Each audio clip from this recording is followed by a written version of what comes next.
Doctor.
Doctor.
Doctor.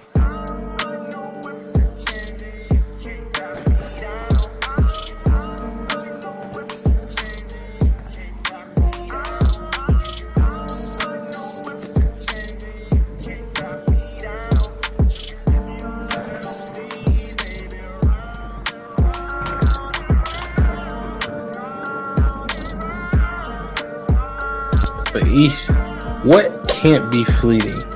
And then you're letting him lead you. It doesn't matter how you feel. Saying he's led by God, but you feel like God is not telling y'all that. Do you still follow him? You said something interesting, Ish. You just said like men don't think the way that women do. So it almost sounds like you don't fully trust their expertise. So how could you successfully be led by So the women? majority of men don't have kids. Y'all are picking wrong. Y'all are literally picking the minority. Every man that's on this panel, y'all have more kids than all of us women. 51% of black men are single and childless. It's excuses for the statistics. The statistics don't bode well in your favor. So you say things like, okay, are they shooting blanks? Or they Because men, I don't feel like men are overall passive aggressive. The majority of men. Do you think that silence is that passive aggressive? Because we will do that. Yeah, because there's niggas that'll use that as a way to trigger a woman. Like, because a lot of time a woman will tell you, like, when you're silent, it makes me feel like I'm ignored. So a nigga will do that intentionally. Yeah, no, I'm just, because I didn't agree with the passive aggressive part until Mary said that. I'm like, okay, I can see men and be like, you know what? I ain't saying nothing else. Well, unsubscribing from the Democratic Party help fix Black America. Let's just unsubscribe. No, you got to know why. I don't think so. That's the only thing that get black people together. You know what I'm saying? Like that's Shit like that. Shit like that. Shit like that. Wow. Shit like that. What I think will fix is if black people truly understood politics. Because for a guy, because listen, it's so many different reasons for a man to want to hang out with his friends. Adrian, I'm not gonna let that slide. I heard you. Why do you think that it's older single women who share that opinion? Sometimes that's the case. There has to be Explain balance. what White History Month is. It's honoring the achievements of the greatest ethnic group in human history. Wow. I think all of that shit deserves a put him in the bathroom. Would you rather have a whore of a daughter or a gay son? Let's see here. Bruh. Because if she's a hoe, that ain't my problem. Hell, she just be a hoe. Shit. That's a whore. Definitely. Like, Yeah, is going to college a waste of time? Absolutely. I wouldn't think for biology. It's ridiculous. And can I just piggyback on that? Read this for me, Q. Okay, $5 super chat from Omega Green. Depends. Go for STEM, medical or law. However, if you go for BS degrees like communications, is that supposed to be policies or Poli-sci, political science? Poli-sci, okay. Or criminal justice? It's wasted time. Final thought. When you take a man's time, it's like taking his money. When you take a man's money, it's like taking his time. Simply put, we want something for it. If you're not interested, don't go out. Sis, hit me up. Let's clear your coochie balance. Do women, should they still be covered by men? Do women need to understand what it takes for men to feel like they should be covered by men? Yeah, absolutely. Like, women don't value men anymore, and it's evident. For women to admit that they're not equal to their men, women have to come to that conclusion that you are not equal to your man. Are you for spanking? Let's go around the room, yes or no. Q, you for spanking? Absolutely. Age. Okay, so big kids don't get spankings? You gotta fight them niggas. There's no difference between divorced women and single mothers. The man will, in both circumstances, suffer comparably with no benefit to himself. The benefits don't outweigh the cost. But it's still better to go with someone who hasn't gone through that. It's still better to not choose them. Have men been getting over on household duties all this time? Listen, but I don't touch a trash bag to save my life. So let me ask you, could you and your wife switch roles in what you do versus what for that person hold y'all back or let y'all go? Physically, can't nobody hold me back. Ain't no such thing as a fair fight. But Ish, what can't be fleeting? Direction, choose your own path. Don't just wear anything. Wear garments that mean something. We got hats. We got sweatshirts. We got jackets.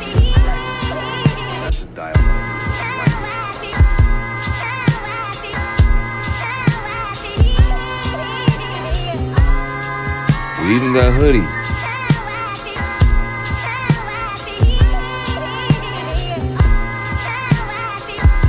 Let's not forget our classic tees. Direction, choose your own path.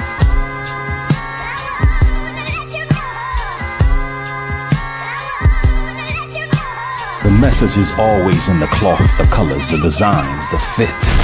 Basic. Pay attention. Stay alert. And remember, choose your own path. Direction, choose your own path. You know, this is the home of We Major, Me Frosty, Unfamous, and the restricted clothing brands. Let's get it.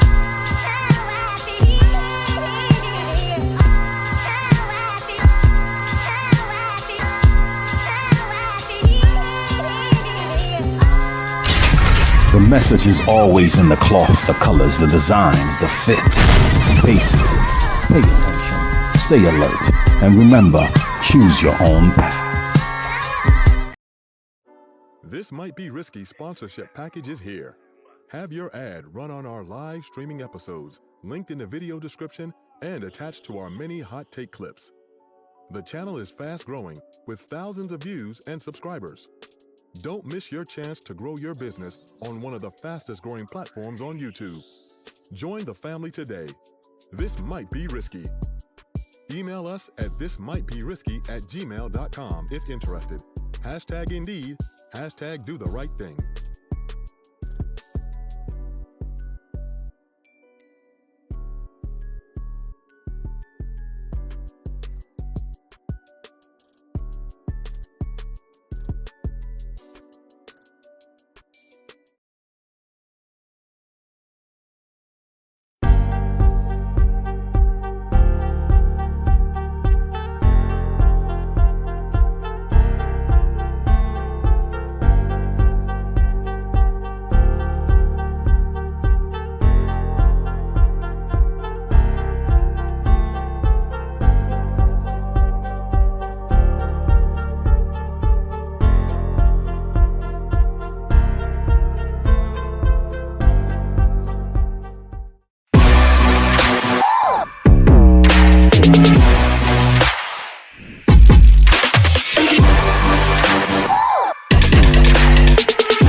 Hit that like button right now if you can. Sound real low, Hamp.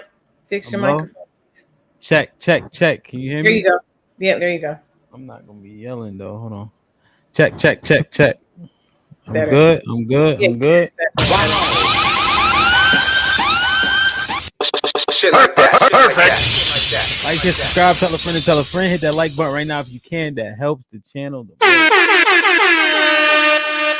women's POV during the daytime. How y'all feel? Perfect. That was good. I'm back, baby. I'm back. What's up? Don't listen. Relax. You know how when I come back after a hiatus, I got all the energy. What's up? Hey y'all. Man. Hey. Ro, what's up? You on mute? What's popping? On this Tuesday afternoon, everybody looking good today. Hi, cousin. How you doing? Who house you at? Nice. Thanks. Who house? What Airbnb you staying at? Who house is that? This is my house, Ham. You should come visit. You don't come to the Maryland side. You always stay in the DC side.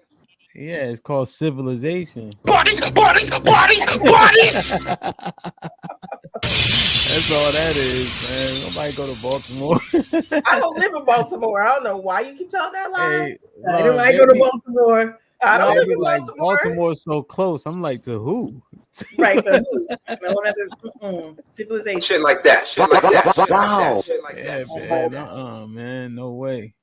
On a I one-way do not streets live in around the Baltimore. Where you live at? Nowhere near Baltimore. You live north of Baltimore? I'm far enough where if people come into the county side, they already know the police is waiting for them. Shit. Stop. All right. Stop it, man. You know you got an abandoned house 2 doors down. Stop the No, cap, I don't. Not the cap. No, I don't. You can't fool us. We know exactly where you at. Mm-mm. You I'm got in the Baltimore door County. open? The You got the police door do not open? play. What? You got the door open? Yeah, they're letting the sun out. The sun coming out. You know where you at? That's how nice my neighborhood is. You can leave the door open. Shit. Yeah, all right, man. All right. Stop the cap. Bodies. Talking. Oh, She got the shades, clothes, and everything to make it look like she's not even home. Let me come off mute. Come on now. Yeah, Come on now. We ain't turn off like this. Hey, I have hey. goes for proper. Hey, chill. She right. Chill out. Chill out. We ain't gonna start this. I love you, cousin. I ain't seen you Listen. in a minute. I will see you on Saturday. Oh yeah, I'm gonna say it's Saturday. Yeah. Listen, man. I'm gonna tell you, the school next to your house got a 20% graduation rate. Relax, please. I live 10 minutes from I'm one talking of the top about. schools in the country. I'm talking about Asia school. Oh yeah. First of all, listen, we can talk about. First of all, we're not gonna sit there and dox relevant. That ain't the point. You leave me and my school district out of this conversation. We Saying, good over man. here. More babies get born than niggas graduate. Wow.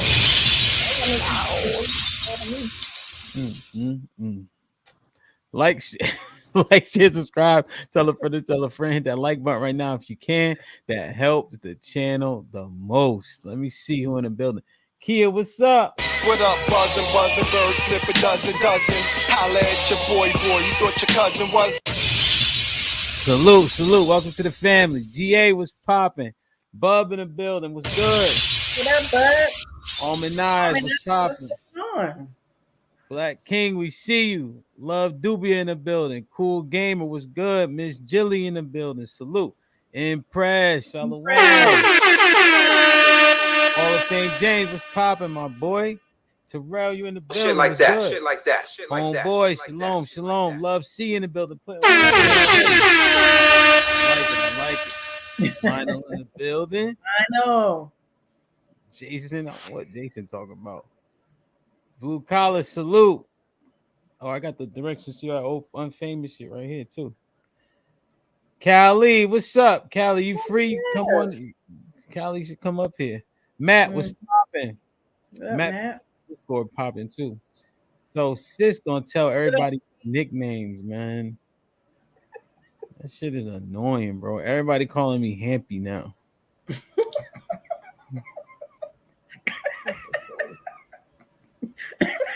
That's your name, little nigga. Come on. Tejo was good. Lauren working for that white man. Working for that white man. You can't come up here, huh? Jesus Christ. Nay was popping. E-Dub was coming up. Where's she at? Who? Bella was good. CC, what's up? Who? Ratchet. We got commercials. Oh yeah, I sent her the link. She says because I think she work at night or like overnight. Yeah. Great Tea was good, so I sent her the link. Orchid was good. Okay. We in here. Ratchet.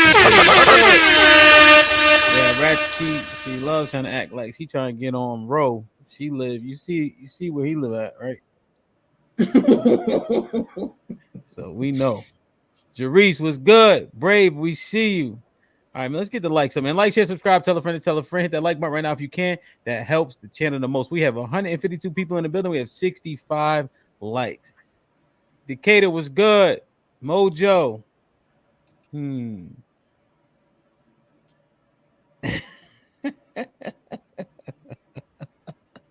Oh, child, whatever. Yo. I'm in my feminine. Shit like that. Shit like that. Shit like that. Shit like that. Shit like that. Too early. Lauren, that's what I'm talking about. That's the least you could do is spend that white man money, man. What up, buzzin', flip a dozen. Holla at your boy, you thought your cousin was. Devin, Mr. JTK down south was popping. Matreon in the building. We'll try Matreon. Niggas calling me. This is crazy. Sis ain't shit. Damn. Sexy Red was good. Oh, this TJ new channel. This TJ right here. That's his new channel. Okay. Yeah, he rebranded. What's popping? What up? Fire. Sis. It's my girl. I miss you, sis. Somebody time sis out, man. Don't be like that. Don't do my good sis like that. There he is. Oh, I got $25 worth of credit to time people out too. Darius gave it to me. Like, share, subscribe. Moderator and turn people out. Nah, just in case they get to, because people stop listening, they start talking over each other. So I got that $25 just to get people to calm down. You know what I mean? Yeah. Sweet B, how far are you from home? A long way, man. Nah, it's like 30 minutes away from the house. You've been driving for 30 minutes. I'm almost there. Yeah, I'm like 12, 13 minutes away from this job, and then I gotta make the way back. Do you know where you're going? Yeah, because I got I have my map up. Your map? What you mean? Like Map Quest? No, Google Maps. What's it called? Okay. All right. Jesus. Put him in a fucking bedroom. Get him out of here. Come on. Man, oh man. The GPS, everybody.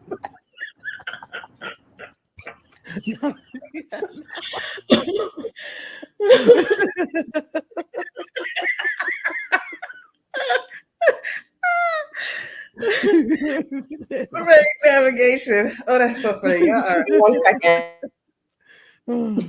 Oh man, I don't know why that's so funny, but that shit funny.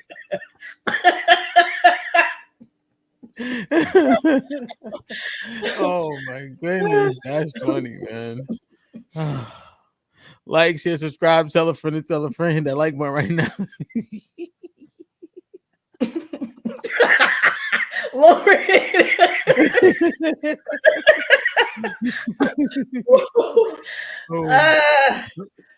Oh my god.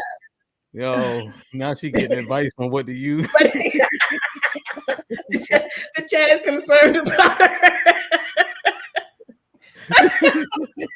You're gonna get there safely. Come on. Do not make a left on MLK. Whatever you do, don't make a left on MLK. You're gonna get there safely, sweetie. Oh my goodness. All that matters. Lauren plays so much. Lauren plays so much. Yeah, I wish he transferred that energy to the panel, but I digress.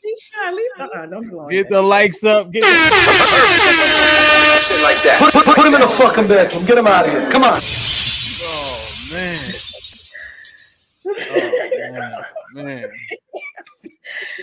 Oof. Y'all got me weak. Damn, man. All right. So masculine, man. Interesting. You been called that before, once or twice?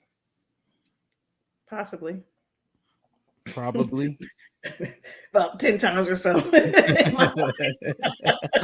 My whole life. Sweet B, you ever been called that before? Nah. Surprisingly, no. Really? Stop the cap. Never been called masculine. Okay, so that day you was arguing me down about the Bible, would you consider that masculine? No, arguing, going a little tit for tat is not masculine, especially when you do it in a graceful way. But no, I've never been called masculine. So in the way that. Go ahead. Yeah, no, in the way that Black women are accused of being masculine, I've never been called that. How are Black women specifically accused of being masculine? And I brought that example up in jest, but oftentimes when we're on the panels and women are going back and forth, it comes out. So in which way are Black women called masculine? Like, what's the characterization? I know you're asking Sweet B, but No, go ahead. You can go. Well, from being on a panel and actually in real life too, when I've taken a leadership role at work, I've been called masculine. When I've been accused of being very stoic at work, I've been called masculine. Those are real life examples, in real life on the panel, because, I said I would take care of myself and I manage my own finances and household and whatnot, I've been called masculine. When I defend myself on panels, I've been called masculine. So those are reasons why I've been called it. Bro, what you think? Same question. Aggressive. Because I'm a very direct person. I'm not like you know what I'm saying. I mean what I say. So being direct, I've been called masculine in that way. Aggressive. If I am doubling down on what I say, even with facts. So, I mean, that's been workplace experience, not just that. I mean, friends, like Love said, taking the lead. For me, it might not be taking the lead. It just might mean, I'm interpreting it as getting it done. So those are ways that I've been called masculine.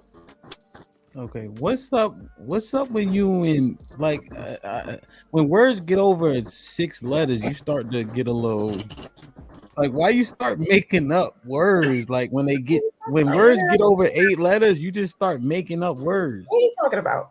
Interpreting, not interpreting. Oh, interpreting. Sorry. It's interpreting. What's the other word that she fuck up? I forgot. Interpreting kicks her butt every single time.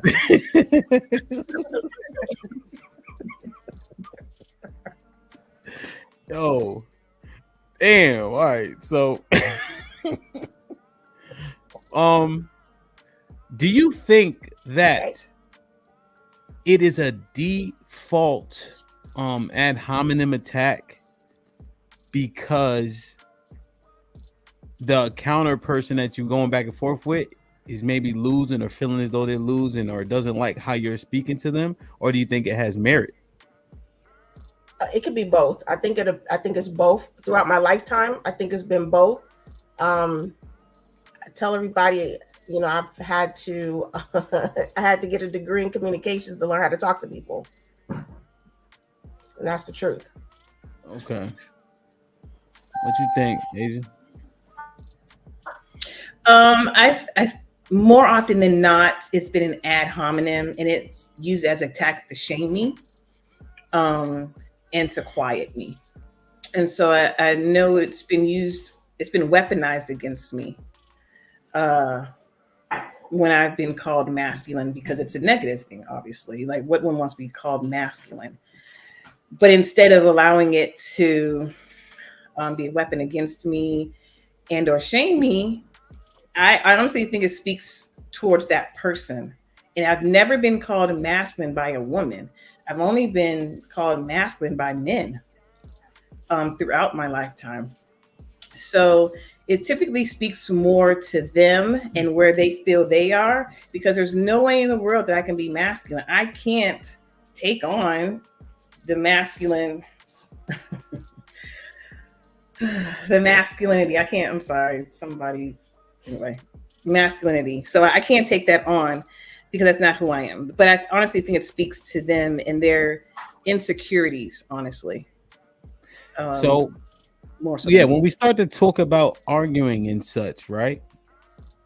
Is arguing, Uncle Rick was popping, is arguing, fussing, would that be characterized as masculine or feminine? That'd be more feminine. It's that's the point. Yeah, that's feminine. It's more feminine. Absolutely.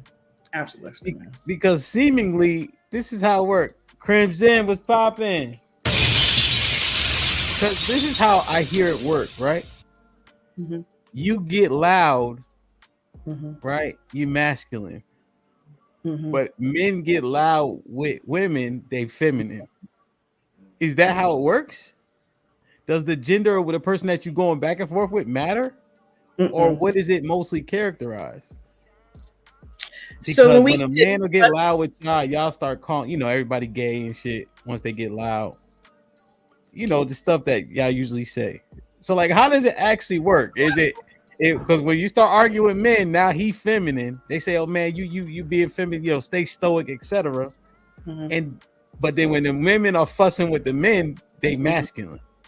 So I think part of it is when you're arguing or going back and forth, it's the way in which you're delivering it that can seem very feminine if a man's going back and forth in the way they're doing it, right? Because typically when you're fussing, that's very emotional. And women are considered the emotional beings. So when you're going back and forth and you're showing this emotionalism, because a lot of men, not all obviously, but a lot of men, they don't know how to have debates or heated, intense conversations without it becoming emotional, and they get high pitched in their voice and they get upset and they start throwing out insults. Like that's a feminine thing. But if a man is going back and forth and saying, "Here are the facts. Here's what I believe," and it's just the way in which you deliver it, right? That can be differentiated. And so if I'm different, and if I'm giving facts, giving truth, and I'm being, stoic in my conversation, and I'm, very staunch and secure and steadfast, that's considered masculine because that's a masculine thing. Because I'm not being overly emotional and crying and being upset. So I think that's the difference. Okay. What you think about what she said, bro? I somewhat agree, but I think that there have been examples on here where men have come on, and when they're called feminine because they're more so the verbiage they're using. Like what? Not so much. Like what? Bro? Like, the situation with Tommy when he was calling sis a bitch and kept calling her a bitch and doing that. To me, that's a feminine way on how you're communicating instead of just stating your facts and your opinions or whatever. But when he kept doing it, to me, that's more of how females do stuff, where they're getting into arguments and heated arguments. So you're saying once it seeps into ad hominem and insults, that's feminine? I believe so. I agree with that too. Throwing insults around. That's the emotionalism, right? And like Ro just said, Tony was calling sis bees. Like that was from an emotional space because he was getting frustrated and couldn't control his emotions. That's the opposite of being stoic, and that's why he can be called feminine when he's arguing. Because why go down to an emotional, debased state because you feel you're losing the argument? I don't know. Like to me, that's why it can be called feminine in that way. Okay. Let me think. So where does rudeness, obnoxiousness, where does that stuff fall? Is that just or like where does that stuff fall? So I go back to when you talk about how men speak to each other, even when you guys are arguing, like when you guys are arguing or going back and forth on the panel and I'm watching, you guys don't call each other names so much. It's not until somebody's emotion gets over the top. But by then y'all have already had discussions, debates and everything and gone through the course. But it's not until somebody get way over the top and get offended that they'll be like, all right, whatever. And then they'll get off. But when you guys are debating each other, whether y'all agree or disagree, when y'all are coming together as men, y'all do not do that. We as women, if we're getting into an argument or a heated argument, we'll be like, bitch, please, or ho, please, or stuff like that, and be rude and disrespectful. Again, that's a feminine trait. But you guys, when you're on the panel, y'all don't do that. Well, yeah. So I don't do name calling. But when we are having discussion with the men, I actually hear it differently. Oftentimes, the men's panels, there's a lack of civility. Like I have to calm them down more in terms of talking over each other and such. The women don't do it seemingly as much, but you think that's just men talking, to your point? Also, like you may not hear it. Go ahead. Yeah, I feel like that's how men communicate with each other, but they're not calling each other names. Yeah, they're not calling each other names. Yeah. But you will hear broke nigga quick though. See, broke nigga is equivalent to your pussy stink. Right, but that taps into his manhood as far as him and how much money he's making and what he can bring to the table. Again, that's not attacking as far as his physical, or like you said, his saying his female saying your pussy stink and stuff like that. That's different. Okay. So you saying like just strictly like shut up, fat nigga, that type of shit, or if y'all say that to each other, it's not gonna rile up emotions, like Love said. Yeah, For nobody us, that can. riles up emotions. Yeah, we don't too much care. But when you tell a nigga he broke, you get bothered by that. Yeah. Because men find their identity in their finances, and when a man knows that, as a man, you know that, so you want to hit below the belt and hurt his emotional side or get an emotion out of him. You say, "You broke, nigga." They don't care if you call him fat as much, but you call him broke, that hits someplace different, someplace soft. So that's why they do it. Again, that's part of the feminine part, because you want to hurt that person emotionally, or it could be a tactic to make them get emotional. You know what I'm saying? So either way, it's this right here, Marcus, I'll answer it. Definitely the men's. I agree. Definitely the men's. I've seen it. It's way more chaotic. Yeah. They started talking about. I remember the one time we were on there. I mean, it was just the men, and it was the first one with Corey, and they went in and started talking about, "I'll beat your way." Like they was sitting there talking about fighting each other. There's other videos where Jay Prince was talking about giving people his address, come find me, we can fight. So highly emotional. The men's feelings are way more chaotic. I've never heard on a women's panel on the POV when we've had different guests or whatever, where we sat there and said, "Ho, meet me at such place." We made a 7-Eleven around the corner. We haven't done that. So what is that? Is that at that point? So we're trying to understand like how people see masculine and feminine, right? What is that considered? Is that overly emotional when niggas invite each other outside and all that? And if so, what would that be considered? Yes, to answer your question, yes, and it's considered feminine. What you think, Sweet B? I see that. Like, Stop looking around, man. You don't got great technology. Sorry. Look straight. You trying to be off. You ain't giving no presentation. Just look straight and hope for the best, please. Damn. Put him in the fucking bedroom. Get him out of here. Come on. I see it as like men just want to dead it. I just dead it right now. Where's your phone? It's on my stick. Yeah, you don't got that. Listen, pick it up. How far is your house? I'm like 30 minutes out, man. You've been saying that.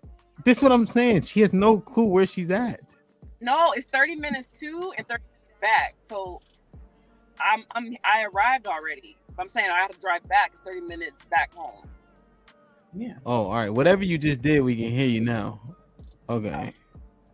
All right. Go ahead. What were you saying now? Jesus Christ.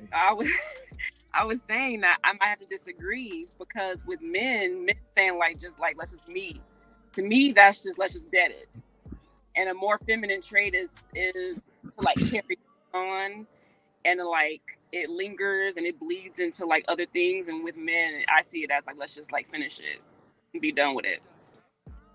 Oh no. Well, so if I tell you meet me outside, you think that's ending it? Black man was popping, or you think that's just the start of something much worse?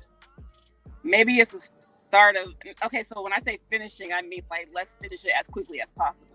I'm done arguing. Let's get it popping. Yeah, let's just deal with it. Now, let me ask you, how realistic is it if I know that you're 6-hour flight away from me? Oh, that's. If I know that you're not actually outside, what happens then? That's petty. And let me say this too: petty and feminine. I want to make sure they're not the same. Okay. So petty, that's being petty. You saying that, but can't nobody really do nothing for it. Like, what's the point? So that's petty, or is it feminine? What do you think? It's petty, but I want to make a point that being petty and being feminine are not synonymous. Okay. How do you guys surmise that? Right? Because again, I'm trying to assess how we see action, right? How we look at these things, right? What's masculine, what's feminine. Black women are often called so masculine. I got a couple pictures I want to show you guys. and get your 2 cents on it. But what do you think? Like when men get to a point like, yo, catch me outside, but outside when I'm inviting you to my house is 3 hours away, 6 hours away, a flight away. Mean it. You're posturing. They're just posturing. They don't mean it. And that's what I'm saying. Like men over the years, because YouTube has become reality, you're not going to meet this person. You've only known them on YouTube. You never met them in person.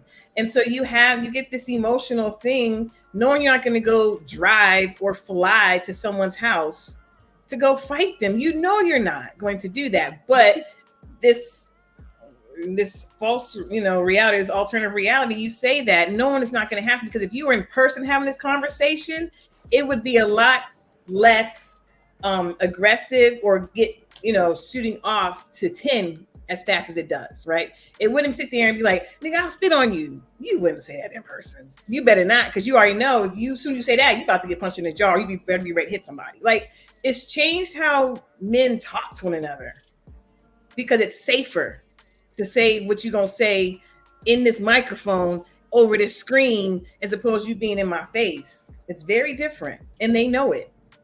So is that feminine? Yes. Yes. And I'm not forcing y'all to say feminine or masculine, but you think that's feminine?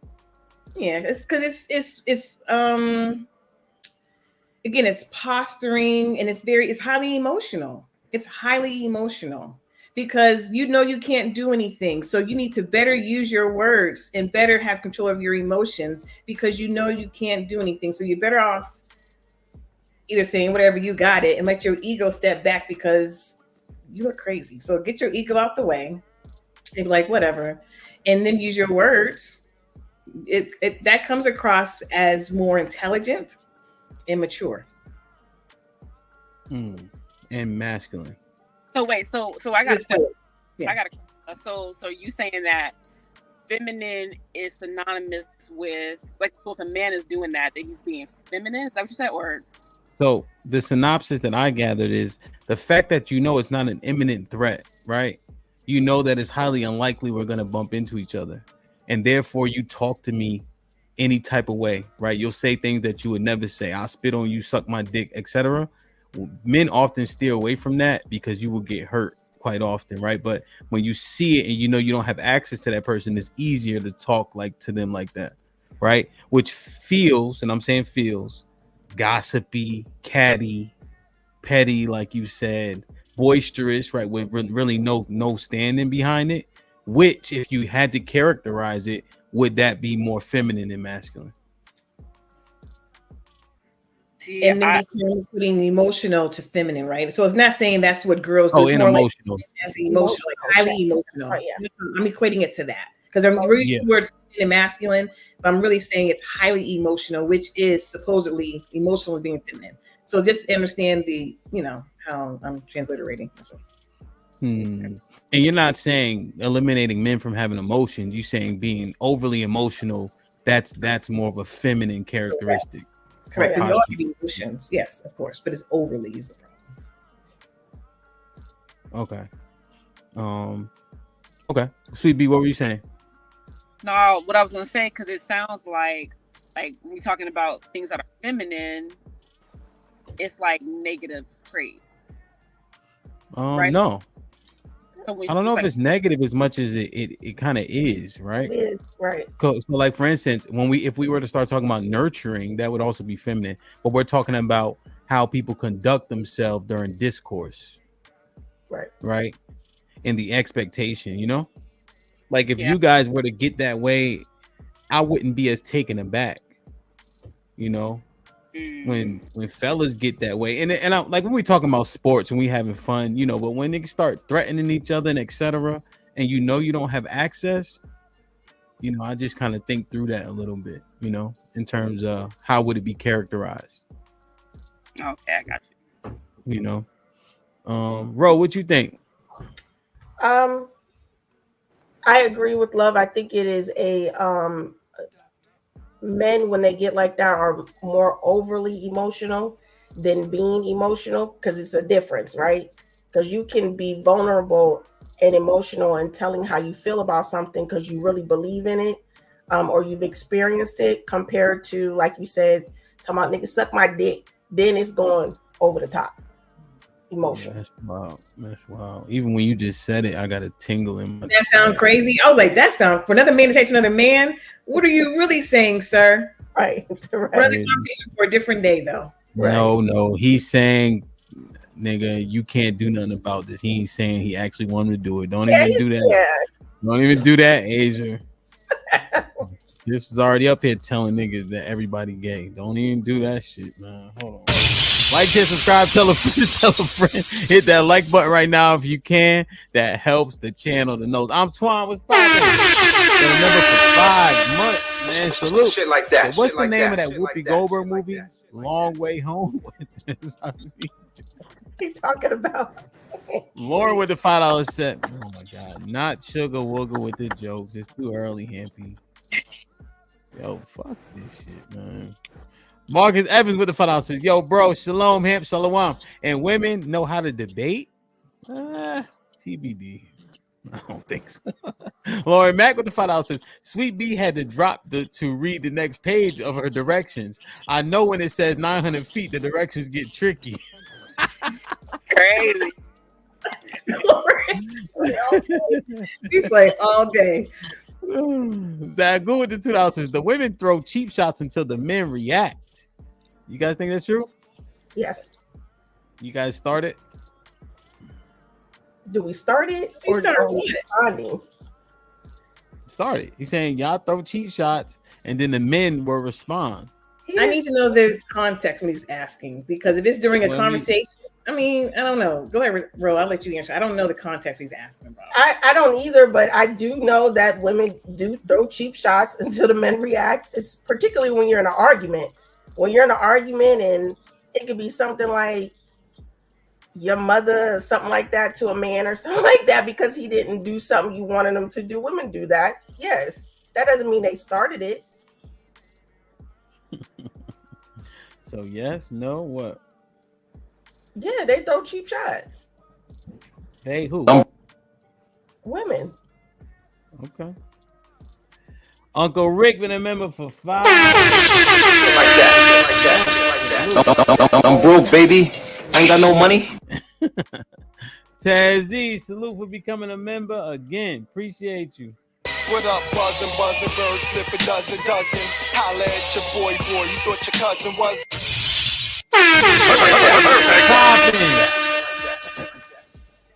He said with the 20 ball says, love when men run out of words. Olympics, we prefer hand-to-hand combat as our next form of communication. Masculine? Sure. But ain't nobody pulling up to the Citgo gas station and what's he say? Wauwatosa, west side of Milwaukee. And maybe this was before he heard the rest of what I said about how you know you're not going to do that. No, but that's the thing. That's the thing where I agree with him up until the possibility of you seeing each other isn't actual or isn't realized. That's so if my I'm point. thinking like I want real hand-to-hand smoke, but I know I got to get a flight, a train, plane, automobile. I got to find like what's the actual reality. And so if the reality isn't actual, then I got to reassess. How do I characterize that? You know what I mean? And I do agree with him that men prefer hand-to-hand combat. I definitely agree with that. They'll throw hands quicker. Well, I don't know about quicker. I don't know about that. I think about that more. But they will throw hands, right? They will sit there and use physicality. Yeah. But the words to get to the physicality are used quicker on YouTube than they are in person. So it was, I added that caveat in there as well. That's a good clarification.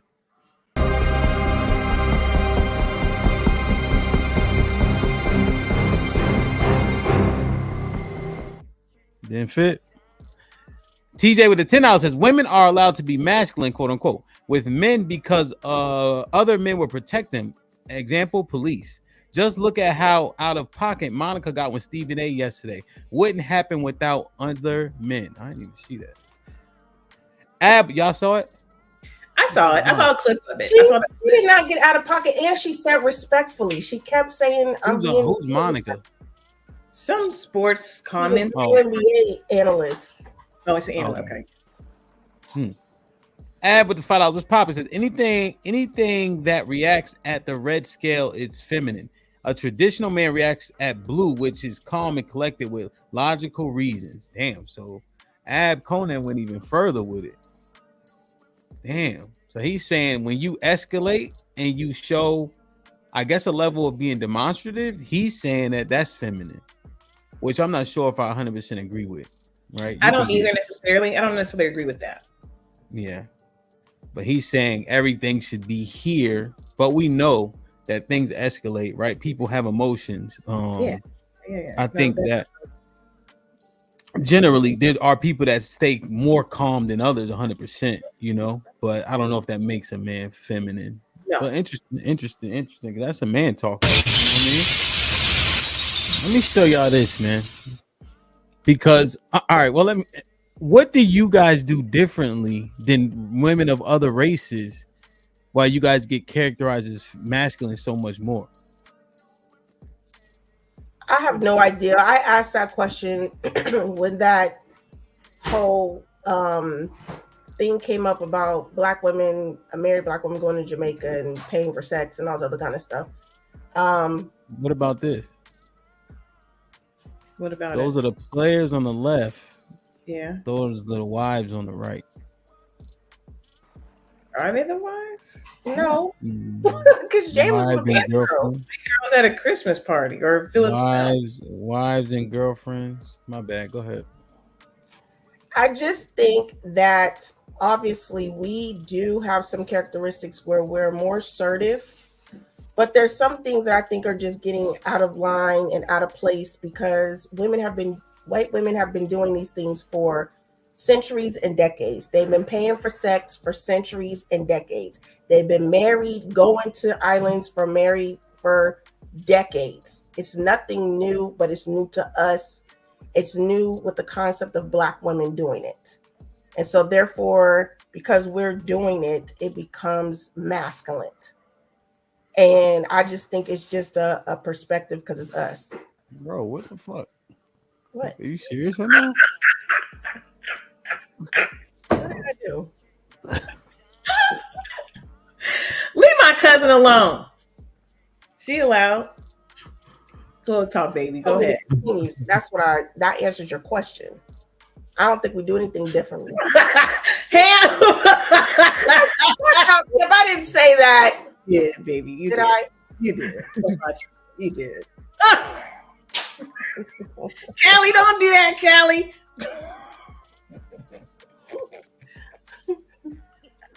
Me and him both looked at each other like. Yo, bro, you gotta be doing this on purpose. She's trolling us.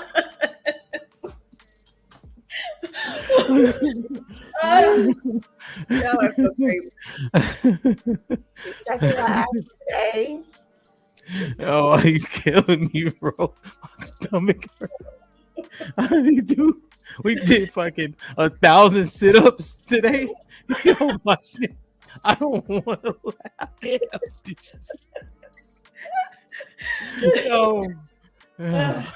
All right. Focus. Jesus Christ, man. This nigga's crazy. Okay, so all right, Sweet B, say something, man. Masculine. I just gotta throw. I gotta get the heat off of me in math class. So I gotta. So, bro, I mean, Sweet B. So, white.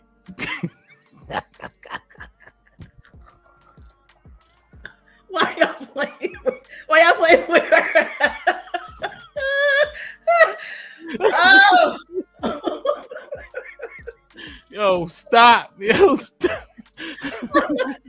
Oh my god. Oh my goodness.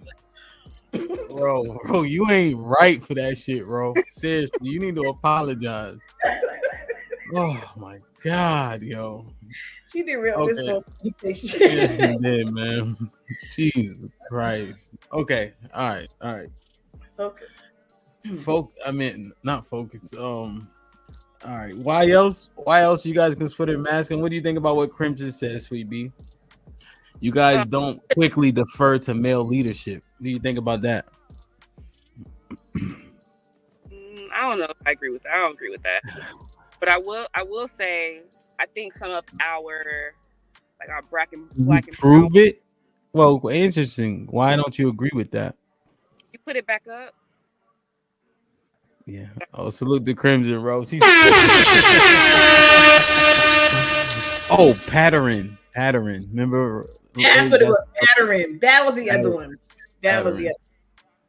So Crimson said, Black women get characterized as masculine because they do not defer to any form of leadership or correction, no matter where it comes from. They sometimes continue to be defiant after being proved wrong. Now we've seen that now. So, Sweet B, if you remove yourself out of it so you can be objective. Yeah, that's what I'm trying to do. I'm trying to masculine. I mean, don't get me wrong, you do it too now. But what do you think about that? I just don't agree. I don't agree. I think that I see what you see, right? I think that if you're looking for women, or you looking for women who don't defer to any form of leadership, and we're just wild out here, and we just do whatever we want to do. If that's what you want to see, you're gonna see that. If you want to see women who don't do that, that's what you're gonna see. So I don't necessarily agree with that statement. You're saying that we are only seeing it because that's what we're looking for. Are you likening it to when you buy a new car and you see that car everywhere? Or you notice it. Yeah, you notice it everywhere. Yeah. So, what is it called when you don't see it and then you get your car, you see your car every single place you look, right? I don't know. I feel like if you're looking for the positive, then that's what you're gonna see more of. So that's why I was like, dang, it's hard for me I gotta take myself out of it. Because me being the person that I am, I see women who do, black women, who do defer to leadership, who do, I see that, right? That's just my lens. So, yeah, no, I don't agree with her statement or his statement. Oh, I don't know, man. You think so? Or you think, okay, so when men are saying this, why are these men saying this? Why are we men saying that black women are masculine? Because it's easy. Because let me say it. I believe it's easy to place the blame. It's easy to say, especially when you have women who are more emotional. It's easy to say, "Oh, you more masculine," versus understanding. Okay, maybe she's this way because of this reason. It's easy to take the blame and throw it, and then you figure it out, deal with it. And my hands are off. I don't have no parts to play in why you are reacting how you react. All right, bro. Sorry. Yeah, he said cat.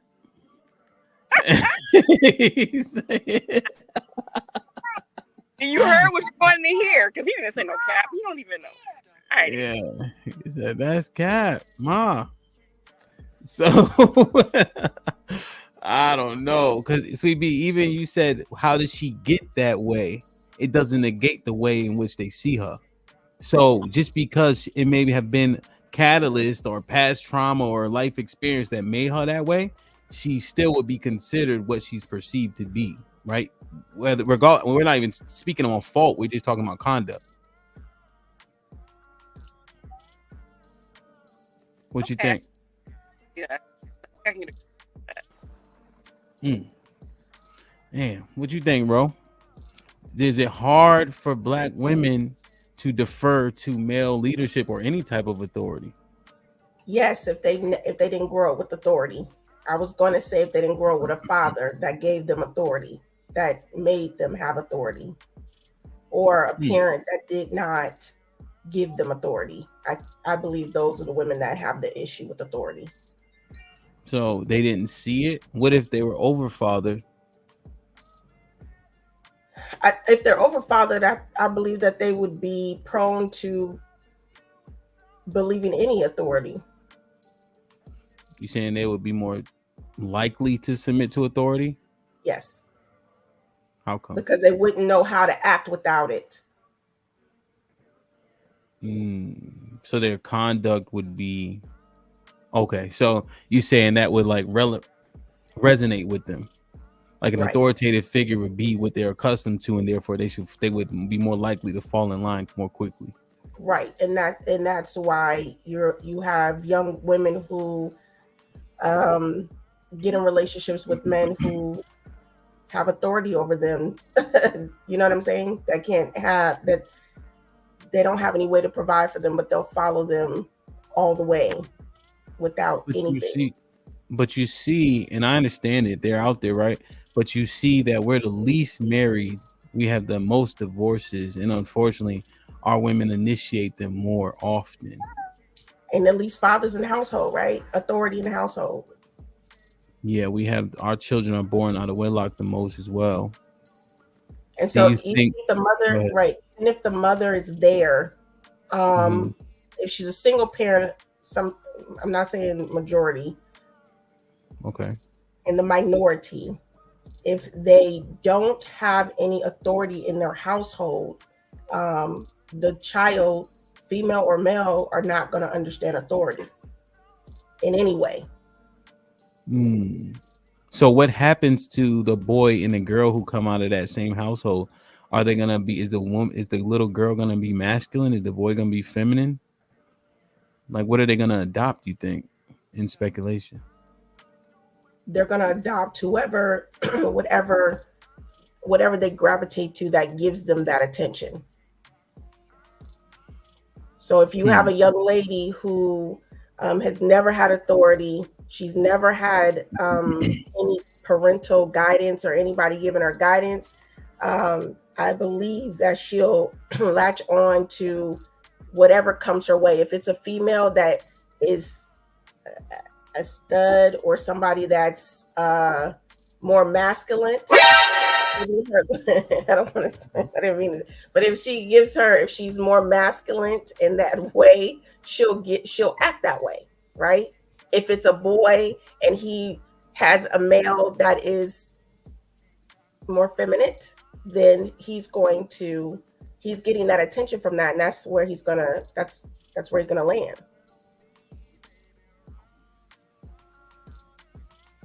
What, Asia? I said she gotta be trolling me, saying feminine and masculine at this point. She's trolling at this point. That's the new. I'm about to put that in the TMBR that's the new dictionary. So I have a question. She's trolling us. I have a question. What do we say for the men that are raising their daughters, and they're teaching them don't take ish from a man, be strong, you can, and changing tires and whatnot. Those women are raised by men, are in authority over them, but they're also teaching them don't rely on a man. Because you can, change a tire, pump the gas. If a man says this, don't believe it. Like, you know what I'm saying? Like those, what do you say for those type of women that are raised by fathers? Is that the over fathering you're talking about? Because those maybe it's interesting. Discussion a couple weeks ago, did we not? Yeah, you kept derailing it, but we tried it.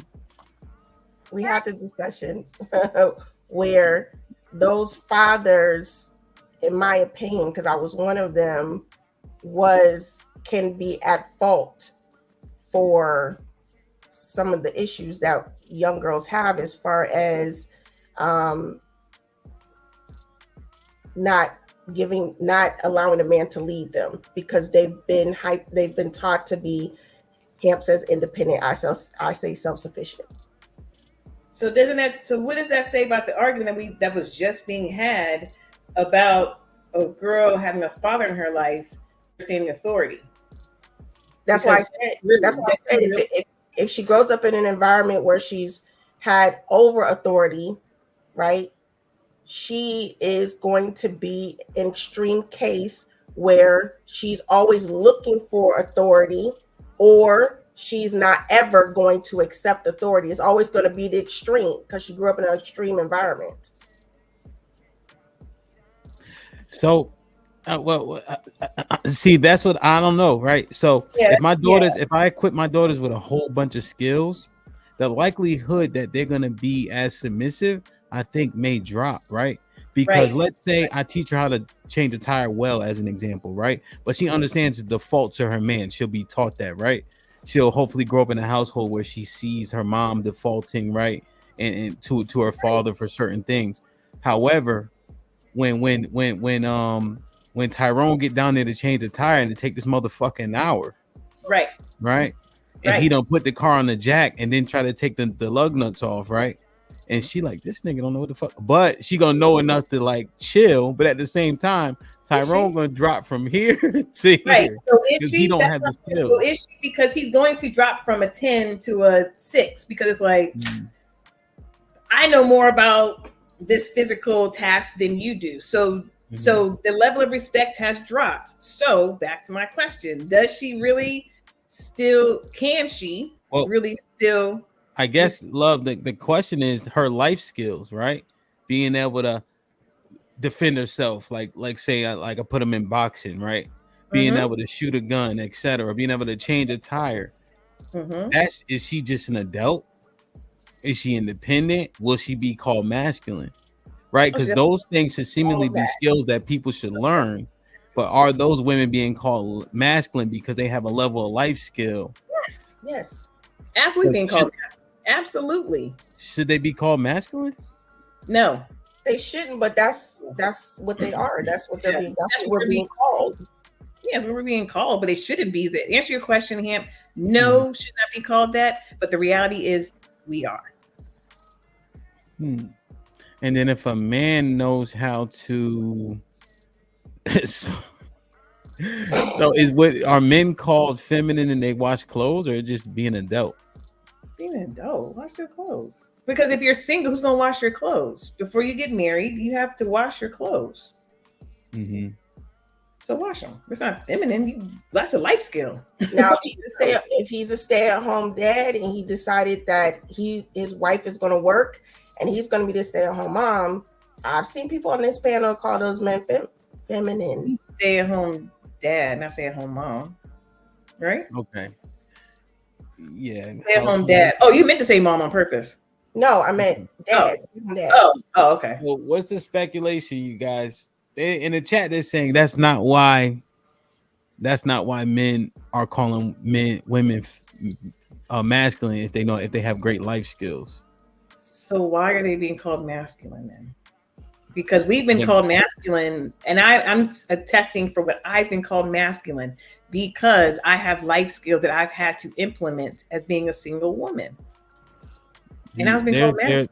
Their defaulting is his attitude. What do you think? What attitude? I got to retract my statement to admit to Love's point. So remember earlier you asked me if I ever been called feminine or masculine, and I said nah. Yeah. I have actually. I've been called masculine by this guy. He took me out on a date. So listen, took me out on a date, and I'm a single mom. So, or at the time I was a single mom of 2 daughters. So like my norm was doing everything by myself. You know what I'm saying? Something as simple as opening the door, I did it by myself for myself because who else was supposed to do it? So I opened the door and he was like, yo, you're supposed to let me open the door. And I was like, I want you to open my door, but I'm just not used to it. So he called me masculine because I opened the door for myself. That's what I mean, right? Like everybody's in the chat saying it's more about attitude, but I would venture to say etiquette, the things you can and can't do, the things you're willing to do and not to do. People would consider that woman a level of masculine, right? I.e. the door thing, you know? Would you doing it for so long here? No, I'm not arguing it. I'm not arguing. I'm saying that people will associate. Okay. I'm asking how can women be given a little bit of grace if they've been doing it like that the whole time, and they may grow up in a single household with a dad. With a mother that never even taught them to stand down and let him open the door for you, or anything like that. Where's the grace come in where she's able to learn, or where she's able to? So no, it's 100%. So interestingly enough, yesterday, when I said I had the show was how do black men measure up to other men, right? And each and every time we went to a subject, so I would go to prison, I would go to unemployment, I would go to money, right? And black men, we weren't doing as great as everybody we were comparing ourselves to, right? The men, the majority of the time yesterday, were defaulting back to it's the lack of fathers, right? I had to push a little bit more, like, let's assess the men that are in the situations, that are in jail, that are not making money, that are not working, right? But a lot of the default was this: they didn't have fathers, they didn't have structure, so here's why they're here, right?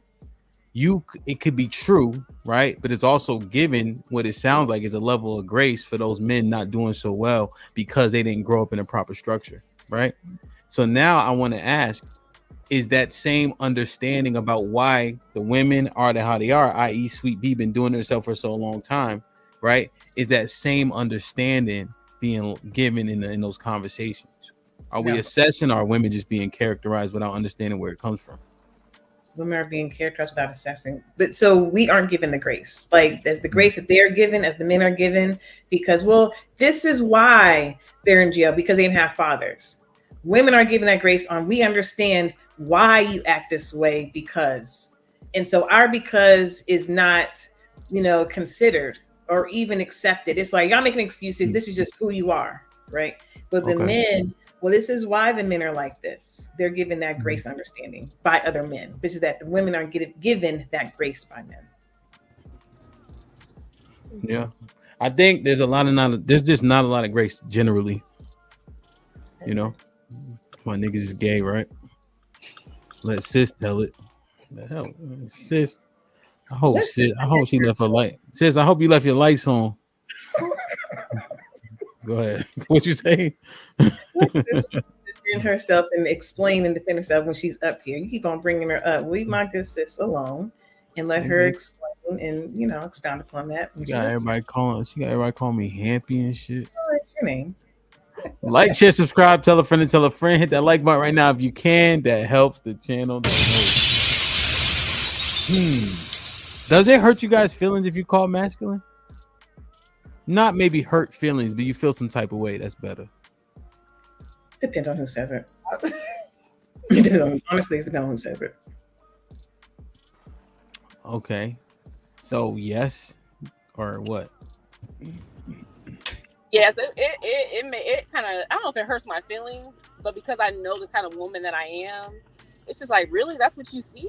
That's how you take it? All right, so it kind of just like, that's interesting. It's kind of weird. But it lets me know that you don't know me. And what? I'm not masculine. I'm far from masculine. I'm not masculine. Wow. I have a man, and he absolutely is the leader and the lead. And I definitely listen. Hold your horses, Playboy. You had a man for 6.5 weeks. Come on now. 5 weeks.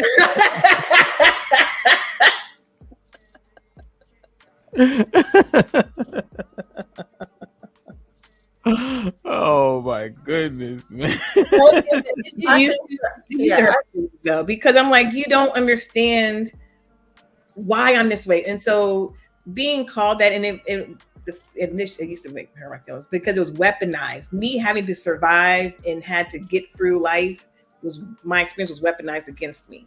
And so it used to, yes, it did. Like, it was just like, you don't understand. It's not me being masculine, it's me just doing what needs to be done. Because when it was said, it wasn't like, oh, you're getting things done. You're doing a great job going through life on your own. It was, ooh, you masculine, and no man's gonna want you because you're masculine. Like, it was always a negative thing. So yes, it did hurt. It did, because it's like, why is it being used so negatively against me? And why are you saying I'm indicted, and I don't get a man or deserve a man because I've just been going through life doing what needs to be done because I've had to. So yeah, I did. Same. I think it for me, because I was technically raised by men for the most part. I every time I'm called that, I felt like I was being categorized and put into boxes that, I couldn't help until I got older. And then, like I said, you have to learn. It's a learning thing. You learn it, you work on it. And, in some spaces and places, I am direct and I'm assertive when it comes to work and business. But personally, it's something that I had to work on. Okay. Well, that's transparent. I don't think men want to be called feminine either. That shit would definitely irk somebody for sure. You said what? No, I said and vice versa. Like a man being called feminine. I know they say the term you only carry it if you care, but the truth is, man, shit. I asked the men one question one time. I'm like, what hurts more? You getting punched in the face? Well, I said sticks and stones. Would you rather get punched in the face or have your wife tell you the last man she was with had better dick than you? And I think the majority of the brothers was like, definitely get punched in the face. Yeah, I can imagine. Yeah. EBD with the $2 says, this is what separates you from every other woman. What did he say? I didn't see this part. Yeah, I don't see it, EBD. Marcus with the $2 says, Hamp, let's pretend that Sweet Pea isn't cat, bro. She told us now. She told us, Marcus. Homeboy with the $5 says, black women attitude is a part of their personality at this point. It can be a good and or bad thing. To me, that's why other women seem bland and unseasoned. Okay, homeboy. We so used to that shit, man. Robert was popping, been a member for 1 month. He said, if black women can't be called masculine, then black women can't call black men sassy, feminine, or gay. Yet, black women will never stop attacking the masculinity of black men. Also, with the $5 says, how do y'all think black men are perceived by restaurant workers? Yeah, I think when Sweet B was making her point about presuppositions, we all get stereotyped. I think that's what that is. Like I asked the brothers when I had a couple police officers up here when I was reviewing some footage of a brother who got shot down, and they were saying when you have a group of young black men walking towards you as opposed to a group of young white men, you get a different feeling. If we're being 100% honest, now it may not be warranted. However, history has shown us a level of people's modus operandi, so we default to it mentally. And I think people are unfortunately characterized the same way. Go ahead. So that last super chat by Osa, he and I had a conversation about how black men are viewed because, we were talking about how black men are viewed outside of the black culture, maybe. And typically we go to a restaurant. Mm-hmm. Who's the first to send back the food? Who's the first to complain about the food? Who's the first to complain about anything or their drink or whatever? And so we've seen. Who knows though? Like I don't go to restaurant white people. What are you talking about? Like when we say that, the assumption is a black woman, right? But I never been in a restaurant with nobody else. No. It's about the restaurant workers because we've seen a couple incidents where, and he and I actually had this debate. This one black woman, she was arguing and like fussing the restaurant worker out. Her husband was sitting right there. He didn't say a word. And I blamed him. Right, I said, she was being all loud and boisterous and she was wrong as two left shoes. And I said, well, why didn't he like calm her down or check her? Because she's talking to another man. She's talking to a man going off on a male restaurant worker, and he wasn't even in the wrong, and she was. And I said, I honestly put it on, so it was on her husband as well. It's not just her that was acting a fool. I said he had some type of accountability as well, because that is his wife. And for her to be out there acting like that, she's a direct reflection of him. And so for her to act like that and cuss that man out and act a fool, it's like, why didn't he sit there and tap her or step in front of her and then he handled the situation? But instead, she handled it. And so that's what I was talking about. I said, why didn't he step in and say something and de-escalate his wife or de-escalate the situation? Because it did get ugly. And so that's a part of the conversation that he and I had about, the Black woman and the Black man and how they're viewed and whatnot. So that was kind of the behind. And what was the synopsis? How are we viewed? They don't have. I'm gonna use the word control, but I'm gonna use the word control over the Black woman, as in she is the loud, boisterous one, and when they're around. But the truth is, he's complicit. He's standing there letting that happen, and so therefore he's complicit. Was the argument? Actually complicit. Okay. We were out somewhere, and the restaurant worker was talking to me and came and said, "Oh my God, I'm so sorry." And I'm not talking to me. I'm not sure why he did that. He was sitting right there.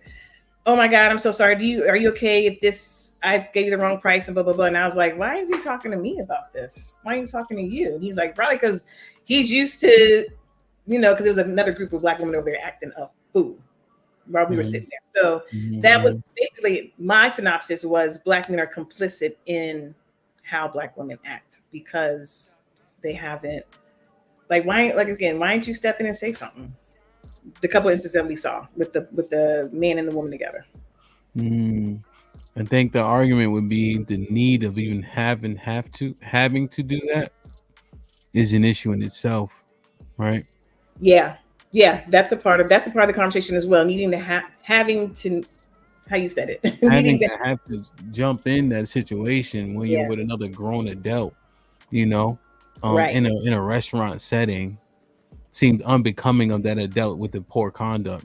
Correct. However, association gives me a level of accountability there. But in order to fix the problem, you got to fix the person acting out. Agreed. And that was my thing. And so it was to another man. So she's in this other man's face. Oh no. Yeah. That's what I'm talking about. It was another woman. It was another man. Yeah, him standing there. Now, you sure that was his girl? Yeah, it was definitely. We met her, so no, it was his wife. We met them. Know them. We didn't even know them, but we met them.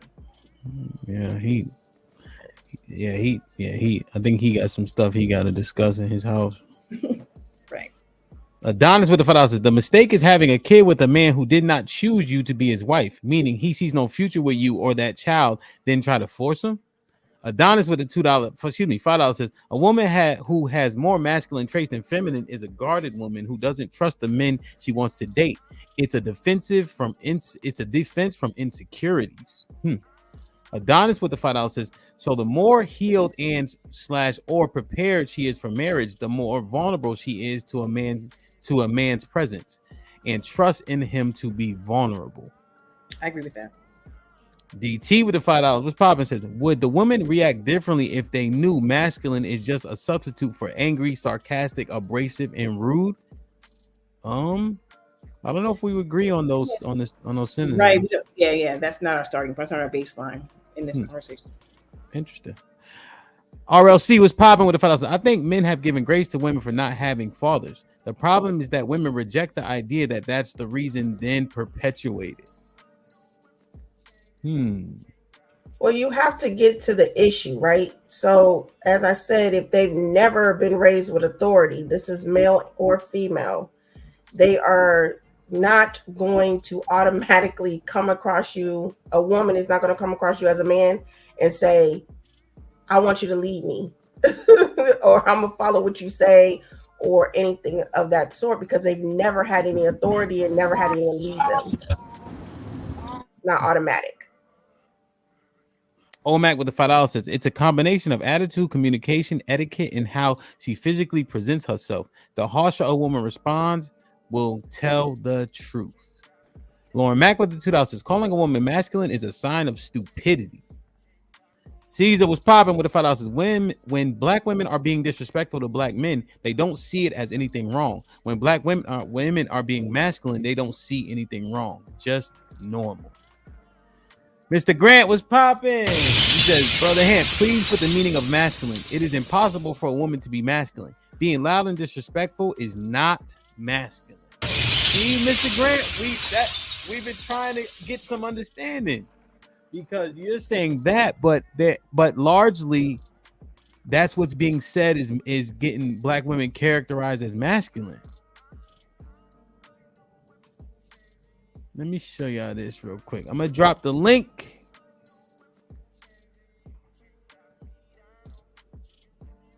Hold on. Girl, you all right? You got a headache? You all right? Yeah, she all right. I'm sure she's all right. She's rubbing her head. You good? Nothing wrong with her. Get some water. Ain't nothing wrong with her. Ain't nothing wrong with her. She all right. Leave her alone. I am. You leave her alone. This weekend. You coming this way this weekend? Why? What's out there? We having a graduation party. What? The kids want to have it, or you having it? It's her graduation party.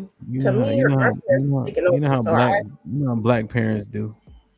They throw a party for a kid. The bounce house be in the corner. It'd be liquor and everything everywhere else. We're not allowed to have liquor at this building, but afterwards. Okay. Let me show y'all this, man. Did y'all see this interview? No. So I dropped the link in the chat. Y'all want to come up and see if we can get further in this ideology. So this is Love Dorsey. She's pretty popular. She was being called masculine. I just want to play a little bit of this. Yeah. Yo, 1-year-old parties do not be for the kids, period. 1-year-old been in the corner drooling and not walking. You can't even get around. Yo, spades, people arguing. Come on, man. So what you think? I dropped the link. The brother can come up. I just want you guys to see her conduct. They were saying that she's masculine. Love Doobie with the $10 says support. Indeed. I see you got a phone here. Okay. Yeah. Hey, man, listen. Shit like that. Perfect. We're getting it popping. Marcus, Vet Life. We like it, man. 133 people we have. I got to check the likes, love, because they be bullshitting on the likes. We have 88 likes. Not terrible. Man, y'all stop playing and hit the like button. What y'all doing? Wow. Let me share this shit to my page right Yeah. Hey, I'm telling you, I think that the likes is free too, but they be acting stingy with the likes. I don't know why, and then y'all know if he got me on here, it's lit. Y'all Shit like that. Perfect. I tried to told him. What y'all think? I wouldn't say masculine. I would say I wouldn't say masculine. I'm trying to figure out why everybody else get the suited and booted hamp and we get the t-shirt and hat hamp. I'm trying to figure out what was masculine about what she said. She just said she sounds like she's from the South, but she said get the likes up, and she said something like y'all see me on here, so something. I did not hear anything. She said she's talking strong. My brother Keith said her voice and word usage. She has a deeper voice, but she can't help that. Her word usage, again, she said sound like she's from the South, like deep South. That's not masculine to me. I didn't hear it. I mean, She's from Florida. Yeah, she's from the deep South. That's what I heard. And again, her voice tone, like the deepness of her voice, she can't help that. I thought she's gonna. I was waiting to hear her start yelling or saying something. I was waiting for something else, and she's smiling. She's calm. I didn't hear me. I don't know what I missed. I'm just giving y'all. Let's say. Tried to tell them, got He Knows, Matt, of support. Else they do pretty well. You know what I mean? Here shortly. Let's go. Damn, man. Judah, he says DJ Tim Smith. And foremost, I'm definitely that we need. It's cool, man. I'm trying to hear. Appreciate you for you hit them across the head with it. The delivery, our people. When you hit them across, that's what I whole feel of it. You know what I mean? Of course, and you know what? That's what our people receive more, regardless of whether you agree or disagree with the delivery. Our people, when you hit them across the head with it, change is spark. Indeed. So I appreciate you for taking a second to give me my flowers. Yeah, no, 100%. You deserve them, man. Too many people get their flowers after they get up out of here, and I just don't see it that way. You know what I mean? So play for a little bit of love. It wasn't just she rap too. So she rap too. She's a rapper? Oh, okay. We gotta let it play for a little bit of love. It wasn't just a flex, I was all in. Niggas stringing me along like a violin. Pretty bitch, this a mess, yes, I'm just a dream. Cause boy, you treat me bad once I locked in. I got rid of niggas, it was fucked up. Just to be with you, saw my life, yeah. What you think?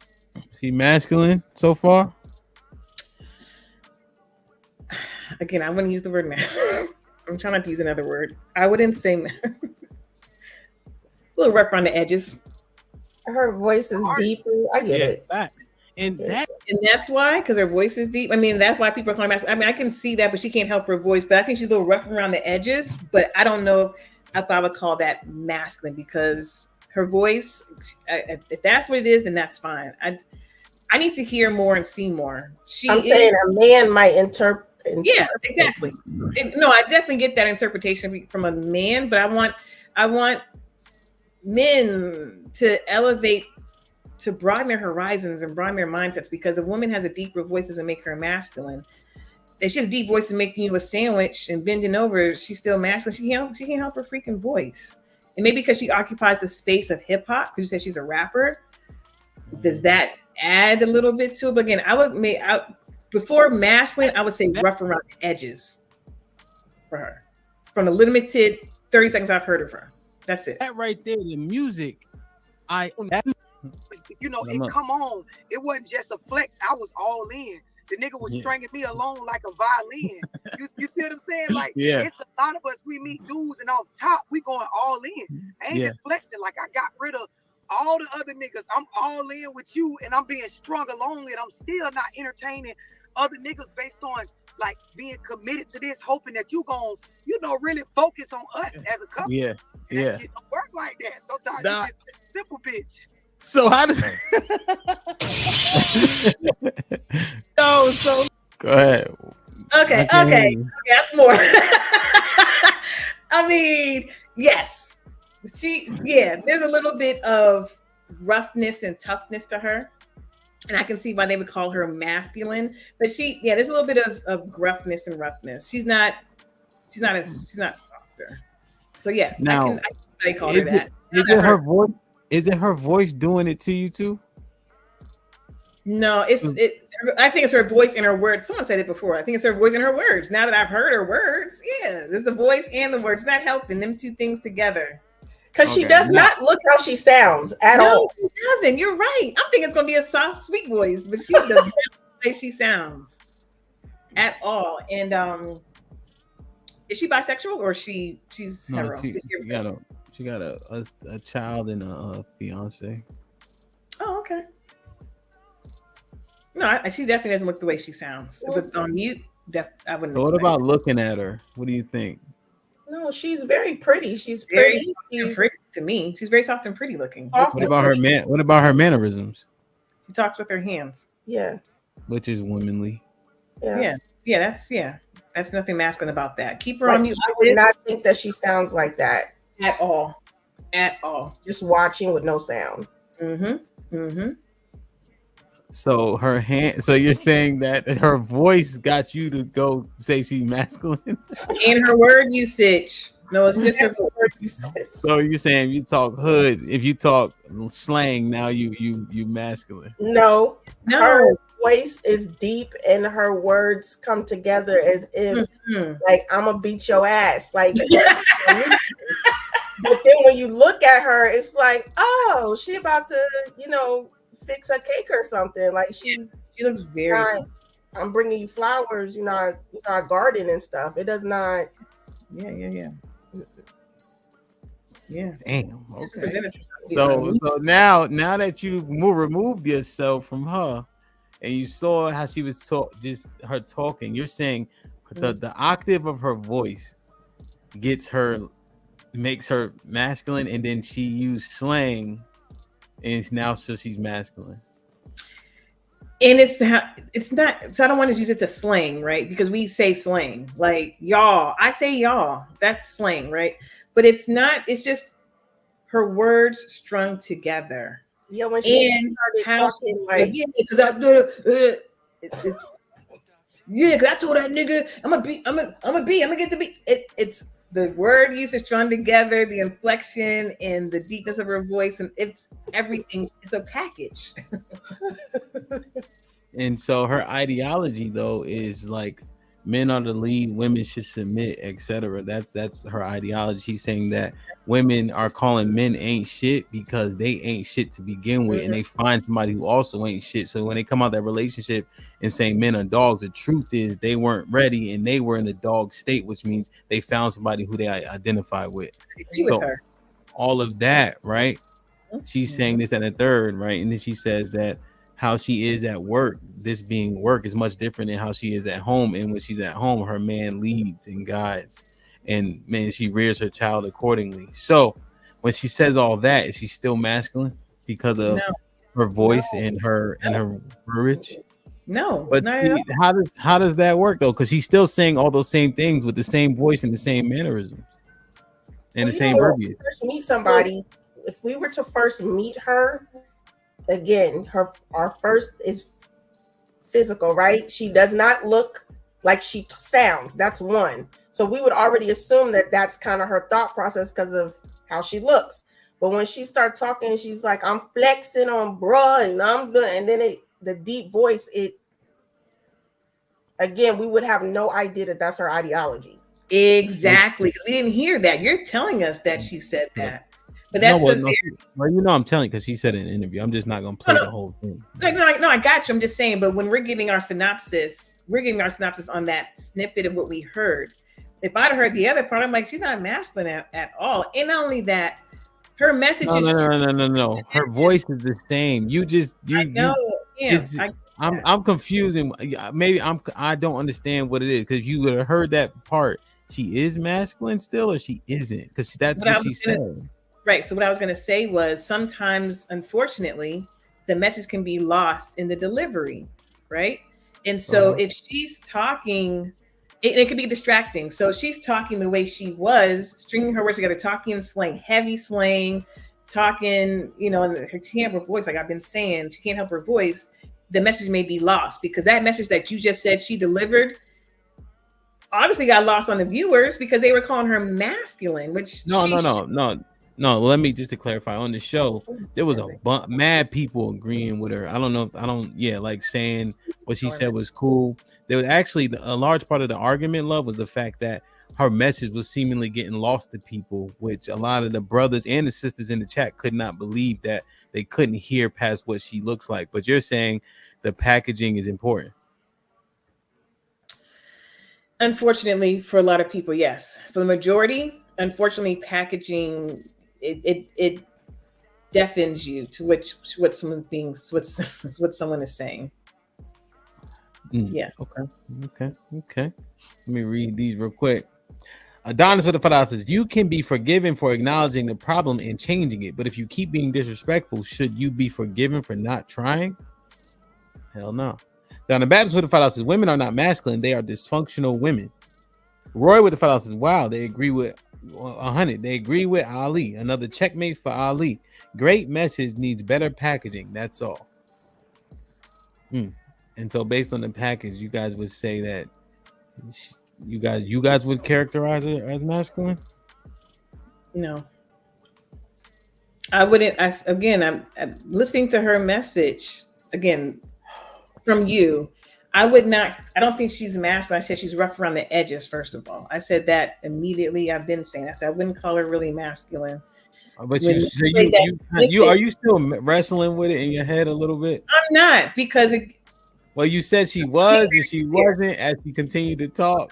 I'm being very clear in my messaging. She's rough around the edges, and that doesn't take away from her message. Her message is still the same. It's a good message, but she can still be rough around the edges and still have a great message, right? Okay.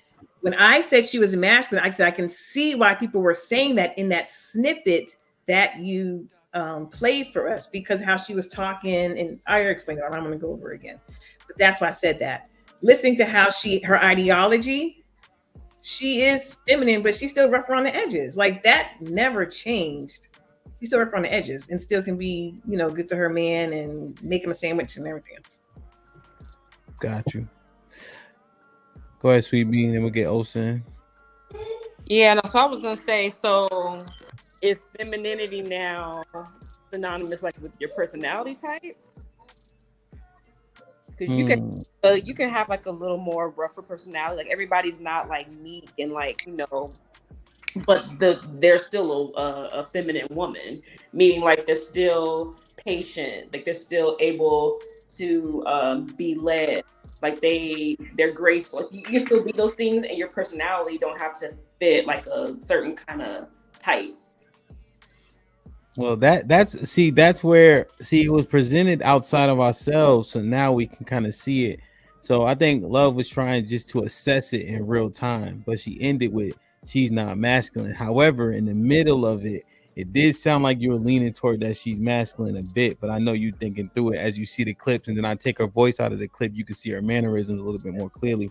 Because if you default to that argument, Love, you have been characterized as that at times on the panel, and so you would concede that you were masculine at those times if that's the case.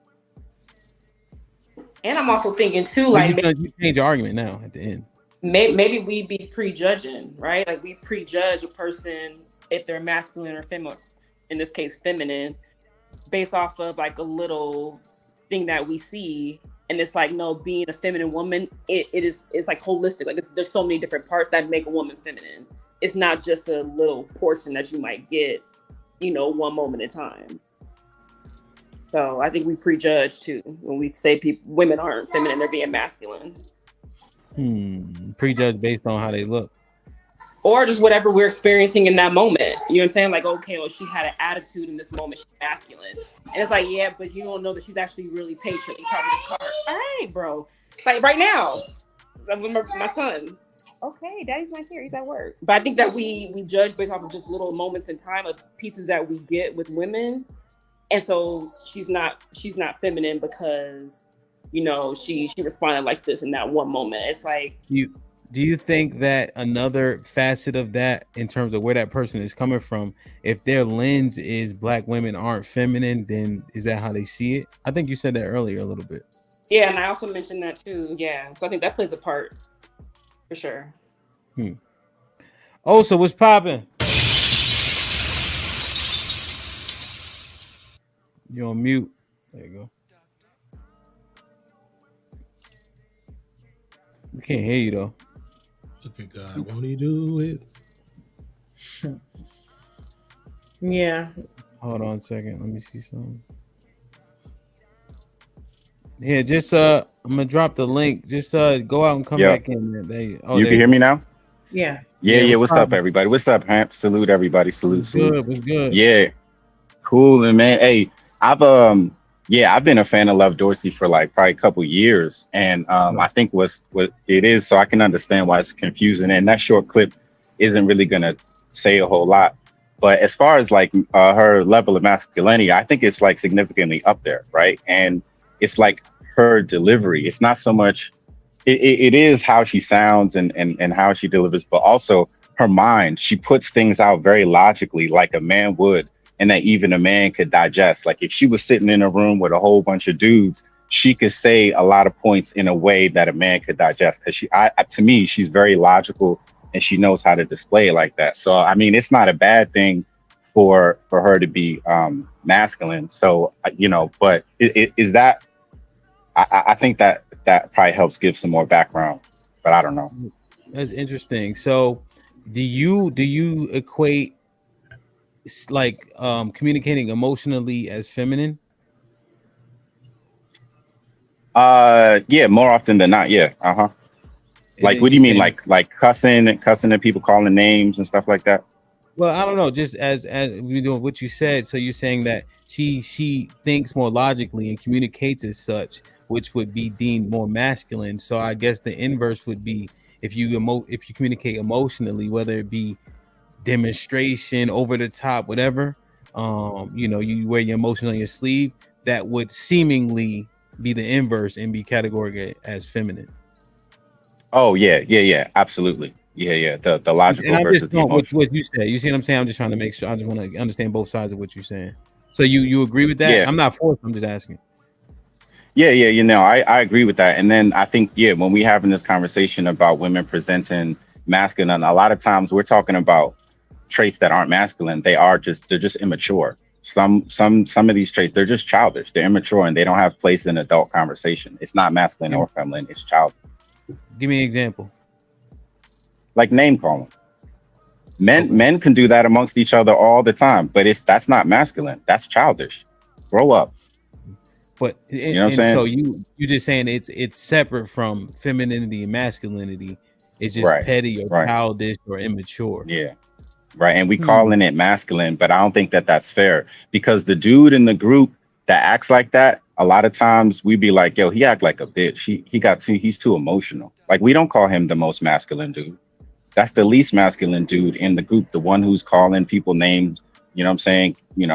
Can't keep his temper and stuff like that. That's not the most masculine man in the group, at least in any of the groups that I've been in. But it's the childishness. Yeah, understood. But we also characterize him with feminine verbiage, i.e. bitch. Exactly. So that type of conduct we do consider slightly feminine then, even though it may be mischaracterized, but how it's being used presently is feminine for being demonstrative and calling people names, etc. Yeah, and I think the women's I think y'all said it earlier, right? When men do it, we call it feminine, and then when women do it, we call it masculine. That's why it's hard to pin. We were talking through it earlier because it works both ways, depending on who the argument is between. You know? But I believe it's just childish. That's really the best. That's the best label for it. It's kind of childishness. You don't want to have a conversation with a childish person, whether they're male or female. Okay. Because you can be. Yeah. I was gonna say, I believe you can be assertive and not be childish about it. You be assertive and be feminine? Yeah, to a degree. I mean, I think when it gets to be you sticking your chest out and bravado, too much bravado, then I think that's when it goes too far. But yeah, you can be assertive and not be, masculine, overly masculine. It's a fine line, though. I know. It's tough, though. Yeah, like that's tough. How far can she stick her chest out before we tell her she acting like a nigga? And if so, isn't that highly problematic? So, Well, it's not that far at all. Don't stick your chest out. Say your piece and then quiet down. Yeah, don't stick your chest out, especially if you want grace afterwards. You want to follow, then you want to end the conversation with, you want grace. Well, don't stick your chest out. People who act graceful get grace, but I believe that if you don't act graceful, then it's hard to give you grace. If you want to stick your chest out, stick it out, and just take your wounds, take your licks. God damn! Why you laughing? Why you laughing, love? Why you looking like that, love? So Osa, because you started something. That's why I see you. Hey, leave the insiders inside. So right. E has been and now I'm gonna be a little bit hyperbolic, Osa, overly disgusted with everything you've said thus far. By shaking his head profusely while you were go talking. ahead. Nah, sure. Go ahead, E. What's popping? What's up? Hey, hello, ladies. Hello, Hamp. Hello, brothers on the Pant. What's up, podcast? What's up, Osa? What's up, Mr. Brown? Yeah, what's up, John the Baptist? Bro, you're just wrong. It's sad to say it, but the worst thing we have ever did is we said that femininity is the opposite of masculine, because it's not. They're not even measured the same. And the problem, what we do in this space a lot, is we say since she's being non-feminine, that means that equals masculine, and that's not 2 + 2 = 4. Because a person can be just because you non-feminine and you're toxic. Say, for example, if a woman is yelling and acting out of her character, we say that that's a masculine trait, and most masculine men don't carry themselves that way. It's not an opposite. It's dysfunction inside of your femininity, or a man being dysfunctional inside of his masculinity. That doesn't mean that he's being the opposite. So I really just disagree. Just because she can be logical and she was properly trained on how to communicate effectively, did she have to be masculine because she was trained right? That sounds crazy to me. It's a crazy point, just because we say we want women to be able to articulate themselves and speak effectively where men can understand, but then we try to criticize them and say that they're being masculine because of they're speaking logically. And I think that's crazy. Yeah, I don't think you heard my point. I don't think that was any of my points, but I accept your disagreement. Whoa. Clarify the point, Oz. The only time I never said, the only thing that I said that was masculine and feminine was that the ability to be more logical is more masculine. Being more emotional is more feminine. Other than that, I said all those other attributes are childish. That's literally what I said. I said they're not masculine or feminine. So, well, let's break down what you're saying. So if a woman is being logical, that means using her brain, right? Because I think women are very intelligent too. We say just because she's using her brain effectively from a logical point of view, that make her more masculine. That's the essential that's what I believe is the essential difference between masculinity and femininity. That's a critical difference. Logic versus emotion. Yeah. And I disagree with. That's the point that I'm disagreeing with. I don't think just because that's what I was saying. I am disagreeing. Say, for example, if Love can have a logical conversation with me, I'm not going to equate her to being masculine because she's an adult, that she can communicate it properly. That's what I'm saying. And so when you say that just because a person is actually being logical, that means masculine, no, that's a trait of adulthood. Have nothing to do with gender, masculine or feminine. Okay, so then what's the difference for you? I think the biggest difference is one have to be a man and one have to be a woman. To be feminine, we're talking about traits. No, we're talking about traits. Traits are not gender specific. Well, that's the point, is that you got to let me tell you what I think is different, or you want to tell what you think is different. Because I'm telling you what I think is different, and you said, no, that's not what I'm talking about, but that is what I'm talking about, right? Got it. Go ahead, my bad. Okay, so first of all, I don't think you can be masculine unless you are a man, right? Now, you can be non-masculine if you're a man, but you have to be a man. And so the first thing we start asking, the question that you're asking, what traits that actually say that I'm masculine? The first thing the trait that shows that I'm masculine is me being able to control myself under pressure. I think that's a masculine trait, right? What I think is a feminine trait is a woman being able to control herself under pressure too. It's two different ways and actions that they're acting out, but it's a difference between how a woman is doing and how a man is doing it. Now I'll rest it there. Go ahead, Osa. You gotta at least get a response. I mean, look, I just want to hear what other people think. I mean, okay. All right, I guess you said the same. You literally said the same thing for each gender, and then said it was different. Let it land. So Beans was laughing profusely. I'm not being hyperbolic at all. It's seemingly he's laughing at people and not with them. Beans, would you like to expound on why you giggling so much? Yeah, because he is my man, but sometimes I just think niggas be trying too hard to flex their little PhDs, bro. Like, sometimes you just got to be regular, bro. Like, you know what I'm saying? Like, it is what it is, bro. It's like, maturity is not gender based, right? So you can be a mature woman or you can be a mature man, right? If you show maturity, that doesn't make you feminine or masculine. It makes you mature. That's what it makes you, right? Feminine and masculinity are two different things. I would probably rock with Osa's take on it.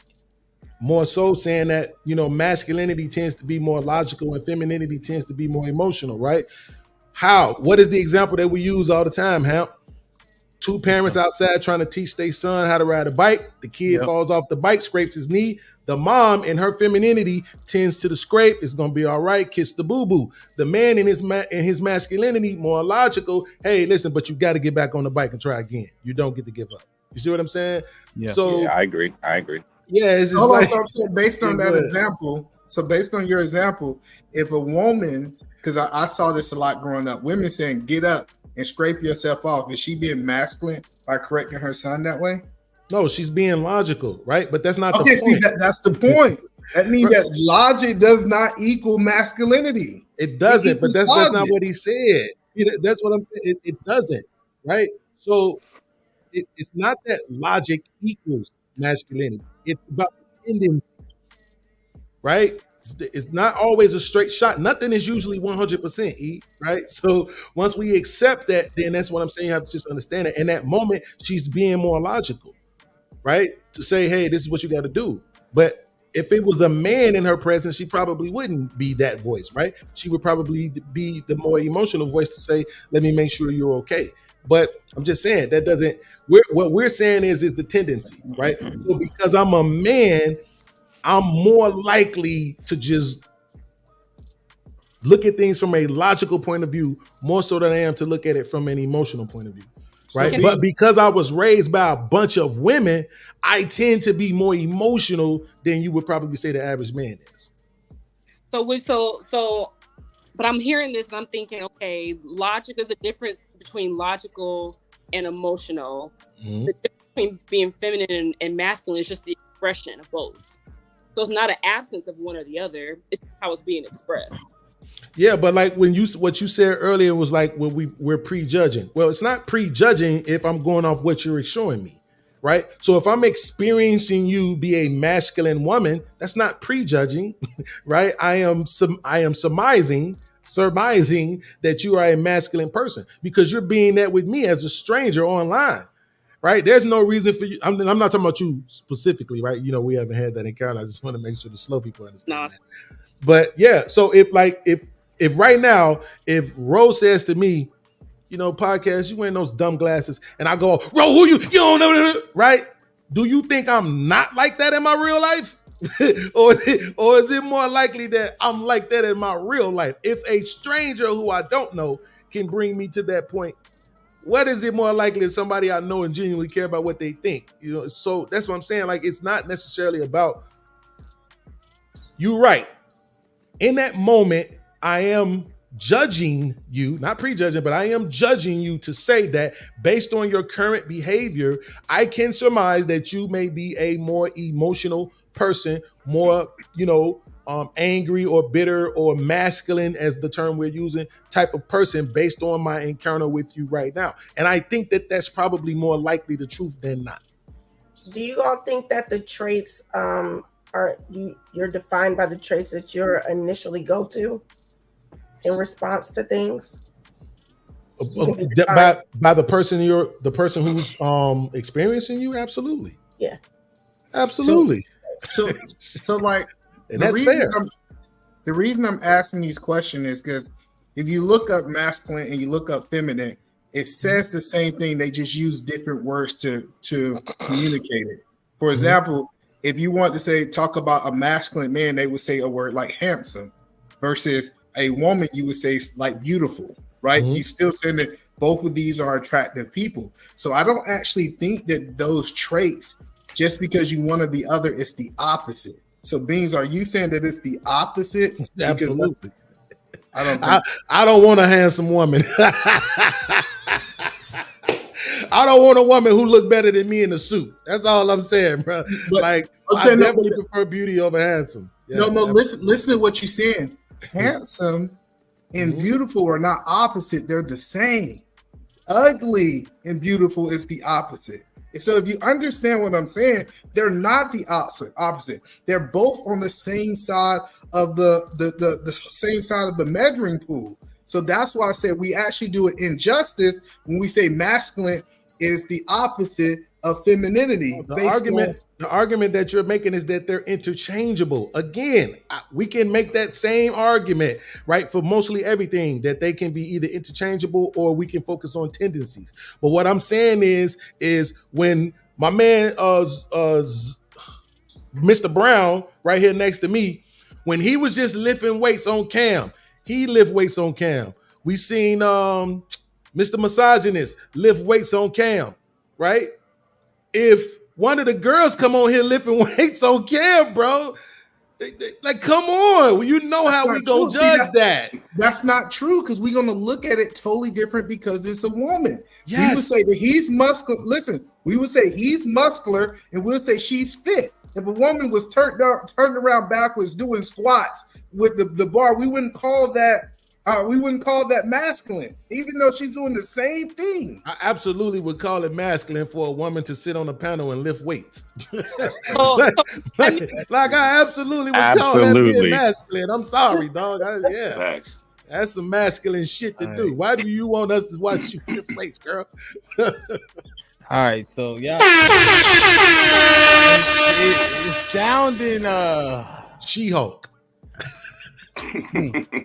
John, what you think? John, what's popping? What's going on? I'm sitting there listening, and I'm about to agree with my brother, Eda, man. I didn't even want to talk about that, but I'm gonna just talk with Eda, man, and say it for a second, because I see the point he's making. I actually agree with the point he's making too, because it's beautiful and handsome are equal. They're not opposites. And so what we're looking at is how we interact with how we interact with one another. So the point I want to come up and talk about is I see topic of the show we're talking about is, should we stop calling women masculine? I think we should. Because what I recognize is, when I'm starting to learn, I've been educated on this, is that women are not masculine. If you see a woman that you want to consider masculine, then you just really understand that what you're looking at is a dysfunctional woman. And then so what you're looking at is like how we're interacting with one another, and we know that the way that they're interacting is unhealthy. The same way you would say, if you saw a man who was acting in a feminine manner in conversation with his wife, you would say, well, that dude, we would say feminine, but we also understand there's something more going on psychologically wrong with him that's making him act in that manner. So we need to start really just looking at how we interact with one another, and know that, and if you're a female and you've always found yourself in conversations where you're being loud, boisterous, and arguing and demonstrative, that's what we're recognizing what it is. Yeah, but John, I think the thing that you're hold on, B. Let him get the full. No, I'm good. I was coming to an end. I perceived that, Amp. I wasn't cutting him off. I perceived that he was through. Yeah, but John, so this is the thing though, right? If I take a woman and I give her a toothpick, right, and a 5950, and she just sitting there chilling, chewing on a toothpick, and I ask her, like, what time is it? And she say, it's like 12:30. Know what I mean, son? Like, is she being masculine or is she being dysfunctional? That's dysfunctional. She's not acting ladylike. Boy, stop. Y'all gotta stop this. Say it again. How she say it? Say it again. If she be like, I'd be like, yo, what time is it? She be like, yo, it's like 12:30, son. Like, word is born. Why you ain't gotta watch, kid? Like, yo, you're fucking your life up right now, B. She say, you ask her what she want to drink. I want a 211. I want a 40. That's masculine. It gotta be masculine. It gotta be. No, that's a good point. I like that one too. Yeah, I do actually. Yeah. Come on, John. 211 or 211 instead of a barefoot. I asked her what she wants to drink. She don't say barefoot. She say a 211. Come on, John. It's the way that is it the way that she operates in the male spaces? Is that or her space period, the male and female space, and she's more aligned and akin to the male bravado or energy, right? Yes. I want to drink it. I want a 40. Like, yep. That's part of it. And so she's taking on those masculine traits and behaviors. Identity. That's the masculine piece of it. We have earlier, I'm not sure if you heard it, Beans, anyone else men up here now, we talked about 2 hours ago on how we were called masculine because we were taking on leadership roles. Not just talking about we drinking 40s and come on, son. We don't even talk like that. We were just being leaders and surviving and getting things done, getting things accomplished. And we've been called masculine. So if you're leading that the definition and the mindset of men is changed towards women and more so aligned with what Beans is saying and Hamp was saying about operating in a male space as a man and saying drinking 40s, doing 211, I don't know what 211 is, but 40 and talking very rough like a man, because we already know that energy, that male, what up, son? Like whatever. So I think that's a part of it, not because she's being a leader. But go ahead, John. What were you gonna say to me? Yeah. So if I think this where it kind of gets where the lines get kind of blurred is if a woman is leading men, she's probably gonna be exemplifying unladylike behavior. And this is where you and I always butt heads. This is where for the past 2 years, because we have talked about how I am in a leadership position and have been for quite a while. And to do my job properly, I have to give instructions. I have to be forward thinking, have to see the whole entire picture, being 10 steps ahead to ensure the people that are under me are not harmed and the mission is accomplished. And that should not be called being masculine or being, whatnot. That's me being a good leader. Which is what leads. So my question would be to you though, are you leading dysfunctional men who act feminine? Or are you leading men who actually act like men who are masculine? I'm leading men, I'm not sure. Men who are acting masculine, yeah.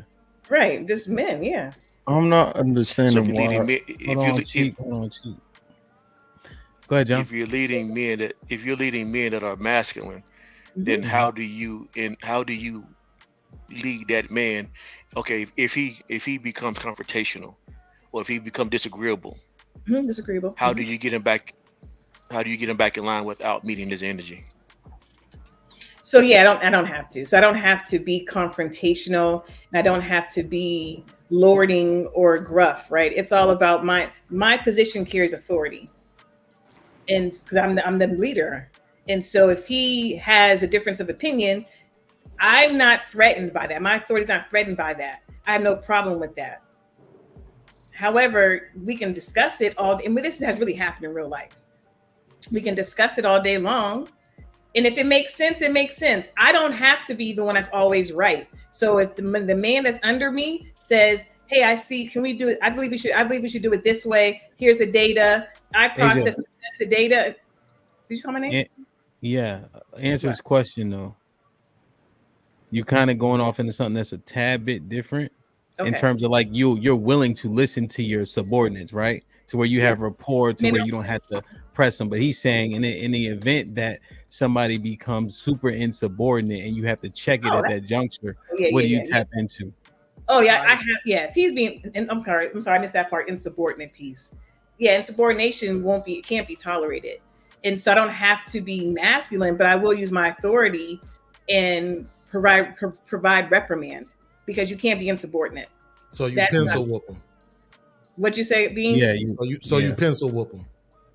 Pencil whoop him? Well, like what would you my mom used to always say, like, you got to be careful how you acting in school because they write everything down, right? So you pencil whip. You can pencil whip the guy. You can reprimand him, right?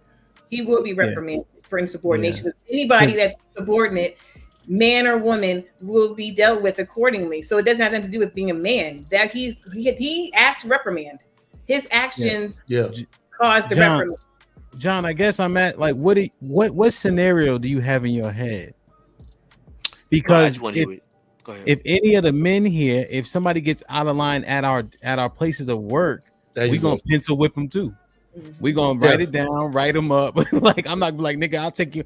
Well, I did do that a few times, but that's but that's generally speaking, that doesn't happen. Like it doesn't happen. So in career field, I guess career field is a little bit different because I'm not in working office setting. So I guess the demeanor would be conversation would be a little bit different. But I've been in an environment where there were actually men who are working with other men, and then so if something goes left, whether supervisor or managers, the conversation goes left. When two men disagree, I've seen it almost come to But like what in each other what face. you saw real quick, what you saw in that instance is two people being foolish. I don't disagree. Like you saw men being men, but they also being childish and foolish to get in a fisticuffs in the middle of a workplace. So she would have to disagree with that. Yeah, I don't know if she would have. Yeah, because it is right. You work there, right? So people fighting at work is things that generally don't go together. Crazy. Well, I'm not saying fighting at work. That's I'm why just I saying can't that. I'm not saying fighting at work. I'm saying the conversation is not just monotone conversation anymore. Voices rise up. Oh, you saying people fussing? Okay, I see. What you're saying. No, I think in general, what he's saying is this, and I think Hamp is onto something, but I can't pretend like I don't understand where John is coming from. No, I understand. To have to take. It's one thing to have to take instruction from a woman. It's a whole nother thing to have to take orders. You know, those are not the same thing. So here's let me just give him this one example. So the 49ers, the Chiefs, excuse me, not the Chiefs, the Arizona Cardinals, they have female coaches. Spurs, right? Yeah. And you often see the guys just default to like, ma'am, you know, like you guys ever see when Lamar Jackson get done with his interview with Miss Lisa, you know, Lisa Salters that be on the sideline. And he always say, thank you, Miss Lisa, like how we do growing up, right? So men, they already masculine. They're not trying to prove it, right? So as long as she knows what she's talking about and she has the backing of the male coaches and etc., the guys tend to just do the job, you know? And but Hamp, is she coming to you and saying, slamming the board down? Hamp, what the fuck are you doing? Get your ass in the... that won't work. That's John's point. Yeah, but they don't have John's to. Point. They actually default to a more like feminine. Because remember, we always say women get more from us by being feminine, quote unquote. There you go. See, that's the question I was asking. That's the question I was asking because that's too. So John's asking me that question because I didn't get that from John's question.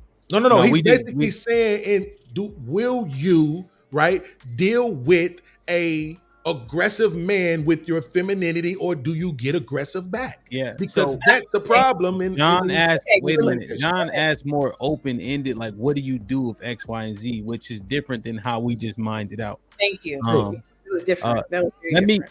Hey, Cheek, what's poppin', man? They phrased it better. Hold on, John. Can I say hi to Cheeky? I ain't seen him in a month. Do you mind, John, or can I talk? Well, y'all talked over my name, so I was going to try to like add context to what checkmate. Love just said, but go ahead, it's your show. Do what you gonna do. Sorry, I mean, I just want to say something. Hey, Cheek, what's popping? How you feeling, fam? What's up, been at? Offline, you know what I'm saying? Living life. All right. Before John tell me off again, John, finish what you were saying, then we'll get Cheeky in. No, I was just saying the love. Yeah, love. They did mine it out, but they did ask the question better than I did. But that's exactly what I was trying to get to. Yeah. So I answered your question on how it was asked. Now, if you want me to answer it after it got mined out, that's a different conversation. So I answered how it was asked originally, and then it got mined out, and I didn't respond to I was going to, but then we got stopped. So if we want to go down that path, we can. We don't have to. We can let Cheeky talk, but I just want to make sure that I'm actually addressing what was needed. Don't give me the play. I'm just clarifying. Cause love, you know why? Because I'm glad John asked it, and I'm glad we minded out to get to that question because we've been talking about this for a while, Cheeky. Have we not? How my girl, when we get into it, she cussing me out. You go to work, you ain't doing that.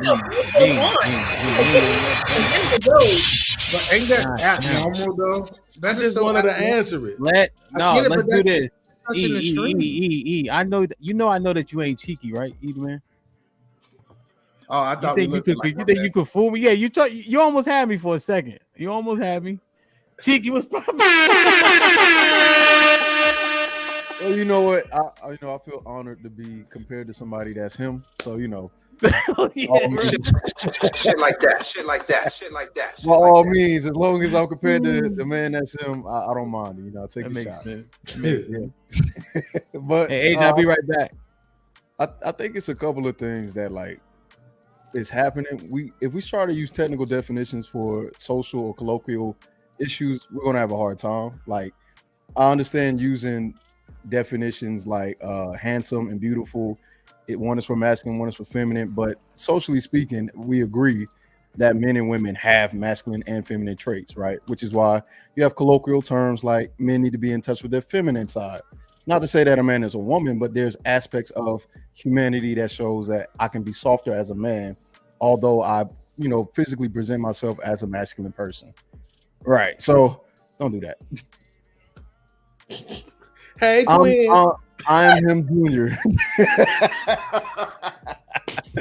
Look, man, I'm just saying the first thing we got to do is try not to use technical terms for a more complicated or more complex conversation, just because it makes the waters a little bit more muddy, one. And then two, in regards to the conversation about being perceived as masculinity, when it comes to women or Black women specifically, it's not necessarily the things that is done, it's the reaction that comes from the things you do, right? So you can be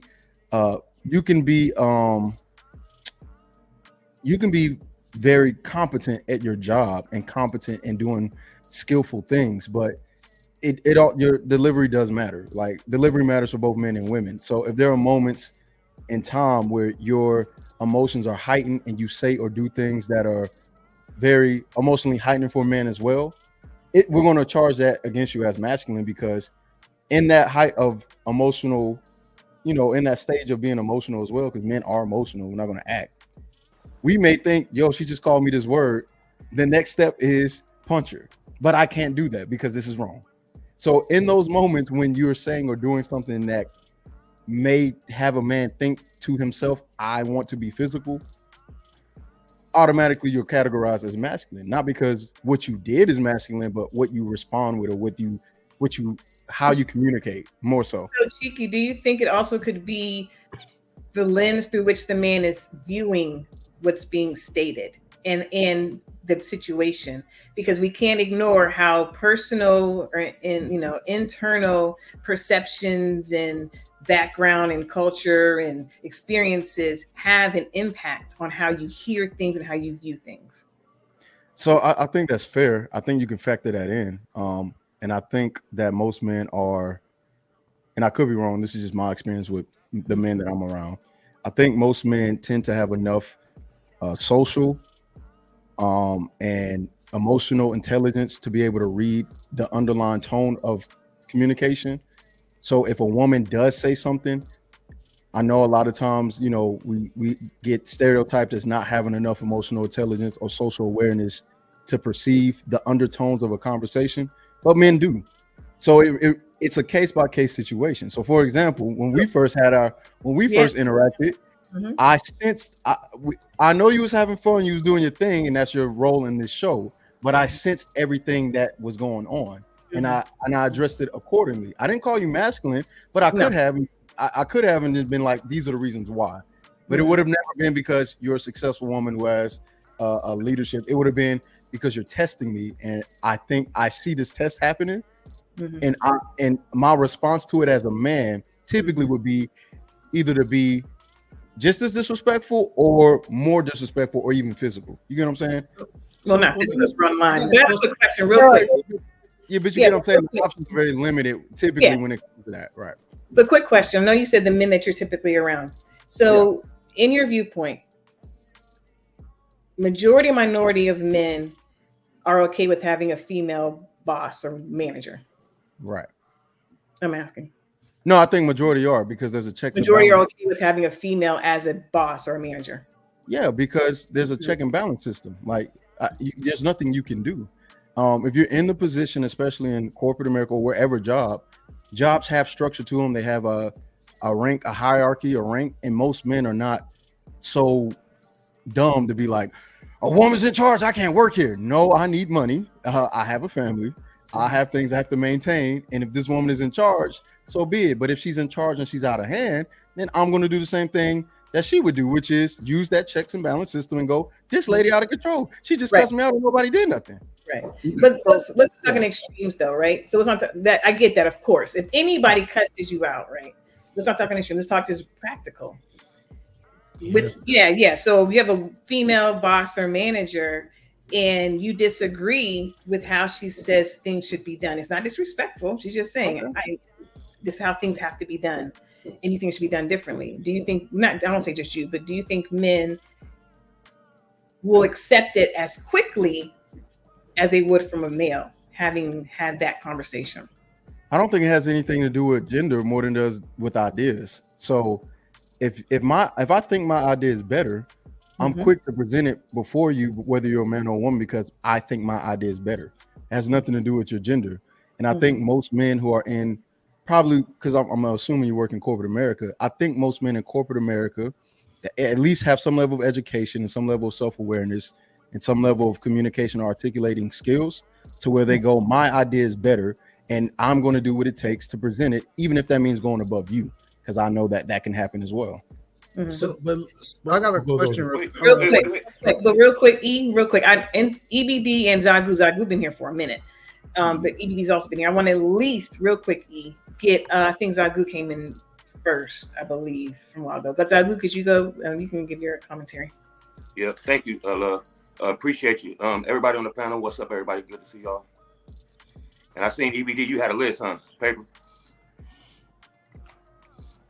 So look, I got when I wrote some stuff down, I was listening and shit, right? So I wanted to take it back to the original point of the conversation when Hamp was talking about basically this might be risky panel, women's POV, and some of the conversations when men have actually joined the panel. And so from what I see, and I've been on a panel, but not enough to where I don't really go interaction back and forth on the panels like that, but I just like give my observation and then kind of jump off. But women, they use aggression differently than men. So when they get angry, men get angry, yeah.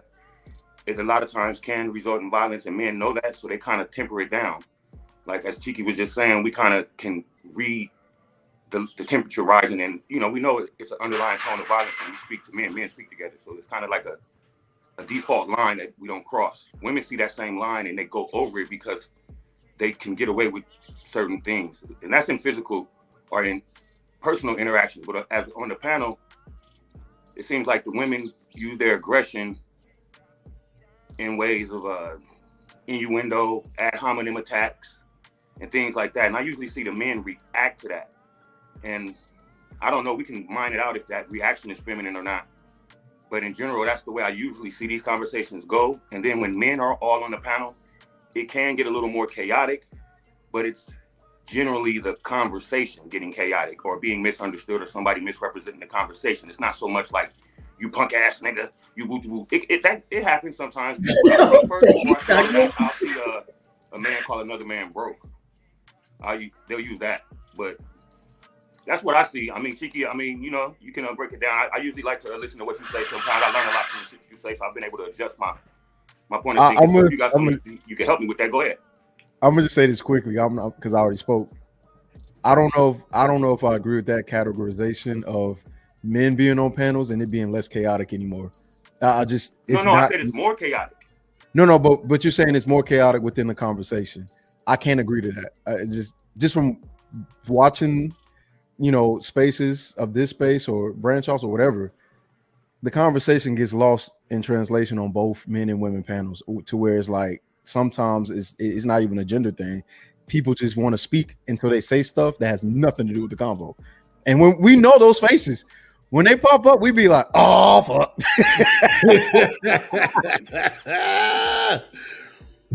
But Chiki, what I was getting at is the ad hominem Not talking attacks. about me, Chiki. You're wrong for that. They usually come on with ad hominem attacks, or do they just avoid the conversation? All right, thank you, Zagu and Chiki. Well, he just asked the question. I think the answer to your question is yes, but the truth of the matter is that I don't think that they're doing it intentionally. I'm gonna bring you right back. I think that we just have to understand that is the way that they communicate. It's and that's my point when I came on. That's why I said that's how they release their aggression, pretty much. That's why I said they just generally do it. Now, Zagu, that's what I wanted to mine out. Your how you see the panels, I would agree based on running the panel, 100%. Now, Chiki's 100% accurate in terms of people come up and just talk about what they want to talk about, which I don't understand for the life of me.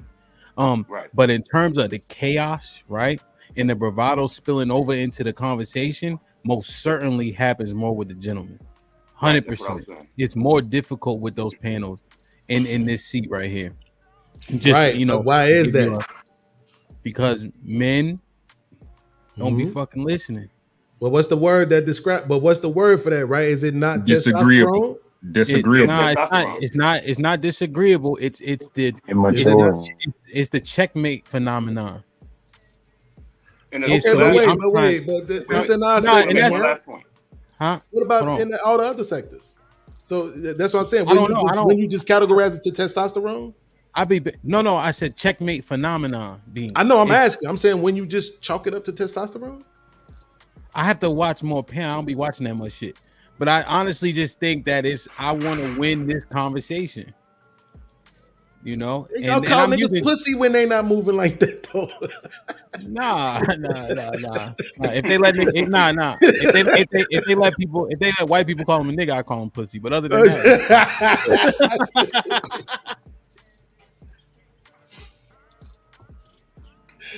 That's crazy. So basically, what I wanted to say, love, the last thing. This is the point I wanted to make. I just didn't want to make it sound like we were excusing the ad hominem attacks that women throw out, and that actually raises the disrespect in the conversations as it just being they're women and that's feminine and that's what they do. So I mean, because women say they have emotional intelligence, and I know they do. So I just, I was just thinking like if it was generally used in those conversations without throwing the ad hominem attacks, and just see if a person is really trying to talk in good faith with you, and if they're not, then just disengage from the conversation instead of ad hominem attacking and things like that. But I mean, that's just my little 2 cents in the whole conversation, and that's both men and women. But I just generally see it happening more when women get questioned and is going somewhere where they feel like they're getting pushed in the corner. They usually come out swinging like that. Okay, thank you. I appreciate that. Appreciate Kelly, real quick, EBD, because Kelly Bev was up here. She had to eat a salad. Kelly, you got something to add real quick before I go to EBD? No, you can go. I'll wait my. Good. Okay. Thank you. EBD, you got the floor. Well, I'll say that like in my past career, in engineering, I have worked under women CEOs, and my supervisor was a woman as well. So I don't have a problem with it per se. Taking orders from my supervisor, multi levels up.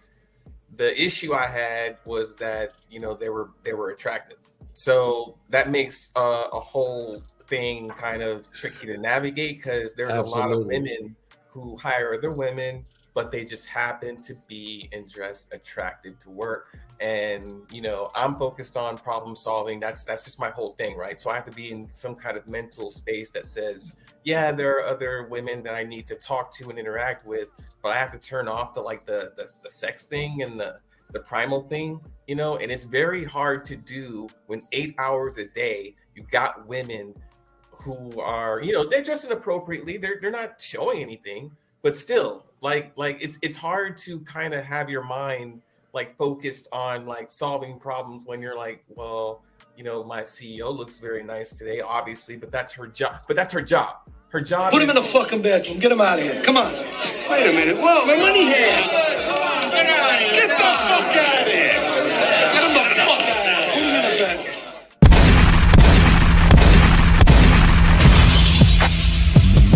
Niggas want me dead. Put prices on my head. Just cock my shit and I pop my shit.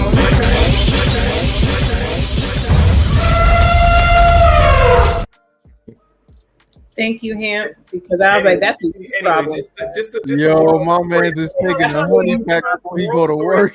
The moral of the story is I have to know how to talk to women differently at my job all day, right? I have to know, step through an emotional minefield of different women at the office all day. That's the point of this story. That's the moral of the story. No, that sounds like a personal problem. Cheeky, I blame you. I learned from it. How is that not a valuable lesson? I blame you. Cheeky. That's crazy. It's a valuable lesson. That's a personal problem. That's a personal issue, bro. Hey, Cheeky, you know why I blame Cheeky? Because everybody was on subject, and then Cheeky mentioned that people don't be on subject, and then look what happened. See, you brought this shit upon us, nigga. I blame you. So before I leave, can I ask a question? Or you want me to wait, love?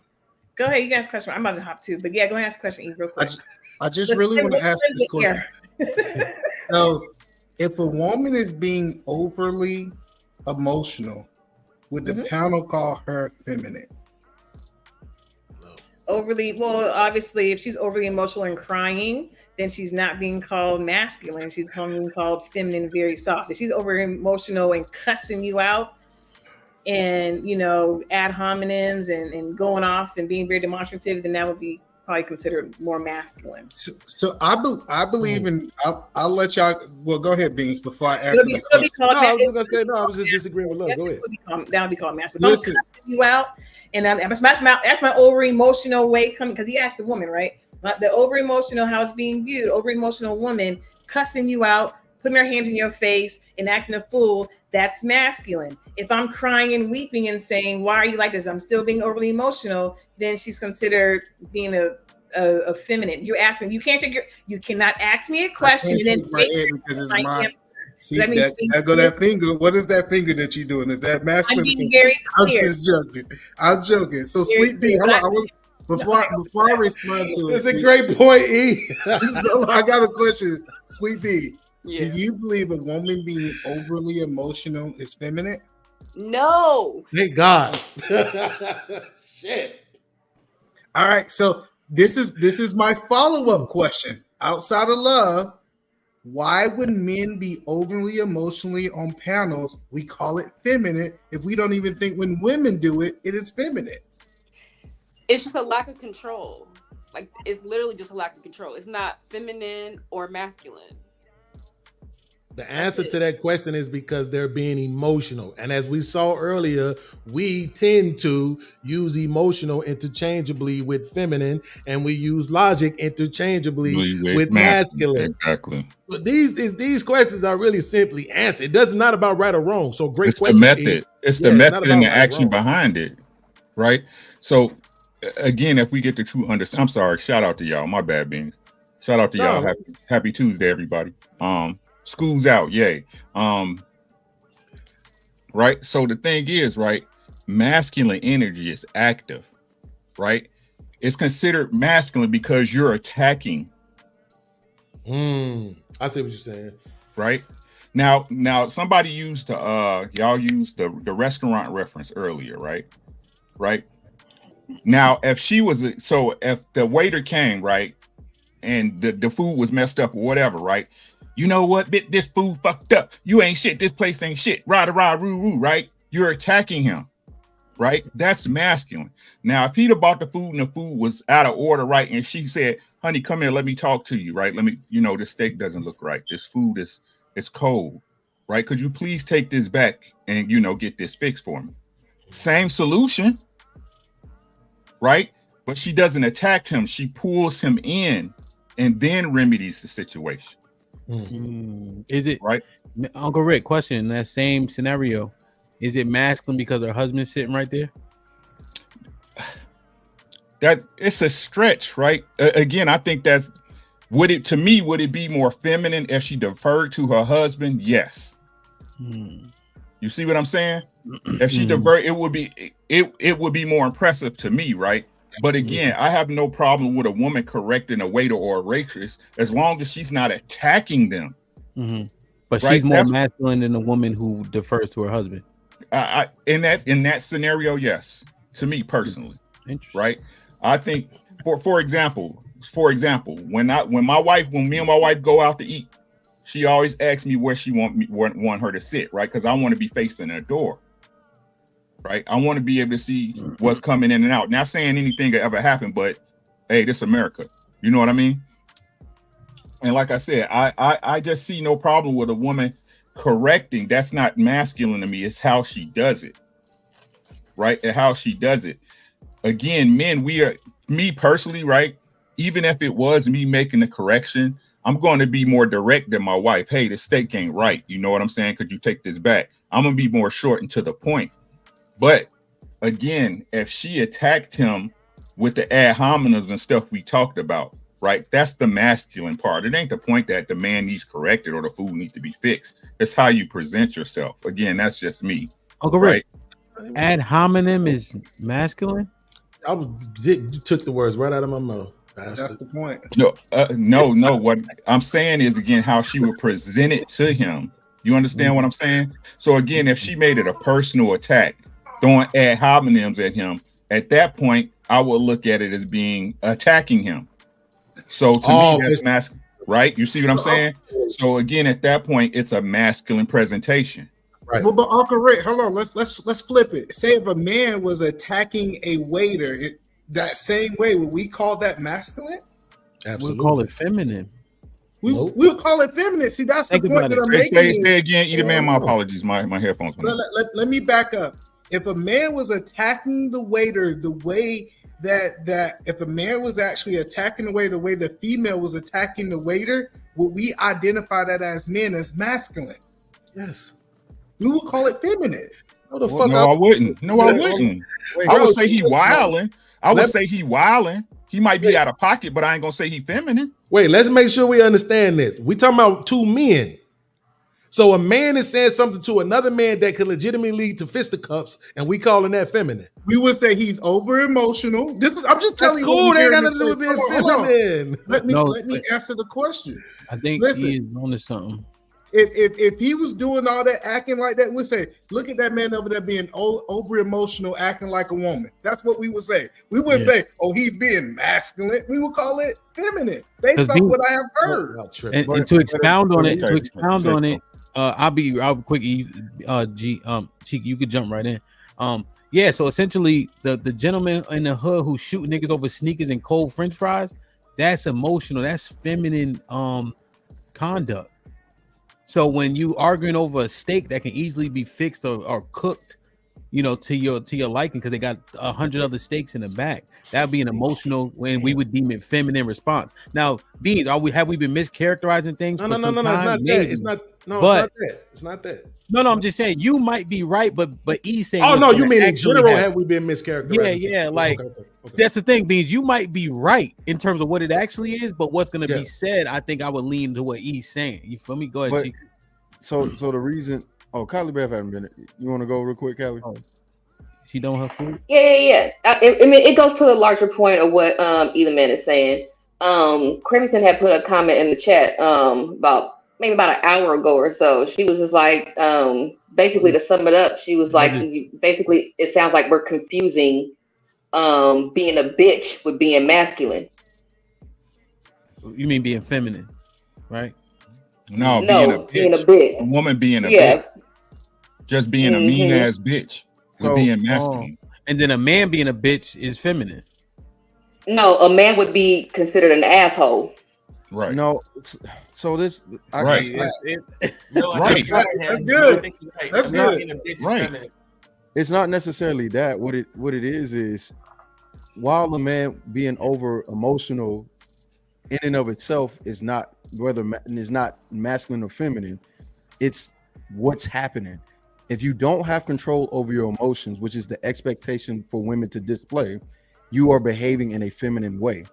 Whether or not you want to agree with it or not, women tend to agree with this, or at least admit to this with their hormones and things like that. They make it clear, I have a hard time controlling my emotions because these hormones or these bodily changes or whatever happens to me regularly. And that I've heard that from women, and that be their reason why I have a hard time controlling my emotions. Since men don't have that particular hormone, which is estrogen, the expectation is when you're upset or when you feel yourself being emotionally risen, you have enough control to make sure that whatever situation that you're in is calm. And the reason why we'll call a woman masculine is even though she's being over emotional, she's taking a very direct and very aggressive approach, which comes with masculine consequences, which is getting punched in your face. That's the reason why I think it gets switched up like that. Cheeky, you said a lot. Right? Hold on real quick, please, because he said a lot and I'm starting to forget it where my brain ain't working as well. Listen, come on. You gonna let him call me that, Ham? I called you it. Oh, okay. Let me tell you something right now before you even start. Don't even tell YouTube. Go ahead. Okay, but no, look, this is what I was going to say. Two things. First of all, yes or no, anybody, it don't matter. When two women are fighting, is that masculine? Yeah. No. Yes, that's masculine. That's masculine. I don't think it's masculine. I think humans fight. Yo, wait. The reason why I would say it's masculine is because of how we've already categorized our women. The reason why it's masculine is because how we typically categorize how women move when they have an issue with each other. Typically, they take social jabs at each other, or they try to create social pariah. But if you see two women disregard that socially understood or stigma that women have, and they start throwing fists like men, we're gonna be like, that's two niggas fighting. Facts. No, okay, but see, wait, hold on. So like if they got over throwing fists, they ain't that it. Yeah. Nobody said they throwing fists. We just said they fighting, right? And being, so don't make it more masculine. It's cheeky, right? So you know he said fists on purpose, right? Exactly, right. Well, in my head, I'm thinking when you say fight, I'm thinking fist. So if you see two girls pulling hair, yeah, like that look masculine. I mean, it looked. No, that look feminine. G. Okay.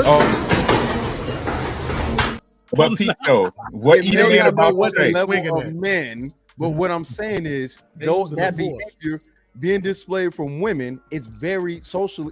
Again, this is a social conversation, not a definition or a technical conversation. Socially, that is unacceptable and expected for men to behave more like that. Don't talk about their form. Don't talk about their grabbing hair. Their tendency towards violence is what's making that masculine. Now, if I saw two women arguing, bickering back and forth, and they just yapping, I'm gonna be like, yeah, that's what girls do. They fucking yap. Okay, now, after they yap, I'm gonna be like, okay, let me throw it to you because remember I said two things. Let me throw it to you. Here's the other thing. Y'all could believe it if you want to. Look it up. I believe it was on Joe Rogan's show. Dude said women have more testosterone than they have estrogen. Does that matter? What? Who said that? They have more estrogen than we do, but they actually have more testosterone than they have estrogen. Look it up. Really? Okay. Yeah. So does that change anything now? Anybody want to? I've heard that too. If anything, it goes to why they more emotionally imbalanced. They be telling us this. They say I go through a cycle where my hormones go crazy. Again, women are very expressive of what be happening to them, which is why I expect the unstable behavior. I don't expect a man to be unstable because you're not going through that rigmarole of hormones. But Cheeky, I think you got to understand what I'm hearing you say, because if a woman controls her emotions, now are we saying that she masculine for controlling her emotions? But controlling your emotions is one thing. What is the consequence or what is the action after you control your emotions? If you control your emotions and you say, you know what, you got it. Let's say a woman and a man is getting in an argument and she controls her emotions, says, you know what, I don't think we should have this conversation anymore. I'm not going to sit there and say she's being masculine. I'm just saying she's being logical. Now, if she sits there and go, you know what, shut the fuck up, bitch ass nigga. Now you acting masculine because my head is thinking, the only kind of person that could talk to me like this without any real consequences is a woman. Because if it was a man, he would be dead. No, but if you get what I'm saying, I wish Love was still here so we could tell her that's why we call it masculine, because you're saying fighting words. I think I understand what E is saying. Like we're making masculinity synonymous with being logical. It's not. It's not. And it's not. So, but if a woman isn't responding in a logical manner, or you said if she does respond in a logical manner, then we wouldn't call her masculine, right? Right. Is that what you just said? Right. So, and again, I'm not putting the thing that I don't want us confused. I'm not putting logical and masculine, because if two girls are fighting, I believe that's masculine. Because what about emotional? Too emotional and feminine. You just said they were unstable. So, say that again. I'm hearing beans at the same time. My bad. Let me mute up. Making synonymous being feminine with being overly emotional? No. I would say it depends. I feel like it's been interchanged. Actually, it's circumstantial. It really is. Answer a question so we can keep the conversation moving forward. If you had to answer. Okay, so if you're over emotional, I would say that is feminine. Yes, because of what tends to come. Because of what tends to come with it. Well, Sweet B finished the point, so he answered. Now what? So my point is, it can't be that way for one side of the coin and not be true for the other. Do we? Hey, let me ask you. Do we know what the fuck we talking about right now? I do.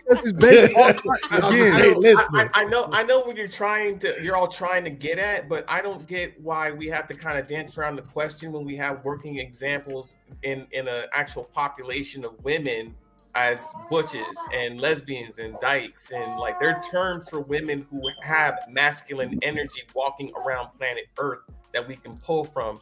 Why are we pulling from hypotheticals and examples when we actually have real life experiences with these women who dress, act, behave, get their hair cut, get their face looking like a man? I got you. Listen, physically challenge. I got you. We understand your question. The problem is YouTube. These people on YouTube are not talking to the butchers. They talking to the ones that look like Sweet D. They talking to the ones who don't even identify as trying to be like a man. You must have never seen. You must have never seen This Might Be Risky. Right. So to say to use the example, they say all men gay. Right. To use the example of the two girls windmilling, right? But if you saw two girls windmilling, you'd be like, that's some ignorant shit. But they two girls. But let's imagine if you seen one girl windmilling and one girl squaring up, right? And she hit her with a jab and a hook. Yeah. Right? You're gonna be like, that bitch, she him. Right. You're gonna be like, she him. Right? So I don't know. Point. It's the situation, right? So and let me flip it on his head, right? When we have people up here, dudes spazzing out. Joseph's the best example, right? But a lady just sit back, be like, okay, Joseph, whatever. You know what I'm saying? I'm not gonna argue with you, Joe. You be like, that's a lady, that's real feminine of her, don't y'all? And when Joe's sitting up there yelling, looking crazy while the woman had already stepped back, y'all free to make y'all own judgments at that point, right? Mm-hmm. But see, right? But that's the point, though. No, but that's what I'm saying, though. It's all in what's going on in that moment, right? Most ladies, right? You will never see them argue with a man. They're gonna always step back and retreat. But that's logical. That's not my point. I understand. You keep trying to make that point. I'm not even trying to negate your point, right? Of course, it's logical, but it's also feminine. You see what I'm saying? And that action is feminine. Look, what I keep telling you, it's the actions that counts, right? Absolutely. Right. So again, if I'm yelling if I get into a woman, if me and a woman had a conversation, right? Again, what Cheeky said, socially, we've been conditioned, right? For us as men to not even go there, right? We have been socially conditioned as men not to go there because we understand the consequences attached, right? But if I did, right? Saying if it came to it, if I went into Papa Bear mode, right? On a female, the only way that female can really show her femininity is by stepping back. But that's the problem, Uncle Rick. Is by stepping back. No, but listen to what you're saying. Because on the other side, we have Cheeky saying if she was to get in her emotions and start, let her emotions get the best of her, they would call that feminine. If she did, because she would attack the man. So that means she could be feminine, out of control with her emotions. She could be feminine, in control of her emotions. That means that these characteristics does not identify femininity and masculinity. If you could be both on both sides of the parent, it's the action. That's what you're missing. It's not necessarily the state of being emotionally heightened or unstable. It's the action that follows it, which is able to be categorized into masculine or feminine. So if a man, let's say I'm very heightened, I'm like, oh, I'm riled up, and then I say, you know what, I need to leave. Instead of yelling or fighting y'all, or cussing y'all out. In most cases, I don't think people will call me feminine in that. But do. But if you got to cussing somebody else on this line, they would say, "Why you in your femininity? Why you feminine?" But we know the people here are retarded. Let's talk about real life though. So, but Cheeky, this is why I'm saying. Think about it. This is why I disagree with the restaurant example. So if I'm in a restaurant and the dude bring me my food and it's messed up, and I say, I know you ain't just bring me this food like this. You must be out your mind, boo-boo. You better take this steak back. I ain't going. Right? We all gonna say that that's feminine. But if I say, hey, my man, yo, and I'm talking about I could be loud, I could be angry, I could be whatever, but I'm saying, hey, yo, my man, I paid good money for this steak, fam. I'm not taking this steak like this. Take this shit back and bring my shit back right, fam. Somebody finna try to tell me that's being feminine, you out of your mind. Walk up to me and tell me I'm being feminine then. Let's see how that work out for you. But Beans, let's say after you tell them that, you stand up and punch them in the face, we're gonna be like, okay, that's feminine. You OD. Why would you do that? You have no control over your actions. We'd be but that's not feminine. That's why I disagree with the take that overly emotional is equitable with femininity. Right? If you're saying being emotional, right? Like thinking and operating from an emotion place, not emotional, like you just, but I'm saying like what we use the mom checking on the baby, the son's leg when he fall off the bike, right? That's an emotional response, right? That's femininity. Question, Beans. Can you do the feminine guy doing his shit again? Rewind it and play it back. Listen, I'm a comedian, so I don't give a shit. 2 snaps in a circle, bitch. Bring my motherfucking food right God, all right, stop. But I got a question. If I was in that same but I could fight him. That's why I don't mind pretending. I got you, Beans. But the problem that I'm having is if I was in the same situation and somebody says something crazy to my wife and I knocked her out, the men ain't gonna call me overly emotional. They gonna call me a protector then. They're not gonna say that. They're not gonna try to paint me as an over emotional guy. Hold on, Beans. Question now. You said you knocked her out or him? You said her. He said her. He said her. That's why I was like, niggas would call you emotional for that. No, I can say that I misspoke. But what I'm saying is, if a guy, what's going on today? I got you. If a guy said something crazy to my wife and I knocked him out, I wouldn't be called overly emotional. I would be. Yeah. I'll be. Look, no, I wouldn't. Problem. No, I agree with you, but the problem is we trying to make it seem like just because you say some words. No, it's okay for me to say some. Hey, my man, I will beat your bitch ass, fam. Like you like no. The best course of action is for you to get the fuck out of my face. Real talk, fam. Before I put this chair around your neck. Like I've said that shit a lot of times, and I've said it to get out of fights. What if I just said something foul and I chose violence? Is I'm being overly emotional for choosing violence? Yes, nigga, that's overly emotional, but it don't make you less masculine. That's the point that I've been trying to make all day. Is it the appropriate reaction? Right. None of that has anything to do with masculine or femininity. Let me catch up to these real quick. Damn, man. Okay, let me catch up. Yeah. It is emotional, but is it appropriate? Hold on, let me catch up real quick. Go ahead, Doctor. All right, be safe. Finish that workout. You ain't even sweating or none of that. Yes, I am. He got light skin sweat. Oh, that's what it is. He knows what the $5 is. I think she was passionate about the message and her work. That's all. She wasn't obnoxious or rude. I didn't see masculinity. He talking about I love Dorsey. DT with the $10. Masculinity is endurance, toughness, logic, sacrifice, stoicism, problem solving, and being of service.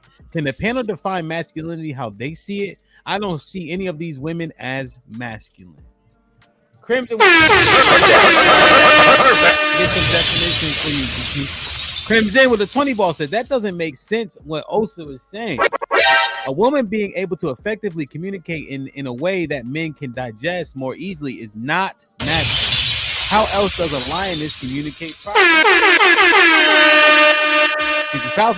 DT, I agree with you talking about this definition. Reese with the $2 says Osa got love full on African now. Peep the headdress. Adonis with the $5 says there is a way women can make a man weak to get what she wants. Being assertive is done when they doesn't know how. There is a power in femininity. Aaron with the $2 says I dare E to go call his wife handsome right now. Adonis with the $5 says what man would turn down his woman speaking softly and sweet to him than saying she didn't speak assertive enough? Femininity is our weakness. Aaron with the $2 says let me find out y'all sus niggas calling men beautiful. Aaron with the $2 says and y'all told me New York women don't talk like that. Shaking my head. Reese with the $2 says come on son. So basically New York women are masculine. Absolutely. HQ with the $2 says logical doesn't mean better. Tezzy with the $2 says he don't know what leadership is. I sense ego. OG Speed with the $2 says y'all slow this morning. I'm running to 40 in a 4-1-2. Shit. Reese with the $5 says Callie Bev, the more I see you, the more you look like my older sister. I don't know if I like you more or if I should cuss or clock next time I see you. What I wish I had a sister growing up. OG with the $2 says using your God mind will any of this be relevant? DT with the $5 says, can you imagine a man seeing two girls fighting and thoughtfully rub his chin like so masculine, need more estrogen? Nah, that's two birds scrapping. Shiesty with the $2 says, how much? You don't drip, cheeky bandit. The drop. I think she's saying drop cheeky. OG with the $2 says, God flooded the world. That's feminine, emotional. Thanks. Red Pill Ranger with the $5 says, women can control their emotions with their white boss David, but can't control it with their men. Rest in peace, KS. Men need to have higher standards. Sway with the $2 says, y'all are correlating mass and femme to intelligence. Like, share, subscribe, tell a friend, and tell a friend. Hit that like button right now if you can. That helps the channel the most. Can I just say something real quick? I think that people are confusing assertive with aggression. And those are two different things.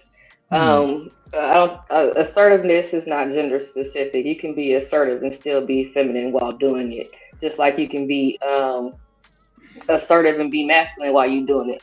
Now, I think what they're trying to say is aggressive. Now, aggressive is something different than being assertive. So can I ask Callie a question real quick? Callie, Callie, you seen Baby Boy? Yes. Okay, what was that? That argument, remember, on the stairs right before they had the I love you sex. Remember that? She was following him down the stairs, finger pointing, all that. What's that? Aggressive. As far as whether or not she was being assertive or aggressive? Yes. In that dynamic, yeah, she was being aggressive. Okay. Yeah. Was that masculine? I would say, yeah, she was basically picking a fight with him. There it is. See, thank you, Callie Bear, for saying it out loud. Hope somebody finally gets it now. That's when we calling it aggressive. The shit that you know will lead to a fight, whether you did it to a man or a woman. You know what I'm saying? Like, come on. In Beans or Callie, you can't be assertive without being aggressive, right? Hell yes, you can. But you can be aggressive without being assertive, right? Oh. Every time you say I'm wild strong. It's true. See, but you be being assertive, right? You be letting people know, like, but I'm not being aggressive. I will fuck you okay, up. Yeah, point blank, yeah. And we've been talking about so much dumb shit today. I said, "Shit, let me try it." Go ahead. Chill out. Damn. This nigga racist. That's true. Damn, y'all be now y'all speaking truth. Now, shit, I can't deny none of that. It's got a point of view. That's so crazy. We be all it just takes somebody to point it out for us to be like, that's what we've been saying. Based on the circumstance. See, what I'm actually saying is that everybody been given the conversation an opportunity to like process. So it sounded like there was a level of double talking, but the truth is we was minding it out at the same time as we thinking through it. So, and it wasn't a bunch of, well, nigga, you said, you know what I mean? I think even Cheek might have said, so I think me and Beans, I text him like, I think Cheeky contradicted himself, but I ain't say it on the panel. You know what I mean? I just text Beans directly. You see what I'm saying? So, you gotta remember that. Like, you might say something, Hamp, and then Cheeky might say something, and then I'll be like, yeah, but what about when people say this, right? Yeah. And it's like, but Cheeky didn't say that. I'm addressing Cheeky based off what Hamp said. And that happens a lot too. So we just gotta kind of keep that in mind. No, bro, I think people just listening, and then, you know, like I say, oh, he just said some better shit than what I thought. Yeah. So I'm gonna go ahead and change it, period. You know? Absolutely. His ghetto point of view was popping. Good. Salute to the chat. What's going on to the panel? How you guys doing on this splendiferous day? What's going down? Good. What's popping? I'm chilling, man. See, I just heard you guys over here dropping a few gems. Just wanted to, see if I could contribute a few drops to the big water pool. What do you think? Oh yeah. So I mean, what was the last thing you guys was on? I'm sorry, I was going back and forth with Key in the chat. A lot of NYC women are super aggressive. Like, let's stop. As a person from NYC, they are super duper aggressive, man. It's for no reason. It's absolutely for no reason. Especially women that grew up in like the hood. It's ridiculous, man. And I get it. It's that environment put an extra heat on you. But like they don't know how to turn it off when they go other places. Like, and you can tell. You can really tell. Like it's a aura about them. Like any little thing you ask them, the switch is like instantaneous. Like they will completely shift the energy in the room. They can get extra violent out of nowhere. And I'm not saying some females don't outgrow this. And it's not 100%. Of course, it's not 100% of nothing. It's at least 65% of females that grow up in NYC that's entirely too aggressive and I say for no reason jokingly, but I get it. It's the environment is crazy, but like they don't know how to turn it off, and like it can be very off-putting. It can limit their opportunities. I know real smart girls, like girls that were super smart, girls that would try to go to college and all that, but because they couldn't turn that off, it really didn't work out for them. They're not really comfortable outside the block. Would you say, and I hate when people do this, although I'm about to do it, isn't it everybody though? Like the men like, just the same. Like you could tell if somebody from the East Coast, like you could tell, like even if I'm somewhere, I could tell if there's another nigga from the East Coast. Like I could tell like who from up top and who isn't, because it's like a particular level of bravado. I'm not even saying it's positive. I'm just saying it is. And do any of us actually turn it off? I know, and I all don't mean all, but you catch my drift. Yeah, maybe not off, but I think some people can adjust to environments. And it seems like I've seen from personal anecdotal experience, I mean more brothers who grow up in those environments who want to turn it off and want to be able to adapt and adjust, be able to. There's always the dudes that don't and just never turn it off. But I'm like, I've seen some sisters, even sisters that went to college with me that was super smart, grew up in the same building, all that, and just couldn't get to the last finish line. Like, yeah, damn. Yeah, you see him and get a point of view, with you being from the East Coast, you probably saw this up close and personal. The difference between the Queen Latifahs, the MC Lights, you know what I'm saying, the Queen Pens, Lil Kim, Foxy Brown, and versus what's being pushed now, right? Yeah, these absolutely. girls that's tatted up, tats all over their face, they carrying guns, they rapping and saying, I don't rock with the girls, I rock with the bros. You know what I'm saying? Like they're literally telling you that we're taking on this quote unquote masculine energy and we're not trying to, you know what I'm saying, forego it, as you were saying, outgrow it, but they're saying we're not even trying to forego it. They definitely embracing it. It's to your point, it was even the shorties that was quote unquote gangsters still was feminine to some degree, like you said, the Foxies and the Little Kims. Like shorties, a lot of the shorties now part of my vernacular, but a lot of them girls now, they just into the drill music. You know what I mean? Like they in the gangs as much, they tatted up as much, they throwing up signs as much, they throwing up guns as much. They in the club, they not worried about when the Usher's joint come on. Nah, when the drill song come on, they going crazy in the culture is different. He's not playing. So is being hood the representation that black people use for masculinity? No, I don't think it's hood, Uncle Rick. Salute to you, good brother. I think there's people that's always been hood, that's been sisters, that was never that aggressive and never that extra that hyper energy. Listen to what I'm asking you though, right? Yes, sir. And what you just stated is that it's the reason why. It's because the environment, right? And again, we can sit up there and say that they pulled these traits from the environment, but also the men that emulate that in the environment or are that in the environment, right? Who people consider more masculine because they're gangster. Right. So when we see people like Love Dorsey and they hood, we associate that with masculinity because it's of the hood. Mm-hmm. Yes, because it's aggressive. Yo, you might be dropping something right there. I agree with that. I think you're right. That's what it is. Like Uncle Rick, my mom she used to hate the fact that I idolized my auntie so much. But my auntie was a person who called herself a Christian, right? But she followed it to the letter of the law, right? So her speech, everything, she didn't curse. Her speech was, everything was soft. Hi, praise Jesus, right? It was, everything was just all soft. When she had one of the worst husbands you can imagine for somebody that you care about, she didn't attack him with aggression. She tried to feminine him back from his drug habit, but unfortunately he died from it. But that's what I'm saying. It was like she was everything that you would expect that a woman was supposed to be. Soft, I'm following your lead. When her husband wanted to buy 2 different mansions and all that, guess what? He said that's what we doing. That's what we doing. I'm not arguing. I'm not loud. I'm not yelling. The only cuss word I've ever heard her say is damn and hell. And that was doing deaths. Right? So I'm saying, like, if you see one side of the spectrum and then you show me something else, it's going to be very difficult for me not to look at these hard tank top wearing, tatted up, gun toting, everything is the bros. Like, they don't even smoke blunts the same way. You ever see these chicks sit? Hemp, if the chick is sitting like a dude, you know what I'm saying, with her elbows on her knees, and she do, am I not supposed to say that that's masculine? I'm supposed to dumb myself down and pretend like that's not her trying to emulate the men around her, right? Maybe that's what we should say.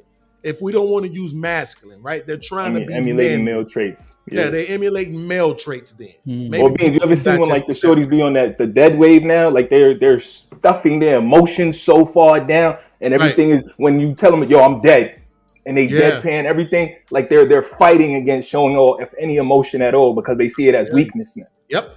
Yeah. Yeah, this shit. I don't know, bro. I think it's clear cut at this point. Heathen Queen with the makeup on got me on. Hey, HQ, how you doing? I gotta go take a cold shower. Look at you. Move your camera down. Either sit up or move your camera down so we can see your face. Well, yeah. I can't. Heathen Queen, you look very, very decent, man. Look at you. Say chew 3 times in a row. You said what? Say chew 3 times in a row. No. Chew.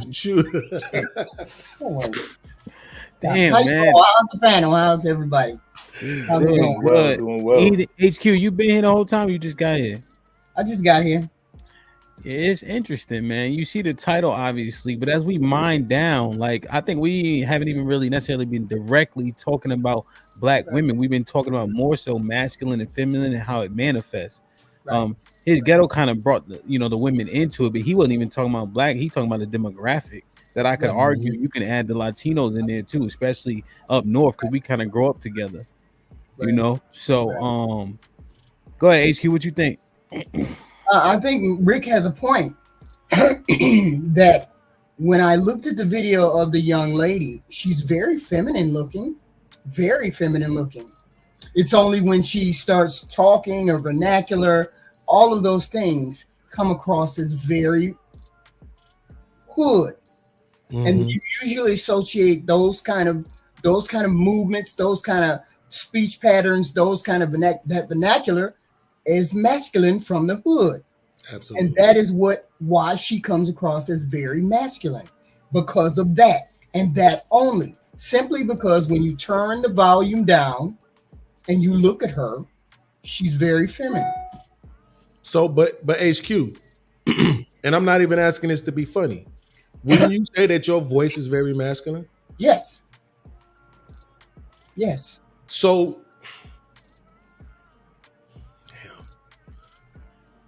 if I'm looking at, what about your mannerisms? Do you think your mannerisms are? No. Okay, so let's go with that. Let's say your mannerisms aren't, but your voice is, and I say, damn, she's masculine. Would you say that that's a proper assessment, or would you say that it's like overshooting? Yeah, but I don't come across as her. No. I'm not asking. I'm not talking about her right now. That's what I'm saying. What I'm trying to see is like, because the way that we're gonna judge people, right? Because somebody else brought this up earlier, so I'm just trying to. I like to say parse it out, right? If I'm taking your word for it that your mannerisms aren't masculine, but by your own account, your voice is, right? So if I'm experiencing you and I say, damn, she's masculine, am I correct in that assessment, or is that me overshooting it just because of your voice? Well, it would depend on if you saw me in person. If you saw me in person and you saw my mannerisms in that way, and you heard my voice, you would not say she's masculine. But if you heard me over the phone, like I get all the time, that's a man talking. Yeah. I get that 9 out of 10 times. Oh, Mr. blah, blah, blah, Mr. blah, blah, blah. And I just play along with it because it's what people expect. Yeah, see, I think you're on to something. And the reason why Hamp is muted. Because the reason why I'm saying that is because somebody said it earlier. I can't say it verbatim, right? I'm losing my touch, Shiki. Remembering what everybody says. But somebody was saying earlier that a lot of times, I think it was Love, was saying a lot of times that we judge people based on certain lenses and I think the other chick who was up here, I forget her name with the hat on, she was saying that off of a single experience, right? So if I'm talking to you, I can't really judge off your mannerisms, but off your voice, and then I'm labeling you as masculine based on your voice characteristic. That may be a little bit unfair. You see what I'm saying? Right. I mean, but you have to take a person in their whole totality. If you take a person just based on their voice, like I said, most people, if they hear me over the phone, they say, "Oh, Mister, how you doing, Mister? Oh, can I help you, Mister?" Most men say that. Most people say that, and then I'd be like, "No, I'm a Mrs." They'd be like, "Oh, I'm sorry," but then with her, it's all of her. It's her voice too, but her voice is more her vernacular. The way she uses words and phrases words, her vernacular is masculine, right? My voice is masculine. My vernacular is not masculine. Hers is. That's what you said. Well, I think we got to still think about life experience. Like if I interact with somebody who talk like you and they're masculine, I'm automatically going to identify you as masculine too. I think our point of reference in our mind makes a difference too. But she said that. She said if her mannerisms were masculine, then it would be an accurate assessment. But if it's not, right? Like, and I think he was the one who was making the point earlier that if we see a guy being demonstrative, is the word I like to use, on the panel, we call that emotional, right? We immediately say that guy is emotional, right? He might be saying the best shit ever, but we can't even hear it because we're paying attention to how he's saying it. You see what I'm saying? So now we've just labeled him emotional. And I think if that's the case, we might be doing that with her, right? If you're saying visually she's not masculine, but audibly she is, then it may be an incorrect assessment to call her masculine. This feels like a conversation about intelligence and wisdom. Hamp, Sway came on the panel and didn't say hi to everybody. Wow. I always been a talented. I like seeing people get in trouble. I like seeing people get in trouble. Yeah, that was messed up. Hey, dive into that, Sway. Nah, what's up to the panel? I guess you know. You guess, nigga. You guess, rude ass nigga. Sway, what up? Hey, before Sway gets started, I just want to say Sway's a bad friend, guys. Don't be friends with Sway. Yes, he's a bad friend. He gonna leave you out there because you said that. You can have Neil Long on cuff and he ain't gonna hit the friend or occupy the friend. The other girl asked Sway where the bathroom is. He say piss on yourself, bitch. He ain't trying to do nothing. Yes, exactly. All things about Sway are true. I'm not gonna put you in that position either, though, Rick. So you know what I mean. I'm not gonna. Yeah. So, anyways. No, I think, like I said, this conversation seems like we're mainly talking about intelligence and wisdom, not necessarily knowledge. Knowledge is the information, intelligence is the process of the information, and wisdom is the implementation of the information and after the processing of it. But it seems like we're getting caught up on the wisdom and intelligence part in thought, right? Intelligence is how they are processing the information that is given. In the same way, a woman is going to process "quote unquote" information feminine as you would like, and you might deem that less logical. And then a man will process information masculine, "quote unquote," and you'll deem that logical. So it seems like femininity is like the lack of intelligence, and masculinity is intelligence, more intelligent, "quote unquote." Damn. And then we get into like the actual action of it. Now we're talking about wisdom. It seems femininity is how, like you said, a level of implementation on how they carry themselves. Because I always think back of like queens and princesses and all those like bougie motherfuckers. They can be hella feminine, proper, presenting, but they also know how to be very assertive, tell people what to do, be very demanding, commanding of situations, but they're presenting themselves as feminine. You know what I mean? And so I think we get those two convoluted. It's like if they are processing information feminine, but they are interpreting it and presenting it masculine, I think the interpretation is what most people are going based off of. It's not necessarily how they process information. Because a man like me, let's say me specifically, right? I'll be on these panels and I process information very logically.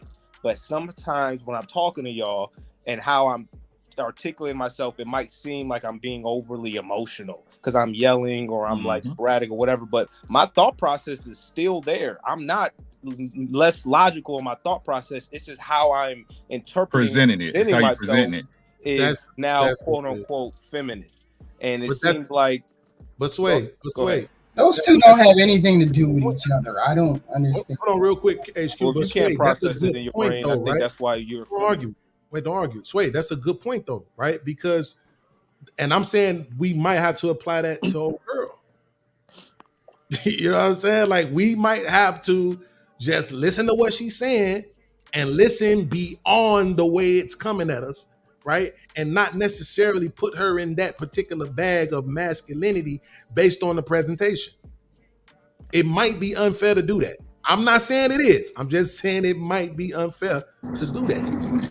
I believe she just said some talking points that men agree with, so they automatically identify her with masculinity.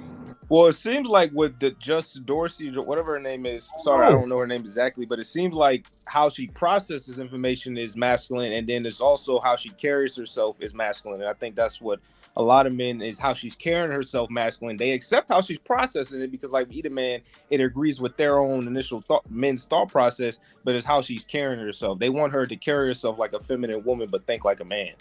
That's HQ's point, right? Yeah. About the mannerisms. Right, so the mannerisms is what matters. So if we go off the mannerisms, then it may be fair, right? But I'm saying at the same time, who can we really say that? Because this is one thing I don't think we give people enough credit for, Rick. On these panels, on the internet, for some of us, these conversations really matter.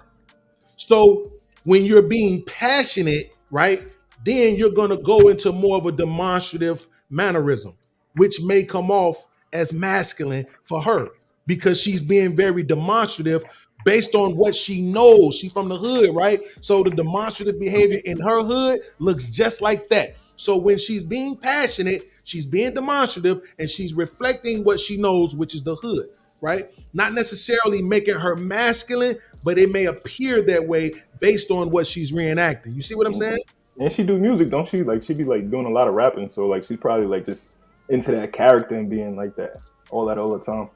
Yeah, so, I mean, we know women that say that. Let's be honest, in the hood, they say that all the time. Like my lady, hey, she went out of her way for a long time. I'm not no girly. I don't like pink, right? I like purple. I like red.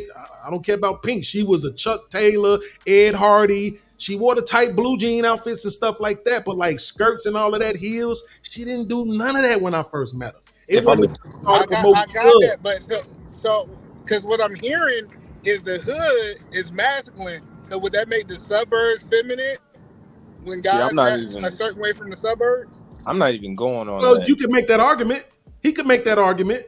You know why? Because when you go to the suburbs, you know what you don't see? Exactly what we're describing. You don't see that shit out there like that. I just think what we're describing isn't even necessarily feminine or masculine to an extent. I think, like I said, we get caught up on the processing of the information and wondering if that weighs more than how they present it. I think the masculine and feminine part comes in the presentation, the wisdom, how they are actually interpreting and implementing the intelligence. Because a father can definitely instill very logical ideas and mindset in his daughter, and she can still come out feminine. How she carries herself, how she processes information is very logical, which you might deem masculine, but how she carries herself is definitely feminine. And I think that's the key. That's the biggest part, is how you carry yourself, the wisdom aspect of it. Well, you making the argument for the masculinity then, because that's what we're saying. We're saying that the behavior and the mannerisms that they're presenting is that of the men in the community. It's not that of what would be considered feminine. And I'm saying when we're having this issue, the issue is how they are carrying themselves, not the thought process. A woman can think feminine, but it don't matter if she's carrying herself like a nigga. That speaks to the example of Love Dorsey, right, Sway? When you listen to her ideology, her ideology is very feminine in terms of being submissive and subordinate to her husband, as she stated, and men are the leaders and etc. But her exterior and then her vernacular and then her octave in her voice is what we're saying. Oh, she's masculine. Is it feminine though? Yeah. What her ideology? I think the majority of men would say it is. It is.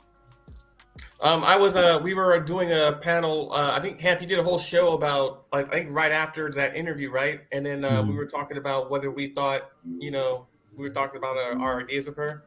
Yeah. But yeah, I understood what most people were looking at. So I'll explain it again though, just to briefly sum it up. It was just like how she said it.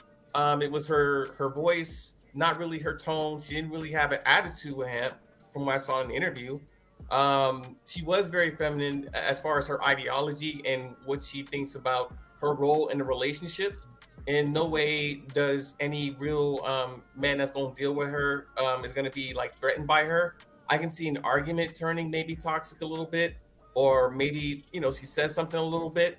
But other than that, the question is, is she still a feminine woman when you look at her? And my overall assessment of that from the conversation would be yes.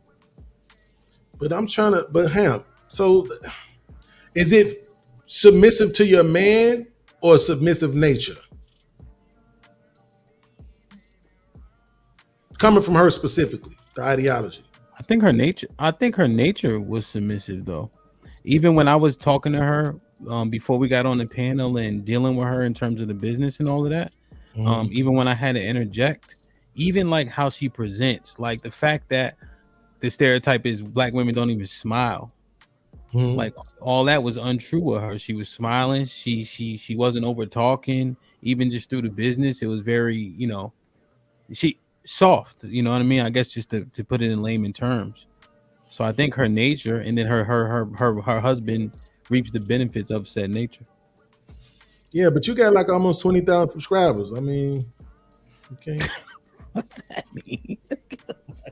Put him in a fucking bedroom. Get him out of here. Come on. Again, to me, it comes down to presentation, right? Again, because no one can get past the exterior to get to the core, right? The real jelly, right? So it's not even, again, they're not even arguing the message, right? It's how it's being presented to them. That's the issue. That's why I keep saying it's all about the presentation of it. Yeah. Right. It's all about what happens in that moment. Right. So again, like I keep saying, which one is it, right? And even the fact, look, so look, Hamp, you see how now I don't know if you're doing it intentionally, but I think we do it subconsciously almost, right? Sure. How when we see this and we talk about these discussions with women and how they present, right? We say, hey, her fiance, she's married, right? Because the actions got to line up, right? The results got to line up to what we're seeing that they're presenting mentally. Yeah, right. It's all about the presentation. Well, Uncle Rick, let's stay on that path, right? And this is just to assess it, right? Because we mentioned people that create content, etc. So, like for instance, how much does it matter? Like for instance, like Precious, right? Is Precious married? No, she's single, I believe. No, I think she did. Did she get married to the white boy? Who? Precious? I thought she the real Precious. I could be thinking about somebody else. Don't worry. Yeah, you think about somebody else being. No, the real Precious is single. If I'm right, I might be wrong. You talking about from the movie? Precious got married. No, nigga, the real Precious. They be doing panels. That's why I was like, ooh. No, Ham, which Precious? What you talking about? She creates content. Oh, the real Precious. The real Precious. No, right? Yeah, I just think she's single. She was with what's her name for a little minute though. And what? Well, so don't go past that. Go past that. She had a man. Let's not make it like she can't get one. Yeah, well. All right, no doubt. But when we do we, Uncle Rick, do we overthink it? Yes.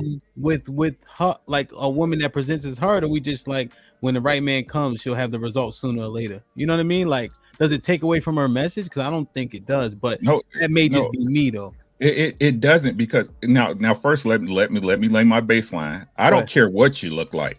Yeah. Right.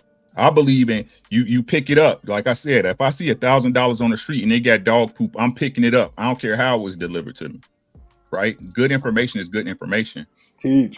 I believe that the presentation, especially with our people, I ain't gonna even say our people, just people in general, right, is too focused on the visual cues instead of listening. Right. So but what people had a problem with is that they want their bias confirmed. Right. So like I said, with the Love Dorsey situation, right, even though she was saying everything that men want to hear, when they look at the package, it's hood, right, the long nails, right, the thick body, the big titties, right, the long hair, right. So even for you to even try to believe her, we got to get to the back. Well, how she act with her man, how she act in public, right? Instead of just taking the message because it makes sense and move on. Uncle Rick, are we alluding to the fact that we need to see what is in her background because of the packaging? No, I think people require it because they don't believe most people. But I think the point that I thought you were making might resonate more with me specifically. Because of the packaging, her background matters more. When it's packaged correctly, we don't ask those questions. I guess, right? So that kind of still puts us at that square, right? It still puts us in that square on our chessboard, right? That again, before most people as people can take information, they have to be convinced visually, right? Everybody wants to see the results, when the results only matter when it affects you. Wait a minute, hold on, Ham, I gotta ask you. I'm sorry you brought it up. Go ahead. Why is Love Dorsey the one who everybody's supposed to be calling the masculine when married, but Precious ain't? How does that work? Let me just say let me hear your answer. Because I got something. Well, that's what I was comparing, because you know when the packaging is the packaging, right? Mm-hmm. And we don't like said packaging, and we're not talking about all of us. We need to make sure that their background lines up with what it is they say. Mm-hmm. When it's packaged how we think it should be packaged, we don't make a lot of inquiries because it looks and resonates with the messaging, right? Absolutely. Now take it off of Precious. Let's use I don't even like to say the one with the girl name, right? But the one with the hijab that came up here and we was all fooled. Absolutely. Right, because Precious popped in my head because I appreciate how she presents herself. Her messaging is clear. She's assertive when she needs to be. You know what I mean? And she cool as hell. So she just popped in my head. I know people know her, but the unnamed with the hijab and all that, right? When the packaging was real right, niggas ain't asked no questions. You know what I'm saying? Because the packaging was like, oh, and you got a hijab on? Is that right? And then Sis called it out. Niggas ain't show Sis no love when she said, wait, is that a bathing suit? Oh yeah, true. But Sis just looked at the thumbnail like, hold, is that a bathing suit, homeboy? And then we find out some other shit. You feel me? But on the point specifically. But maybe it's time for Negroes to admit that they are attracted to the masculinity. What you mean? Hold on. Hold on a minute, God damn it. Don't say nothing else. What did he just say? I think he just projected party too late. Attracted to masculinity. What did he say, Sway? He just projected that he's attracted to masculinity. Oh, you can say that dumb shit all you want to. You can say that all you want to. Here's the thing, I'm not going to deny it. You know why? Because I'm gonna tell you why. Because the shit that we describe, that we call as masculinity, that women duck. Yo, man, do we really want to let him say this shit? No. Yeah, let him say it. We got the gate waiter. I say let him say it all. Build the whole story. Yes, you're gonna let me create my own narrative. Go ahead. All of this shit that we call masculine that these women do, we be with women that do. Everybody, I'm going to the bathroom. Okay, these are Bean's thoughts and Bean's thoughts alone. No, come on. This is what I'm saying. I put Give my him the solo screen here. So nope, I can't be the one to sit here and pretend like my girl don't do none of this shit that we call masculine. She fucking does, right? All the aggressive shit, the talking back shit, the tit for tat shit, all that shit, right? And she moved like a dude too, like could go days and weeks and shit without talking, all that other shit. But Right. this is what I'm saying. Those women though, Hey, Beans. let me finish. We call and love Dorsey masculine, but she married. Right? All these women that y'all be swearing up and down, don't nobody want. When I'm at the grocery store, they be the ones with the rings on. They be the ones with the 6, 7, 8 kids. They be the ones. So while we keep saying this about them, but we keep picking them. Now I know the great argument, but I'm not gonna give it to you. You got to make it for yourself. I know the argument for that, but I'm not gonna give it to you. I know the argument. Go Asian. Nah, Beans, I would say like a lot of us is just comfortable with women like that because we grew up in the hood around them. So those usually be the ones we attracted to, and like we fall for those women immediately. You know what I mean? Like, yeah, we don't get the feminism thing till later on. Like, Can y'all speak for yourself? That's fact. So wait, you didn't grow up around? I don't know if you grew up in the hood, bro. But if you grew up in the hood, those are the type of women you grew gonna up in grow. the hood to know.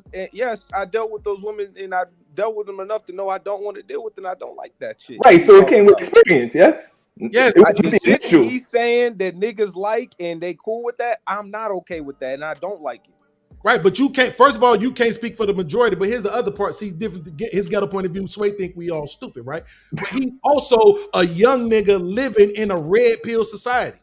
He's living in the era of MGTOW, red pill, manosphere, Kevin Samuel, angry man, motherfucking. This might be risky. So you have the benefit at a younger age to have a lot of material that the rest of us didn't have growing up. It was literally rap songs like "Give me a hood neck chick, give me the I want to ride or die chick." Like it was literally an anthem to have a chick that was hard, like multiple songs, like and that song was stupid. It sounds like y'all really want a man. Like that. Y'all want a man. And that song was stupid. One at a time. Go ahead, Rick. I was saying that the song was stupid. Like, no. I don't. Hey, speak for yourselves on this one, bro. We all have degeneracy when we. Uncle Rick, you ain't like Eve? We all Just say What? y'all were indoctrinated. You didn't find Eve attractive? No, it's not about finding her attractive. You said the song, the lyric in the song was stupid. I don't want no rough I nigga get those anthems though were they spoke to a time and like a type of women that was out there. And that was a popular thing. That's what I'm saying. Good right, brother. but it still falls into presentation, right? It's still that look. So again, right. What it really comes down to is knowing your girl and picking correctly. This shit is so circular. I'm sorry, guys, but it all comes down to it. That's what I said on the panel when Hamp rehashed it. Even though she has a look, I don't like weave. I don't like a woman to wear weave constantly, right? Nor do I like I like a woman to have her nails because ain't nothing worse than a woman with nasty hands touching your shit, right? But I wanted to have her nails done. You know what I'm saying? But these look. I don't even know what they call these nails, these long ass nails, them cheap Chinese nails and shit that they don't even clip and just paint and shit. That shit is not attractive, right? But if that woman had the qualities of being a woman, a wife, we'll work past that other shit.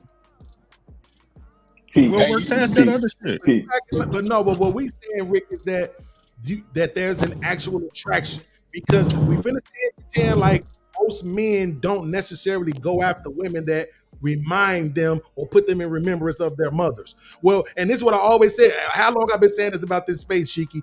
All these niggas come on these panels and they talk about women and they say all this shit about women, but they never say it's they mamas. Right? Somehow all the bad shit that we got to say about women, skip they mamas, skip they grandmamas, skip they aunties, skip they sisters. Nah, it was your family too. And that's why you deal with it, and that's why I could make the argument you also attracted to it. It's something about that so-called strength that these women are possessing. It's something about that level of aggression or assertiveness, whichever one you want to use, that masculinity, as it were, that we are attracted to. So I think we're projecting our circumstances and environment onto other people. It's the same issue, like everybody that's black not from the hood, but we have to have that kind of conversation every couple months, it seems like. So every person that was raised by a single mother may like women that are strong and hard in that way because that's what you know. But if you have a father like me, I'm trying to figure out why I need masculinity or a masculine as person when that's me. That's what I've seen from my father. Do that, Cheeky. Don't do the sway, Cheeky. You just made a statement that says we can use the numbers. What percentage of black people are coming out of single parent homes? Let me not even ask the percentage. Is it the majority or the minority? So let's say it's the majority. Okay, that's fine. Okay. I'm not disagreeing with your argument that black men may like that thing, which is why they like black women. I'm not saying that's not the case. What I'm saying is, in my head, we can't continue to. I can't say that this is why black men. Because I know me and Sway. I mean, I understand why Sway is saying what he's saying because we done came from similar environments and going, nah, we had a dad. We know, we got something that's still differently. That's we had a dad, right? Well, you know what? You can have uncles too, bro. Because here's the same, and you uncle is not the same. I'm just saying, all I'm saying is, you can have a father figure, and you can have adjustments to what you like. But if you like what you like, then like that. But we just saying the majority. We just talking about. We don't talk about sums and all that. Remember this. My mom does a lot of the fuck shit that y'all talk about. Y'all would accept, and I would not accept those things. Okay. Wait, no one is saying we would accept it in our older senior years. We saying that's what usually we attracted to out the gate because we grew up around it. So there's an attraction to that. That's a fact. So let me ask, brother. I don't want to debate it. No, he said that's the niggas. These niggas are cuffing and marrying. They are. A lot of dudes, girls be girls that was like their mom's brother, and they end up having children with those women. Accepting that. It's deeper than you being attracted as you committing and accepting that. I'm not committing and accepting that shit. And that's salute to you, good brother. We're not talking about Sway. We talking about he's talking about him. But you projected that niggas like masculinity. But yes, because if niggas is, I'm saying if we're calling that behavior from the women masculine, then men have to be attracted to that masculine trait. Wait. Let me just say this real quick. Let me say this real quick, Kiki, so people can understand. It's okay. Put it to you like this. Just a real quick yes or no, Sway. Do you think men that like to have anal sex with their women are gay? He said no. He said it before I asked the question. So let's keep it genuine, bro. I answered the question. So no, right? Okay. But both men and women have booty holes, right?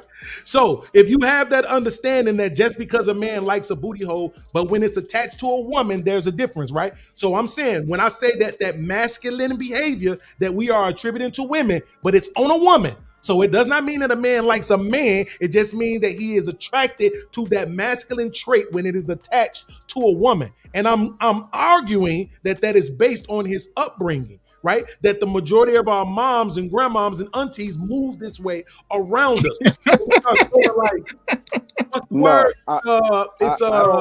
don't equate it. Something syndrome. I don't equate like when you be kidnapped. Stockholm. Yes, I'm not equating that you're attracted to those traits. I equated that you're more understanding and accepting of those traits, and you just kind of look past them and accept all the things you do, like they body and they mouthpiece and if they can cook and clean. But you're gonna ignore all the bullshit because you grew up with that, and you just think that's normal. It's not that you are somehow find those traits attractive. Nah, I think you're conditioned to accept them. You're saying, Sway. Yes, you tend to accept them and just normalize them as that's their being, and it's just, you just ignore it. That it's across the board. The things you are attracted to are everything else, like the ass, the titties, and other things, and gawking and they can cook and clean and other things like that.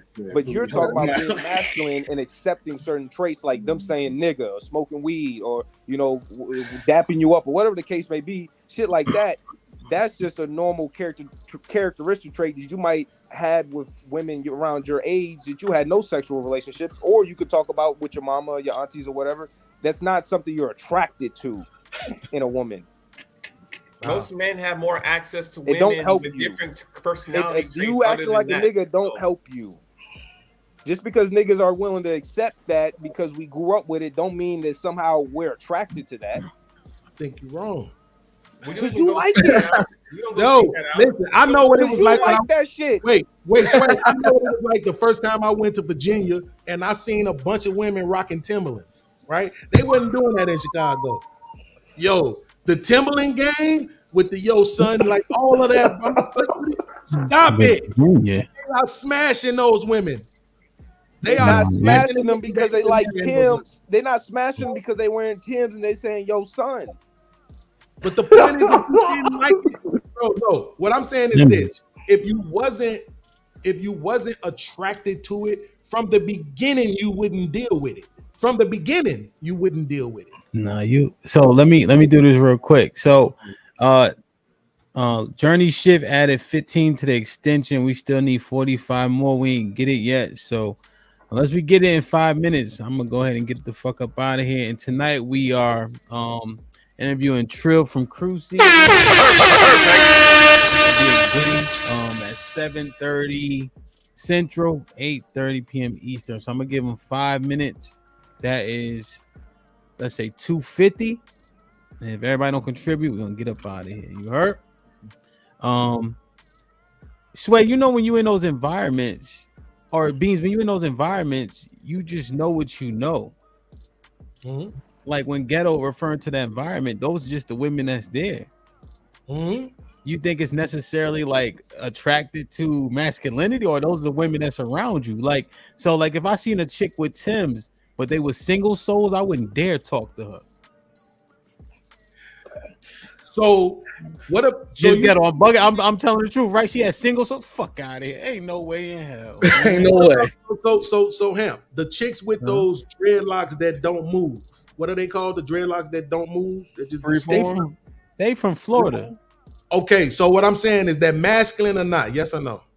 That's Florida. Wait, hold on, Ham. Here's a better question. How do we explain all the athletes? Y'all scared? Nobody's scared, but there's a hole in this argument because what about the people? What about the people that are athletes that marry the white women and they all from the fucking hood? Damn. Most of them gets exposed to white women very early. Wait. They don't get exposed until they get to college because they're in the environment. Nah, that's cap. That's cap. That's not cap. Yeah, it is. I just taught at a sports high school, and it was nothing but white girls waiting for them dudes every day after school. Mr. Get a point of view, you're right. They get exposed to white women that eat hot Cheetos and got neck tattoos like the black girls. No, not neck tattoos. I'm saying that they get exposed to different things. Girls, but when they go to Clemson and when they go to UGA and when they go to the Huskies, they come out with a white woman. Yeah, why is that? You're not talking about the same. They've been dating white women since high school. You're not talking about the same athlete, Ghetto. Real quick. When we talk, so I'm gonna speak the only sport that really makes sense. Oh my god. So don't call guys. Boxing? You gonna talk boxing? No. You don't play boxing. Football, Cheeky. We coming from like DMV, right? So it's Maryland. So the schools are 5,000 kids apiece, 99% black. There ain't not a lick of white women nowhere in the whole conference. But I seen the boys come back. And I'm like, let me see what you've been doing at school. And they scroll the pictures too fast. I see them hugged up with a white girl. I said, what in the blaze? I start talking like I'm country. You know what I mean? Like, I can't even believe this shit. It's like they get enamored. It's like something they never seen before. When I first met a nigga from Baltimore, I call my man's like, yo, they really talk like this. I thought The Wire was just a show. I'm like, who talks that stupid? That don't even make no sense. You can't say hot dog. That's dumb.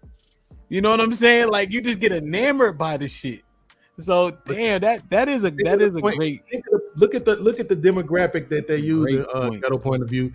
They keep using these very small demographics. What percentage of niggas go to college? What percentage of niggas marry white women? What percentage of niggas make it to the league? You see what I'm saying? These are all small percentages of guys that y'all trying to use to make an argument that is about the macro number. Okay, but how many people are actually from the hood? That's a small percentage as well. You can't use a small percentage. Not the hood. See, you saying hood on purpose because like you said that. No, like Champ said, your ass on some bullshit. Okay, you saying hood on purpose. I'm saying where black people be at. Just say that where black what people. I'm saying, and what I'm saying. Okay, so let's say this. Black people are typically in the South. They're only located in a certain area and region. So if they never expand beyond that, why would they accept or even think beyond that? Black people are limited in their thinking in a lot of ways. But when they go explore some shit, they always get something different. I'm telling you. No, they don't always. See, that's my point. Because they not marrying those girls on a majority of the time, when they explore something different, they test it and they seem to like it. But ain't it true? Even as people get up, climb the ladder economically, they be more I forgot, race loyal when they get married. So like most of the dudes with brothers with money, they actually still married to sisters. Absolutely, that's my point. That's what I'm saying. They can be married to sisters, but are we saying every sister that they're married to is an aggressive ass, masculine ass woman? No, absolutely not. That's what we saying. Are you saying the majority of them are? Can I chime in? That's what Bean said. Hold on, we got to think about it. Wait, hold on. You saying that's what Bean said. That's what Bean said. But Rick, the problem is that he's going to a specific demographic. That's only a few 100,000 people. But Beans, to be fair, you said in your statement that the reason why black men choose these type of women is because it was their mamas. We try to act like you said that, sir. Right. So if you want to make a correction, it's okay. No, listen, I will definitely make the argument that they are because he has no evidence to present that they're not. Right, so I can make the argument. I'm trying not to be stupid about it. You see me actually trying to think and process, right? Because I'm not stupid. But what I'm saying is that at the end of the day, I can legitimately make that argument, but I don't have to. The point is, why are we talking about the smallest demographic of men? Why can't we talk about the majority? Well, the majority of black men are married.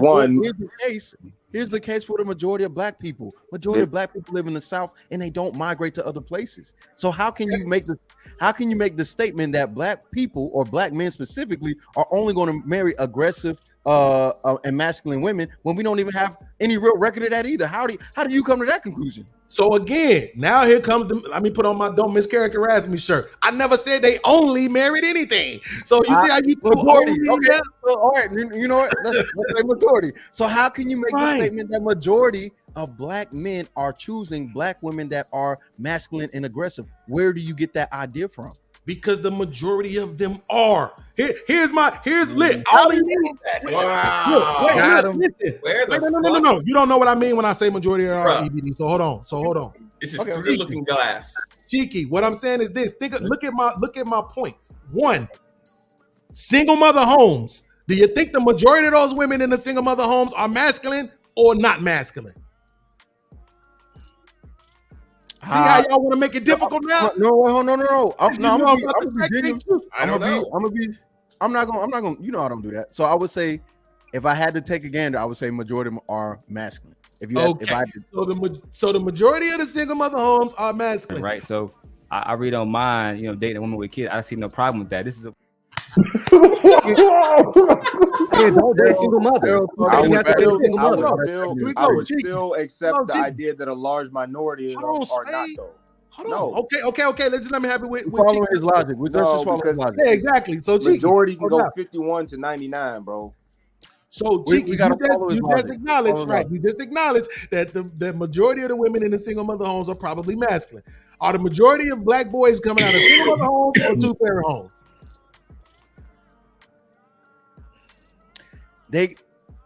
when you say, see, when we look up the stats, they father can be there. That doesn't mean that they're married. That's the problem that I'm gonna have. Include that. I don't care. Are the majority of the majority? I'm gonna say majority have two parents. Yes, in the You're home. out of your mind. See, now you want to be on some bullshit. Come on, brother. You playing now, man. I'm not playing. No, I'm not playing. He know that the closest number is 42%, right? The closest number is 42% when you include married and when you include parents living together. The closest number that we've seen, depending on which websites you use to get your information from, is 42% of Black households having two parents. That's the closest number. I don't remember it being that low, but you know what? I'm gonna give you. That's not the majority. I'm gonna give you sure. Go ahead. So the majority of Black boys are coming. Now, watch this. So, majority of single mother households, masculine women, majority of Black boys coming out of single mother households. Would you say that the majority of men are attracted to women who resemble their mothers? Yes or no? No. I don't know that because you're asking me questions that I can't provide any real legitimate. But I'm asking your opinion. Give me your opinion then. My opinion is the majority of men? No. My opinion is I'm gonna bring you right back. I'm telling you, when they find some other shit, they be liking it. They be liking it. Everybody go real quick. Wait a minute. They gotta find it though. You just said the majority of people ain't even leaving their goddamn community. But the point that you're trying to make is that they're just attracted. You can't make that statement. You can't prove it. We can make assumptions. I told you. You can make assumptions. You can have hypotheses about it. But familiarity does breed attraction. Thank you. Come on, get a psychological fact. Familiarity breeds attraction. How everybody doing? Can the brother? Familiarity breeds contempt too. Interesting. It can absolutely 100%. Oh, let me do this. Are we talking about sexual? We know it's a thin line between love and hate. We talking about just sexual attraction, right? Nah, attraction. Period. Like if you see McDonald's all day and you're not really into good eating, you're gonna eat a McDonald's, like you're gonna eat a Big Mac, you're gonna eat some fries, you're gonna eat some McNuggets, right. You're gonna be attracted to that thing that's familiar to you. Right. But what Cheeky is saying, of given a choice and you start eating that Ruth Chris, you're gonna choose Ruth Chris if it's in your options, right? And that would take the time and experience to be able to engage in those things, no? And somebody even maybe introducing you to the outside world. No. But the point y'all were trying to make is that Black men, or just those people in general, are just attracted to women because that's all they know. My point is, you can make the statement they're attracted, sure, but if you're going to do it from this limited scope of you're just stuck here, I can't agree to that term because the moment they get out, they seem to go and venture out and see what they really like. I can't make that decision. So let's do this. I think y'all both have valid points. DT Ben, he in the back. I think this is first time up. I'm gonna bring him up real quick. He said I get off one. I'll drop down. I definitely appreciate you. No, I got it. Oh, we can rotate because I got Mr. Payne too. It's fine. I'm gonna go back in the back. Pause. I just wanted to get him in because he said he had a question in his super chat. So I'm gonna bring him up. We'll get up anyway. But I like that analogy that Uncle Rick just kind of made, Beans, as we think through that. Because interestingly, if I'm accustomed to McDonald's, I'll eat it. But if I have the opportunity for Ruth Chris steak at the same cost, I'm going to try it. And then it's venture to say, if my cost maintains the same as it is at McDonald's, I'm going to continue to eat at Ruth Chris. But it doesn't, which is why when but with the women, when you get out into the world, it does. So the cost is the same, but it tastes better, seemingly, what the thought would be. You know why I know the cost ain't the same, Hamp? Because the very example that Cheeky used when he brought it up was guys in sports. That's how I know the cost ain't the same. You know, he had to go to a specific demographic of guys who could afford it. Well, no, here's That's the how thing. I know the cost ain't the same. In college, here's the other thing, right? The cost of what you're accustomed to, right? So the truth is, you've been eating Mickey D's, right? That's what you're accustomed to. Right? And then you realize the cost of the Mickey D's ain't worth it because you done been to Ruth Chris and they got all the best service. They got the white plates and everything. So what happens is the Mickey D's is like, that shit ain't worth it. And then when you look at the calories, it ain't. But then when you go to the Ruth Chris, you're like, damn, this is actually worth the bang for a buck. I agree with you 100%, but he's already acknowledged that the majority of us ain't even getting out to have that venture. Right, so we don't even have that access. The majority of us, right? I'm saying, we're like Ghetto Point of View said, we choose what's familiar to us anyway, right? That's what we're gonna do anyway because of the fact that most of us, we gonna be Somebody else make the argument. Hamp, was that you? No, that real made quick. No, Cheek. that No, most Cheek. people don't Cheek leave? saying like proximity. Proximity is important, and people don't leave their proximity. Generally speaking, Cheek, they're gonna default to Mickey D's because that's what they have access to. I don't, and I'm not disagreeing with that, but to say that that's what I'm saying is to say that they're attracted to that as if that's the only thing they're attracted to, and make that the final say. I see. Because Beans is saying they're attracted to that as if they don't have any sights for anything else. You can't tell a blind man what they're looking at until he gets some good fucking glasses, and then he goes, "Oh no, I'm attracted to this and this and this and this and this." And I guarantee you, same thing. I'm not gonna put this on Beans, but I know when Beans left Chicago and went to fucking Kansas City or wherever the fuck, he seen a thick ass white girl that he wanted to fuck. Absolutely. When I got to Iowa, point. He started putting Miracle Whip on everything. But can we pass the rock? But real quick, let's move on from it. Y'all been arguing this shit like a motherfucker, but I think one last thing. I promise. It take you to every time you say one last thing, it take you too long to say it. Just take the mic from me when I'm done. But he keeps saying only, right? We see guys get with big girls. Do we think that those guys aren't also attracted to fit women? No, but they're also attracted to big girls, right? So it's not about it being only they're attracted to. I'm saying, but they are. When they feel that familiarity of their family, their mama, their cousins, their sisters, their aunties, whatever, they are attracted to that in some sense. There's a level of comfort there, right? Yeah, there you I go. think that's important. I think I understand that. I think you guys actually, your points all make sense. Cheeky, give me one today. So let me hold on, Red Pill. I just because DT had sent a super chat. He said he wanted to ask a question. DT was popping. Welcome. Just say you like masculine women. Hey, what's going on, sir? Can you hear me? Yeah, DT, we can hear you pretty well. What's going on? All right, cool. So the first thing is, you're a role model. I've been watching your show for a long time. The way you handle a lot of this stuff, man, freaking your calmness is cool. Thank you, brother. But yeah, that's dope. But my first question is, how do you define masculinity and femininity? And this is for the panel, because my main thing is it seems like it's the same dichotomy of where, you talk white, where, I'm not talking white, I'm just speaking correctly. But it seems like when they say you're masculine or you're feminine, it's the worst of those. So I just wanted to quickly hear the panel how they define masculinity and femininity. Okay, let's do this. Let's get Red Pill Ranger. How many definitions you want, DT?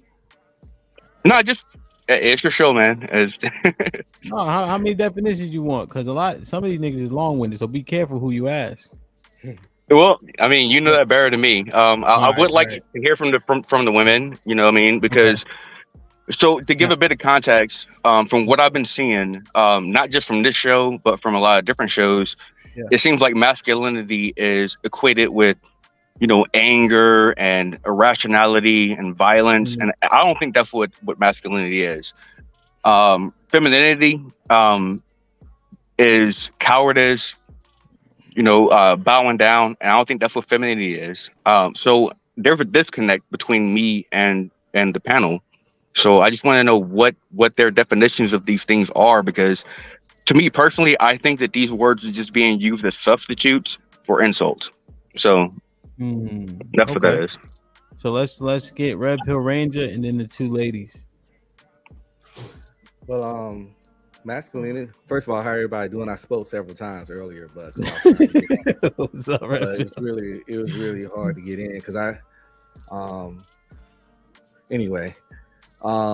masculinity and femininity.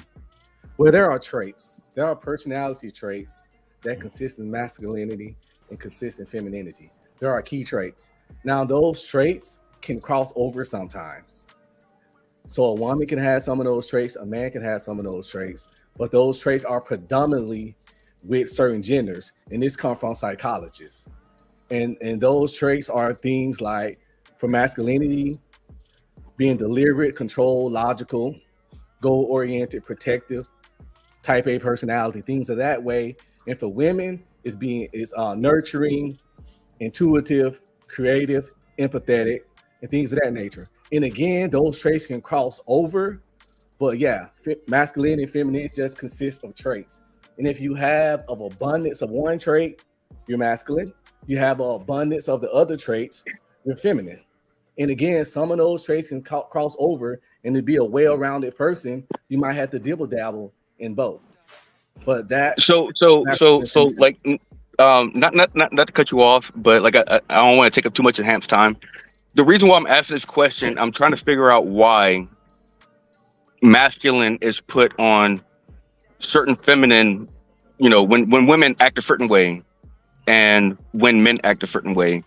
So I understand it's a whole thing, I get that. But my thing is why do certain traits are attributed when women act a certain way, like they're loud or blah blah blah? Why we call that masculine? Or when a dude wears a purse, like personally, I feel that's feminine as hell. But so just what do you feel is masculine and what do you feel is feminine? Because I really want to know. Because my thing is, we are using these words incorrectly.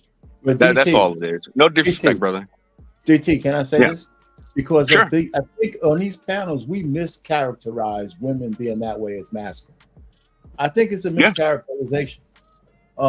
First of all, I don't believe that women properly know how to wield genuine masculinity because it's not their nature, right? But as part of their nature, power is part of it. But I'm gonna just say that because I think it's being misused like you do. But if you could parse through what it is and get back to what Bean says, we're attracted to women because we're attracted to them, whether they're masculine or not. But Hemp is giving me shit. Shut the fuck up and let the women speak. I am. No, you're good, brother. I truly want to know because I was confused as hell. You know what I'm saying? I'm like, you know what I mean? It was a lot of stuff going on, and I'm like, I don't get it. You know what I'm saying? Freaking, we're attributing, the traits that are disagreeable in our women, in women, period, especially Black women, to masculinity, and I think that's an insult to masculinity. So that's all I wanted to get. You guys is, Cali Bev. I would say just to keep it real brief or whatever, because I don't necessarily delve into all of that and try to define these terms per se. I just kind of, you kind of know when you see it type deal. But I would say that masculinity is more aggressive, like in your face type stuff. And I would say femininity is more on the fallback. So like, you'll walk away before you would necessarily engage in the aggression. You know what I mean? That's pretty much it. I don't necessarily get into, patterns of speech and things like that, because I know plenty of feminine women who curse, you know what I'm saying? That kind of stuff. So yeah. No, awesome. I appreciate that. Like I said, I don't attribute a vulgar woman cursing to being masculine. I mean, those aren't masculine traits. If I work in construction and I was a Marine before, when I saw those women, we carrying logs or we're, doing those things, they had masculine traits. The way that we're using it in this context, to me, is not masculine traits. You know what I mean? It's okay. She's aggressive. She's loud. She speaks her point. That's not a masculine trait. You know what I mean? That's just her being her. That's her personality. And the same thing with dudes who wear skinny jeans and wear purses. You know what I mean? But I personally, I think that's a feminine trait, but it is what it is. But I appreciate your answer. I would say this though. I know when I'm getting into, my masculine realm versus when I'm being feminine. And it has nothing to do with me being assertive, because I know how to be assertive in my point and stand on it without doing the rah-rah stuff. So you know what I mean? Yeah. And attire doesn't make it such a thing as per se. Attire doesn't. It's behavior. Attire doesn't make it. Now, certain attire can be sus, as the kids say, but attire has nothing to do with your masculinity, really. Go ahead and get it. HQ. You believe that, Red No. Pill Ranger? Yeah. That your attire doesn't correlate with how you carry yourself? Attire doesn't correlate with your behavior. There's doesn't nothing. correlate There's with your nothing dick? clothes can do to make you So act a so certain way. so so It's so an so inanimate object. Clothes are inanimate here's where it gets into like how you're raised, and I get that. You know what I mean? That's what I'm trying to understand. So when I was raised with my uncle. He told me when you get a haircut, you look in it the mirror for like less than 10 seconds. You don't have more than 2 earrings. It's certain things, you know what I'm saying? But that's just me. You know what I mean? I get it. You know what I mean?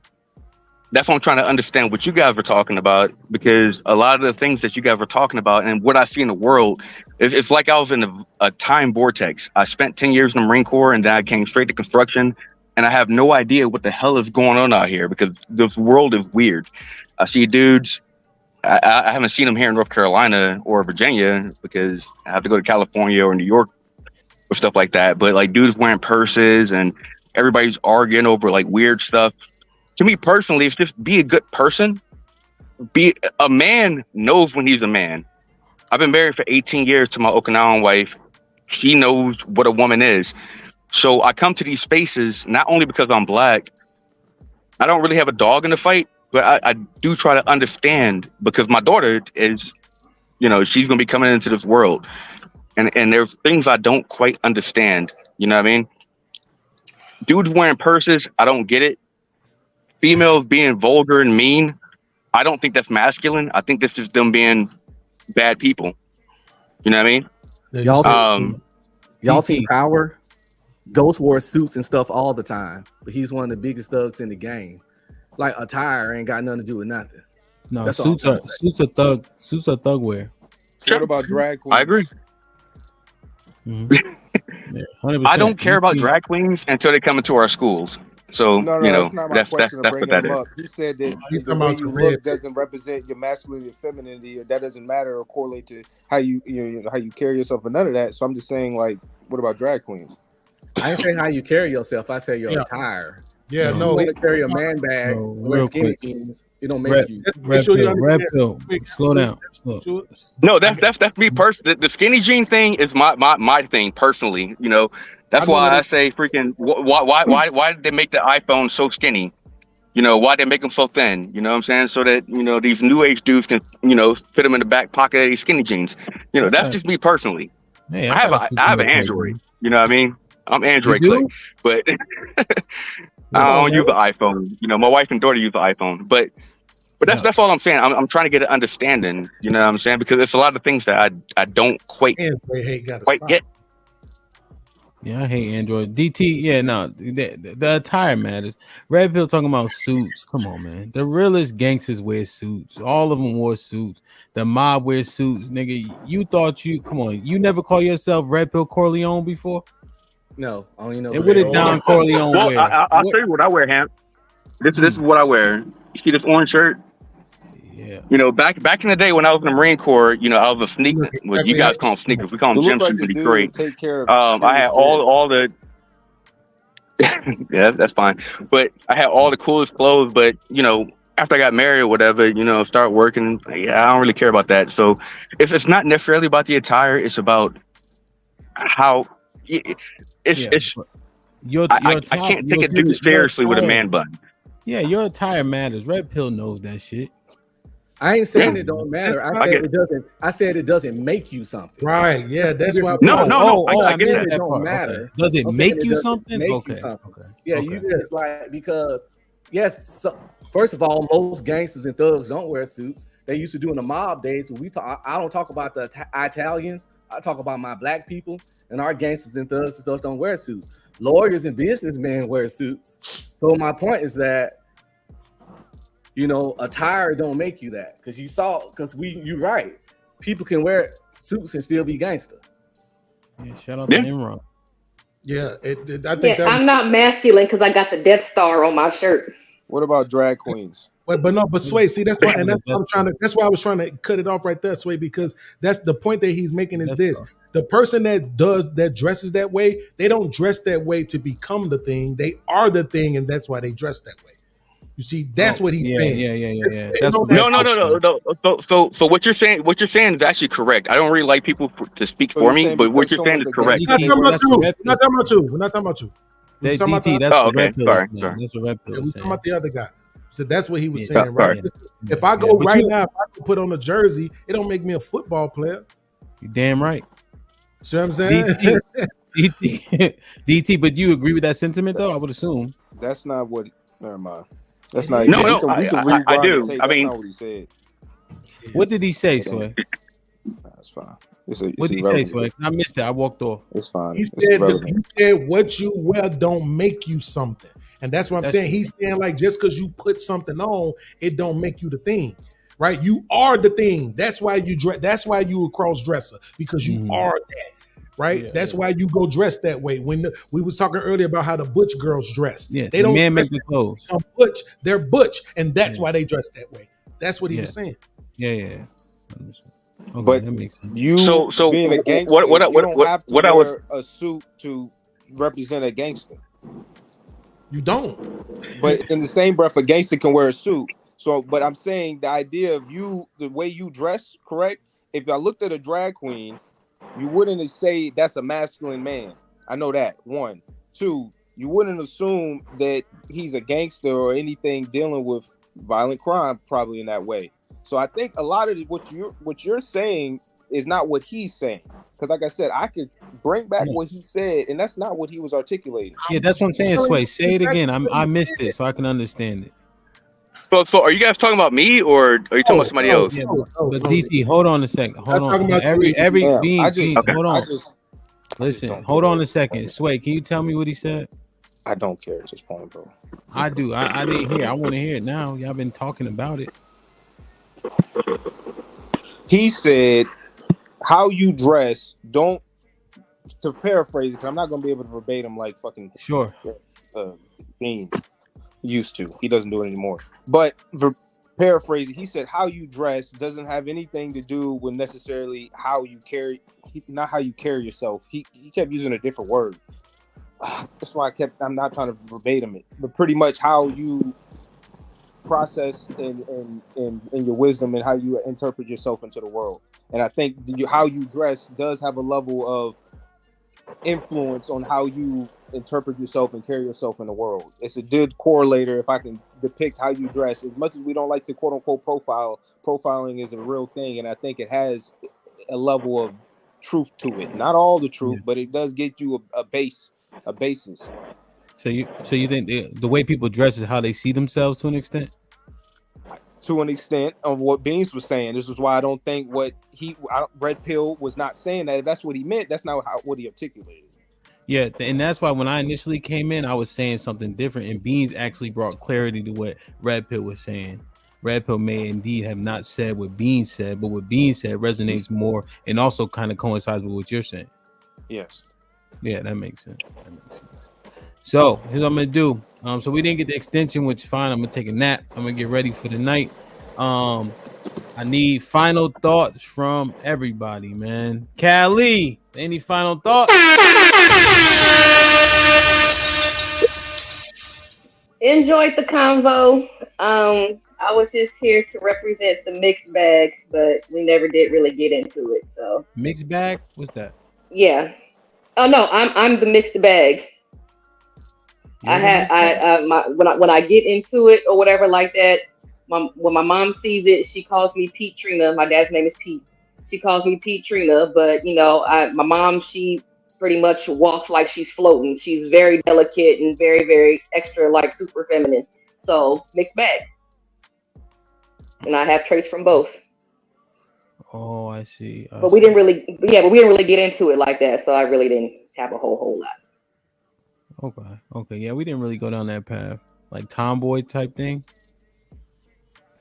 Yeah, you can. Yeah, tomboy until about 20 years old. Yeah.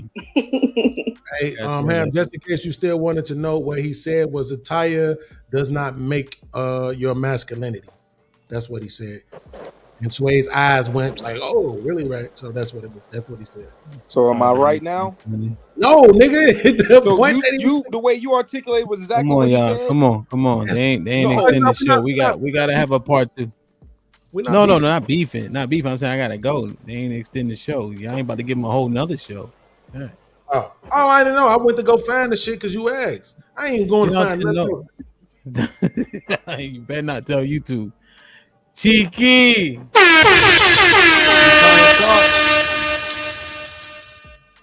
Yeah. So final thoughts is I think both men and women have masculine and feminine energy. The way we categorize it is by how they project or present themselves in circumstances, and it's not any set thing. Everything is circumstantial when it comes to this, since both energies reside. That's my takeaway. Word. All right, and Hamp, I just had one more question before you know what I'm saying. I know you gotta take off or whatever, but the question for the panel: would you rather be called for the men? Would you rather be called sassy and dusty, or would you rather be called the N-word?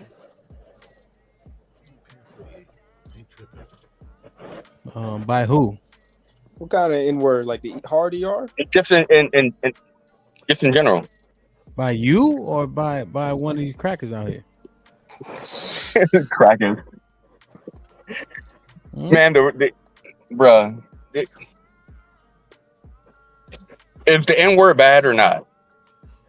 It ain't. Who's it's saying bad it? if it's from a black person. Look at him asking, do I need to stomp him out or what? Like,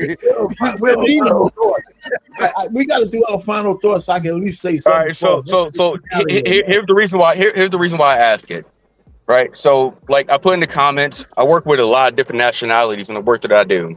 Right. And one of the reasons why they don't take us very seriously is because they say we can't use the N-word, but you guys call the N-word, each other the N-word all the time. Personally, I don't like anybody calling me, that word. I think it's degrading. I would never be like, hey, DJ Hamp, you my nigga. You know what I'm saying? Or no craziness like that. That's just me personally. And I think that one of the reasons why we aren't really respected as a people is because if you continue to downplay yourself every day online, you can say the N-word, but you can't say the J word on YouTube. It's a reason for that. You know what I mean? And like I'm not telling you how to run your show or do anything like that. I love your content, man. What you mean? You can't. You can say Jews, right? When you look at these words, right, that they say you can and can't use. Like for instance, when we were using the word abortion, right? What happened is they put on the video a link to get medical assistance and things of that nature in terms of abortion, right? But the buzzwords, what it means is the show itself turns from a green money sign to a yellow money sign, which means limited, but so doesn't the curse words that we use, right? There's you can beat the algorithm by saying once you get through the 3-hour mark, but the truth is you can't. Like how we be talking generally is going to get the show limited in terms of what ads they will and won't put on it. Also, when I go back to edit the video, I can add in ads if I want to, but it's going to be limited to people who don't mind the verbiage in which we use. Yep. Yeah. So if you look at the news channels, if you look at I don't know if you ever seen Officer Tatum, he got like a 2 million subscribers, and he says Jews and he says Palestine, and because he's having a conversation about that.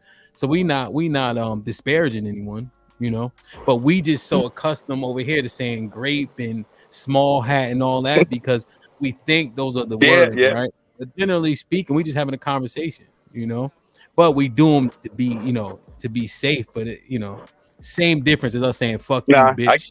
Something like that. Well, that's the thing, Ham. We're not supposed to be cussing either, but it's harder for us to not do that than it is for people to just change up words on things that they barely say anyway. So we shouldn't be cussing either. Also using those words if we want to keep you in the green, because that was the main idea, is to keep you in the green. Exactly, to keep and that's the point, Sway. So that the Sway's articulate, you keep them in the green. You don't say all these words, and nigga would be included. To your point, to Sway's point. No, I get it. I learned something new. I'm not a content creator. Based on what he said. Sorry, go ahead. Oh no, I'm just saying I'm not a content creator. I just want to make sure we respect your channel and things like that. So 100%. But yeah, like I said, I won't take up too much of your time. It's raining pretty hard here in freaking Virginia right now. Thank you for letting me come on and ask these questions and whatnot. So I'll be on the next one, man. Yeah, we'll be here, God willing, man. You know. All right, bud. Easy. That Android. Hey, man, don't diss the Android. Shit breaking up. He ain't never gonna make it home. DT, you got to get a hotel room where you at. Damn, man. Yeah, that's crazy. EBD 2.0. Nah, bro, not even close. You will never catch me in a sweater like that. But hell no. That's your brother. No fashion sense to that, bro. It's funny because it's accurate. See what I'm saying? Nah. That's your But brother. here's what I'll say to answer his question. I mean, if he's gonna ask it, I'll answer it. What's your final thought? Yeah, that's my final thought. Okay. As a final thought, I'll just answer his question. But yeah, I mean, given the context, if it's just amongst us brothers or on the panel, you know, that's fine. I know what you're when you're using these terms, when you're using these words, there's context behind everything you say and how you say it. You know, it doesn't matter what comes out of your mouth, it's the intention behind it on how it affects the other person that you're communicating with. So if, you know, when he's asking, would you rather be called, you know, sassy or this or that, that's usually an insult that's thrown at me for me reacting to what somebody else said, right? Rather than somebody just calling me the N-word, and that gets, you know, it happens 1,000 times in a minute or a day. But if the context is you're addressing me and you're trying to make a point to me, clear to me, then I pick that up. Those are social cues that we have in communicating with each other. We have a free license to use this word in any other language that we want in order to make a point or to get our point across, because it's within context of a conversation. When somebody else brings up that word or brings up that term or wants to apply it to something, there's usually there's not going to be the same credibility. There's not going to be the same history. There's not going to be the same understanding that you can extrapolate from this person over here who's not of your ilk to use a word that they themselves do not have to live under a shadow under, or really fully have to comprehend or understand, and why we do something that you do not do.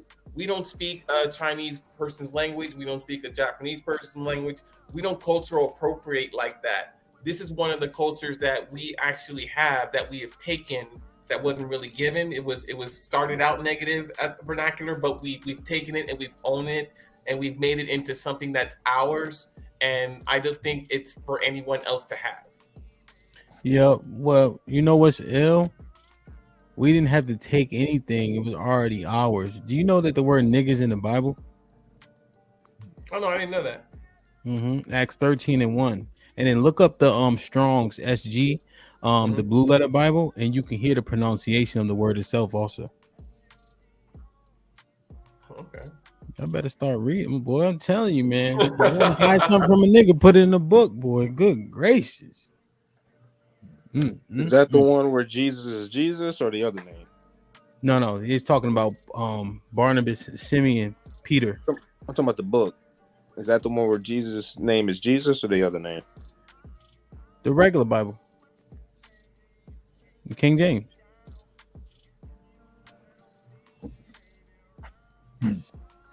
Yeah. I know. What'd you say? I don't think that answered my question. Maybe I misunderstand your question. That ain't the real Bible anyway.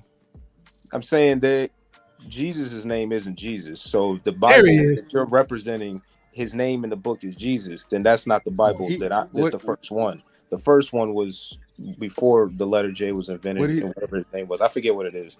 You talking about Jesus, but what Hamp is referring to is no, I'm not. It's you're saying it without it. Anyway, the book that he was talking about, the Strong Concordance, that's a concordance. And Kelly Blue Book is what the fuck was his name?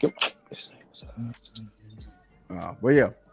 Oh, is it Yahweh? Was it God? Won't he do it? Yahweh? Yeah, but the letters were YHWH, and that was what was that?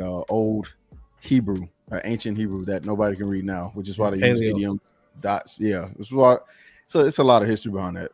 That's what I'm saying. I want to read that. Let's read that book and interpret. Was nigga in that book?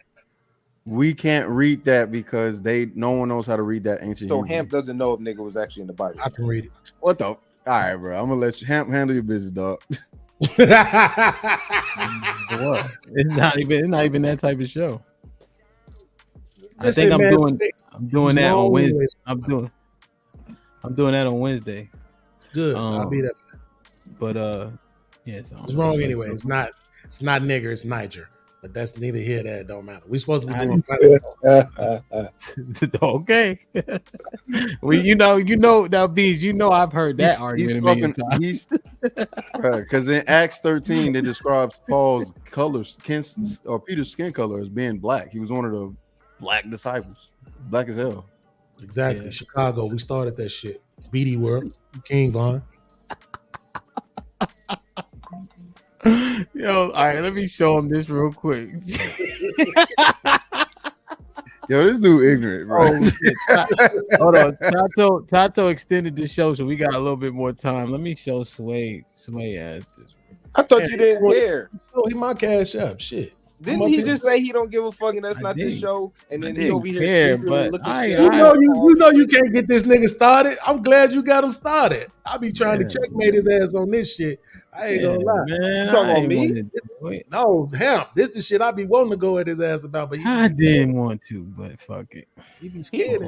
Hamp a liar. That nigga said, I don't even care about this. As he's secretly typing this shit up. And no, it's already it's in my favorites. That's all, Sway. It ain't take that much. You're not gonna show me the Hebrew translation of where that is in that old book? Nah, he ain't got to. I am. I'm gonna get my gay Christian friend to come up here and debate him. That's Greek. That's not Hebrew. Nobody. You were talking about the word. You were talking about Jesus' name. That's what Cheeky was bringing out to you. But the whatever word right there, that's Greek. Yeah, 100%. This is the New Testament. This is the Book of Acts. I'm not going on no New Testament. I want to see the old shit. Wait. I said it's in the Bible. I didn't say specifically in the old so-called Testament. The first Bible. Yeah, this is in there. So if you look at the Bible, this is like the fifth one. This is like the fifth Bible. I don't really want to talk about the fifth Bible. Let me just show you. Let me show you guys the pronunciation, and then we can go from there. Yeah, there you go. Click the button. Tough guy. Who's gonna say Niger? Hold on. Nah, we can't hear you. We don't even see the mouse moving. Oh, there you go. You see it? Play it again. Yeah, your mouse. We see the mouse now. Strong's G 3526. Niger. Niger. Niger. See what I'm saying? Niger. Can you say checkmate for me, please? I don't know how to say that. You know, hey, he the queen, just so crazy. Like that's really in there. So I wasn't pushing back at EBD point, but you'd be surprised how much shit already existed before it got perverse. And then we take it back to original meaning, and people act like we had to take something back. The truth is, it was perverse in the first place by people. Nigga, that website came out 2 years ago. That website wasn't around back then. What the hell are you talking about? You be fucking lying. Plus, he said me. He said me. Yeah. And then, I ain't never heard of it. Fuck you up, me, girl.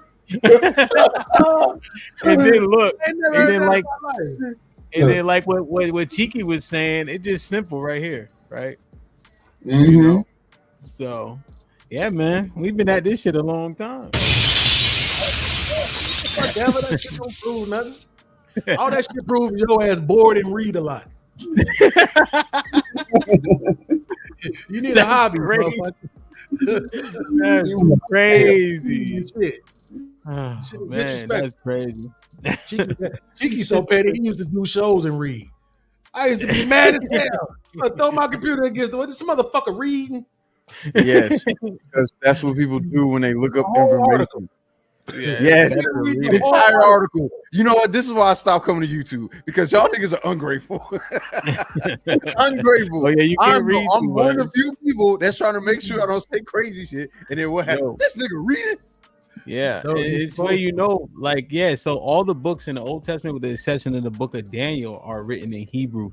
Daniel's written in Aramaic, but you know, the conquering of the time. So like, the Greeks were in power for how long? 12 years. No, a long time. So when you look at the so-called New Testament, it makes sense that it's in What, the Greek. 'Cause Romans? majority, no, before the Romans, right? It was the majority of people spoke Greek back then, and then it started to shift, and now like today it's English. You mean So Latin? that happened. Now he's talking about. So he's saying that the difference between the The time. majority of people in the world spoke Hebrew. No, Greek at that time. So when the Majority so-called of New people in the Testament, world spoke Greek. The known world. yeah, because Exactly. What was drawn on the map that apparently this is in Greek. Not everywhere else in the world though. no, where we're talking about it at, right? The region in which we're talking about, they spoke Greek. Pretty much the Middle East. But and the crazy thing, you can walk from Egypt to Israel. That's fine, but that still didn't prove that you still didn't disprove what I said. No, nobody was trying to disprove what you said. I'm just showing So it you was the the point thing you where you're bringing up. saying, well, You because still you were haven't- saying like, why was it written in Greek? And I'm like, well, it makes No, sense. that's not. given No, the I time. said you got to show me where it says nigga in that book. Yeah, I did though. No, you didn't. He showed Oh, it okay. through the concordance. He just showed me first this New Testament shit off of translation on the internet. What was the translation of the Greek version of the word, and how was that pronounced? I would like to know. That's what the concordance does, though. No, they did literally translate it into a different word. The NIGER was not what was written at the top. This is one thing that you might not verse enough in, and at this point you might just be windmilling. So just chill, white boy. Who windmilling? You ain't doing shit. Oh man. Oh, no.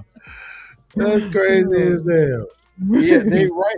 The New Testament is written in the Greek Septuagint, if I'm not mistaken. So it's like Greek Septuagint and the Codex Sinaiticus and and the right in the Textus Codex. So so what he showed us was, if you look this up in the concordance, it's going to do the same thing. It's Strong's, which is the most solidified. You go to any seminary school, they're going to tell you to go to the Strong's Concordance and look this stuff up. Yeah, exactly. Plus, HQ Hamp hasn't proven anything to me yet. HQ hot I'm tub. not mad at it, Sway. I'm not even mad at it. More evidence is always good. I can't even debate that. Sway, go look for it, man. I ain't gotta look for shit. I just told you can't prove it to me, and you tried and failed. I got you, No, man. you might be right. You might be right, Sway. But if HQ do say hot tub, jacuzzi room, Hennessy, we. Wait, what? Wait, what? When did we end it? Hey, but to Beans, to your point, if I'd have been talking about cognac, he would have believed me. But because I'm talking about reading the Bible, that nigga said this nigga don't know what he's talking about. That ain't right, Sway. Man, dog, we'll take you all there to drop the link, dog. My Batman Sway We're down in like 30 minutes. I apologize. Damn. I mean, that's because pause. HQ Remy jacuzzi tub. Hot Yo, tub. Granville, don't worry about it. I've been up here for 45 minutes. I got blinked off and shit, and I haven't been able to say anything. I can't win. Sorry, Mr. Payne. Everybody be quiet. Go ahead, Mr. Payne. Yeah, man. Listen, just back to the regular goddamn title of this thing. I believe that we've been mischaracterizing women as masculine for a very, very long time. I'm gonna take a nap. I think their behavior is not masculine. It's just bad behavior. That's what it is. And when we call it masculine, I think we belittle what it means to be masculine for men by attributing that bad behavior to a masculine trait. It's really just bad behavior, bad characteristics, and bad character. So, and I, for one, I'm not trying to get anybody to change. I'm just saying that I don't like calling women masculine, because if that's masculine, they're miswielding it, and it makes us all look bad. So, saying that, but you saying like if I get HQ a hotel room with a waterfall in it and some 1738, she gonna be feminine? If you're the right guy, yeah. I'm definitely the right guy. Submissive too. You said let's go HQ. That's what you said. No, I said submissive too. Hey, that's what I'm talking about. Learn y'all lessons. HQ, you drink Hennessy? I said 1738. Don't disrespect her like that. No, I've never drank. I've never drank. You Ever? never drink ever? That's all I had to say. Him. So go ahead. Cognac? Jesus Christ. This I is think gonna that be was a problem. Mr. Payne. This is gonna be a problem for you. I think a lot of words are overused, you know, as we had a conversation, masculine, feminine, etc. Where poor behavior don't mean to be characterized as either one of those. It be characterized as exactly what it is, right? Yep. You know, loudmouth and stubborn is just that. Don't make them masculine, you know. But Hamp, you say all the time that two things can be true at the same time. So I mean, that's what I'm saying. Me? Like, yes, you say that all the time. I never say two things can be true. I'm saying you gotta Absolutely say that shit all the time. Nah, not two okay. things. Don't worry about it. I'm gonna find it. Don't worry about it. I'm Yeah, not Aaron, swearing. come on. They done bamboozled me, man. The hour I was supposed to extend from 3 hour mark. It's now 4 hours and 30 minutes, but we got another 30 minutes. Pan African, if you cam up, I'll bring you up. Yeah, I don't know if I say two things. Well, I will give you my definition of femininity. Make it quick. I'll save it for the room. I think it's a woman when she's feminine, she's intuitive, she's empathetic, and she's instinctive towards people and things. Man.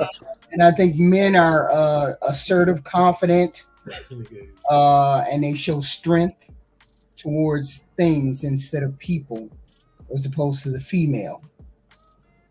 Being instinctive is synonymous with femininity? Yes. She's instinctive about people's pain, people's thoughts, maybe more so than men. Men don't concern themselves about what people think or feel. If they're assertive or confident, they're just masculine. They do what they do. Now, how many times have you seen a child cry and a female goes over to comfort the child as opposed to the man? It's normally a woman. It's normally a woman who comforts the child. It's So when you're talking nurturing? about, but when you're talking about leaders of men, and like what's that coach that had to coach the bad bull, not the bad Pistons, the rough house. Yeah, that nigga had to pretty much maintain and understand multitudes of different personalities. My point of bringing that is in terms of like leadership qualities. What you're talking about, and that's why is a we leadership all quality in that you'll see in men, but pretty much in leaders in general. It's not a correlation to femininity. It's not primarily associated with just men either. That's why we all. That's why I'm not correlating to masculinity either. I just think it's one of those things that we like to say, like assertive.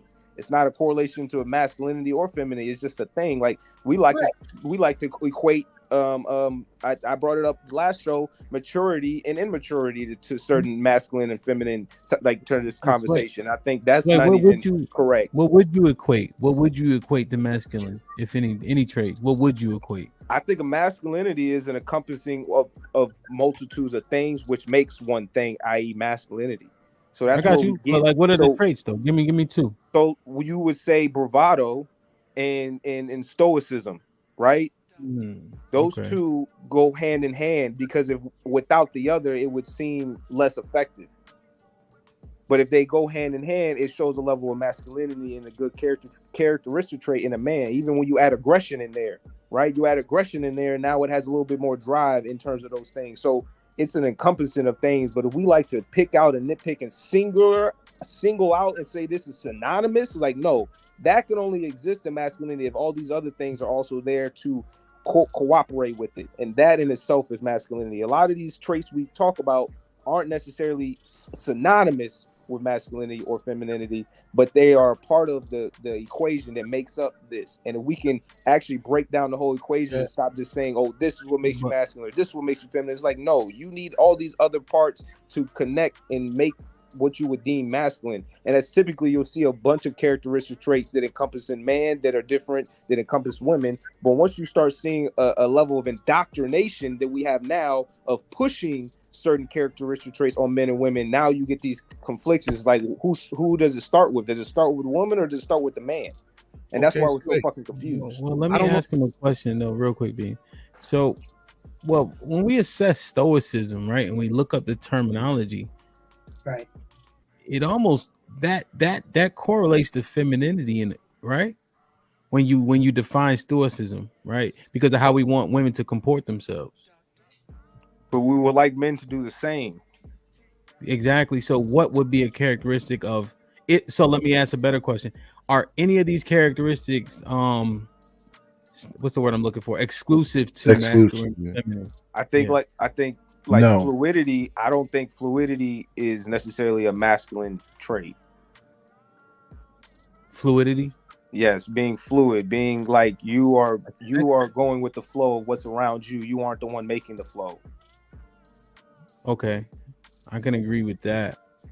You think stoicism goes with both though?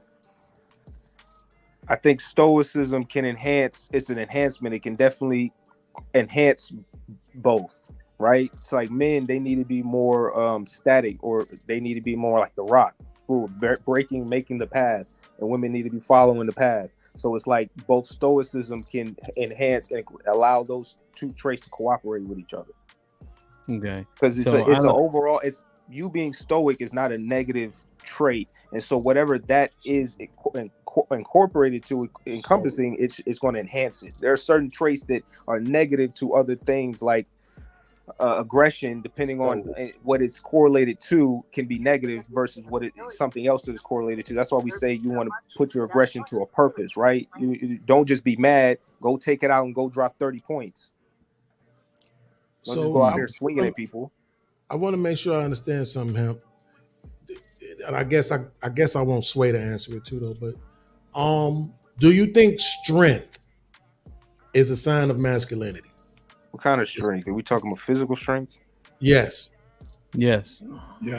No, I just think that's a no. Yeah. If I'm stronger than you, I'm more masculine than you. Nah. So this is the thing. Well, as far as being able to, if you can, just because you can lift more weight than I can, don't make you more masculine. No. But this would. No, all right, let me go ahead. If this shit don't. You better not tell YouTube either. This shit gotta stop. We're not finna just keep competing in your arenas, dog. Like that's not going. But no, the reason why is because when I think about shit like what was going over in the East, right, where they having this war and they saying, all the women and children can leave, but the men gotta stay.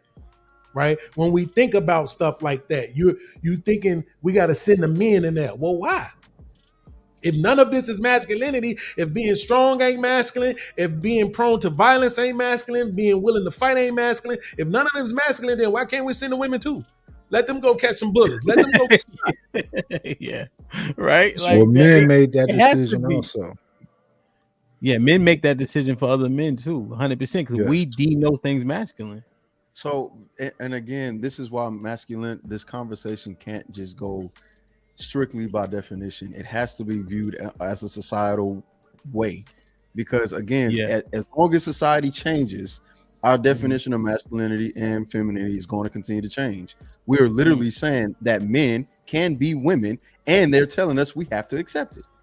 Yeah. If that's what they're saying. So if that in and of itself complicates what's masculine and feminine, when we can't even acknowledge from a biological standpoint, what's the truth? It's based on society. It's only true with people who comply to that. I don't agree with that shit. I don't. Okay, you're not society. You're the problem. You can't think. Well, I don't think individually for society. That's it doesn't make any sense. There's a lot of people think like that. They're just afraid to say it. And so why are they afraid to say it though, Mr. Payne? Nobody's afraid to say anything. The issue is people are agreeing to it. It's not wait, Mr. Payne, the point is you ain't leaving your job because of it. I bet that. I know you don't work now, but I'm saying if you had it, you ain't leaving your job because of it. So we're talking about extortion is moving the way people feel. And exactly. But that's a different thing than what Chiki just said, though. Yeah. So Mr. Payne, you said that some people are afraid to speak. Why are they afraid to speak? Yeah, but those are two Which different makes things. the point, Mr. Payne. But that makes the point, right? it doesn't matter if people do speak. If you're the minority and the majority has already made the concessions that this is what it is, then it doesn't matter. You're a remnant. We talk about majority. We talk about majority minority all the time. I don't think it's the majority who accept that. I just think the powerful accept that. The small powerful that can hurt you. That's right. But that's not the majority of people. You can say so. Then that goes back to him's point about being stronger makes him more masculine. Why? Because might. They have a name for that. People that think that way, that might makes right. Power. Yeah, I'm talking about real power too. There are a minority of people that tell you what you're going to think and what you're going to do. And if you don't like it, you'll accidentally have a speeding accident and nobody know why you decided that day to drive into that building out the clear blue. Which is why I just said Cheeky was saying it backwards, right? Because it's not the majority, it's the minority. Yes, why are we acting like the majority of people don't know what power is? But they can't force you to think a different way. Real quick, because we're talking at once. Just but Cheeky's argument is, yeah, I think the power is in a minority, right? A minority of people have all the power, but the majority of people follow that minority, right? Whether or not we be silenced, don't speak out against it, that means we essentially conform. Yes, they conform. Yes. Yeah. Okay. We still got to say it right though. We can't, because then it's gonna. If we say it the way he said it, it sounds like we're blaming them. And we can't, because they're not in charge. The majority of people are not in charge and don't get to dictate anything. So we have to make sure we say that the right way and put the blame at the feet of the people that y'all always like to run from, which is the white man. But it's not a blame. It's just a matter of fact. All I'm saying is, if we're going to have a conversation about masculinity and femininity, we can't take this technical approach, and we can't take the approach of whatever time frame you may have been born in. We have to take the current status, the current state of what's going on in current society, and we have to take it circumstantially, because none of this is really solid, because everything is changing based on our own agreements on a social level. I don't think that's true, because we're 5 hours in, and we've had almost a 5-hour conversation without. I don't remember us bringing it in at all, and you just brought it. Society. Yes, particularly the argument about men being able to be women, women being able to be men, and all that goofy shit. The reason why it couldn't be brought up is because, again, I'm not saying it. I know when I speak, and I know I do it for an extended period of time. Even if I have a point, I stop talking so other people can talk. But I brought it up initially in the very beginning. Hey, this is a societal thing. We have to look at these terms more in a colloquial sense than we do by technicality, and I wasn't able to expand to even the point of how society views masculinity and femininity, even when it comes to gender.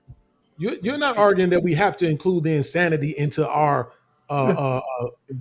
intelligent. Call it what you want. If you want, call it what you want to call it. Call it insanity, and I'm gonna agree with you. If you want to act as if this doesn't have any real determination on how we move as a society, especially younger. So I have a question for you, Cheeky, and can I answer this question on this point, though? But I want to make sure I get Knight, Sean, and Aaron in, because I'm not staying all day. They can jump in right after I ask you the question. All right, but let's ask the question. Let's not no context. Just let's ask the question and we can answer it. The question's real quick. How do you think this plays in what Cheeky just said in terms of determination and free will? Regardless, I don't believe it. I don't believe in free will. How do we make the connections and let anybody else speak? He don't believe in free will. I don't believe in free will, Mr. Payne. Oh, okay. I didn't know that. Okay, no, it's all good. Do you want somebody else? Maybe did you want Cheeky to also answer? No, it's up to you. It's up to you. I just wanted to know how you thought about it. Yeah. Well, in terms of what he's bringing in, I think it does illustrate a point in terms of things being very much colloquial, right? Because when they asked a judge, what a woman was, she couldn't answer, and now she's a Supreme Court justice, right? So that's it's unfortunate. And Mr. Payne, we align with you, but it's unfortunate because the majority don't agree, but don't say anything. To your point, but there was a couple different examples about when the majority didn't agree and what happened, i.e. Bud Light, i.e. Target. When people did push back, there was some change that was made a little bit. But let me get Knight and Sean and Aaron in. Knight, what's popping? Hey, Knight, what's going on? Hello, everyone. Yeah, I agree that it's a few minority groups that jumped in front of the line because of money. And a minority of people is determining exactly what you do at your job and everything else if you're employed or you're going to be unemployed. And when it gets really into the spooky part, you'll just be driving at 100 miles per hour and crash into a building, and they won't know why you made that decision that day. Paul Walker. He had a treat, didn't he? Whatever it was, they got him up out of here. Why was he saying something? He knew too much. You talking about Fast and Furious nigga, right? What He did a couple of movies that had a couple of things in there that have you like, wait a minute. He started talking too much. Yeah. Get him up out of here, son. Damn. Martyr that nigga. Go ahead, Knight. Was you done? Yeah, I'm done. Hey, how much I gotta pay for you to skip Sean? $1,000.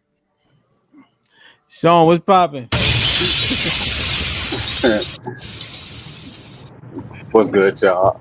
I definitely missed a lot of the conversation. I thought y'all were talking about masculinity and femininity. West Side. And Nida just said something that made me realize I missed everything. So yeah, my opinion was on that. So if you want me to talk about something else. Nah, Sean, go ahead. Go ahead. Say what you was gonna say. It's all good. Yeah, I think I'm listening to y'all talk, and I'm thinking about masculinity and femininity, and I feel like, man, it's kind of hard to define because everything y'all was saying, y'all were attributing to one, I guess, gender. You could say technically, it's kind of like, damn, can't the other gender have that too, or don't they? So I feel like, correct me if I'm wrong, but to me, this sounds like masculinity and femininity are no longer gender exclusive. Because it's a bunch of feminine ass dudes. I like to call them androgynous. What do they look like?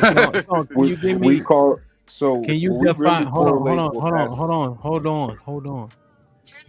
So Sean, can you give me an example of what those feminine dudes like? What do they look like? How do they present?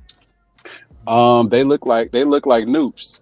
And they present, and they say pretty over here. They say pretty over there. They look like dudes. Hey, and you see them on TikTok and they doing the little L dance that the chicks is doing and all that, and they shimmying. They got, you know what I'm saying? They wear skinny jeans. You know what I'm saying?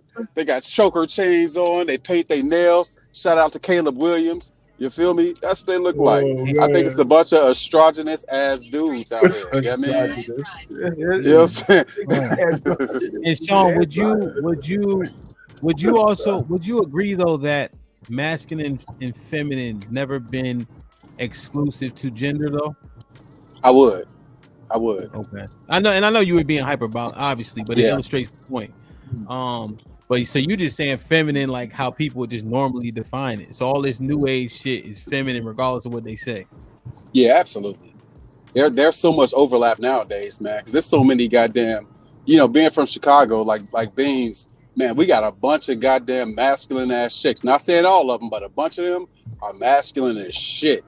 All that strength y'all talking about, all that toughness, they carrying blickies like all the dudes. You know what I'm saying? They'll line you up quicker than the niggas will. You know what I'm saying? So in my brain, I'm thinking like y'all made some good points, but damn, it's a lot of overlap now. You know what I'm saying? It ain't like a bunch of fair maidens wearing dresses and shit, curtsying. Yeah, I remember in school. To your point, right? This girl had pulled a burner on me. Mm-hmm. And I was like, if you don't put that down, I'm gonna take it from you. And you know what I mean? Like it didn't even register to me. Like, why on earth would you do such a thing? You know what I mean? Like, I wanted to pat her on the head, like, stop playing with me. You know what I'm saying? Like, and look, bro, these chicks is no limit soldiers out here. A bunch of them. Nah, I'm from Chicago. How you disparaging us? Nah, I said a bunch of them are no limit soldiers for real. But in terms of the point, Sean, I'm saying that was back in 2005. So shit didn't register like now. You know what I'm saying? Well, I'm just like, you better stop it. Now I might be a little bit more on point. You know what I'm saying? Just because of the time. Because you married, I want to ask you a question. You ain't got to answer it though. I'll answer quick, and I want to get Swain because he was trying to ask Sean a question or rebut or something. Go ahead, B.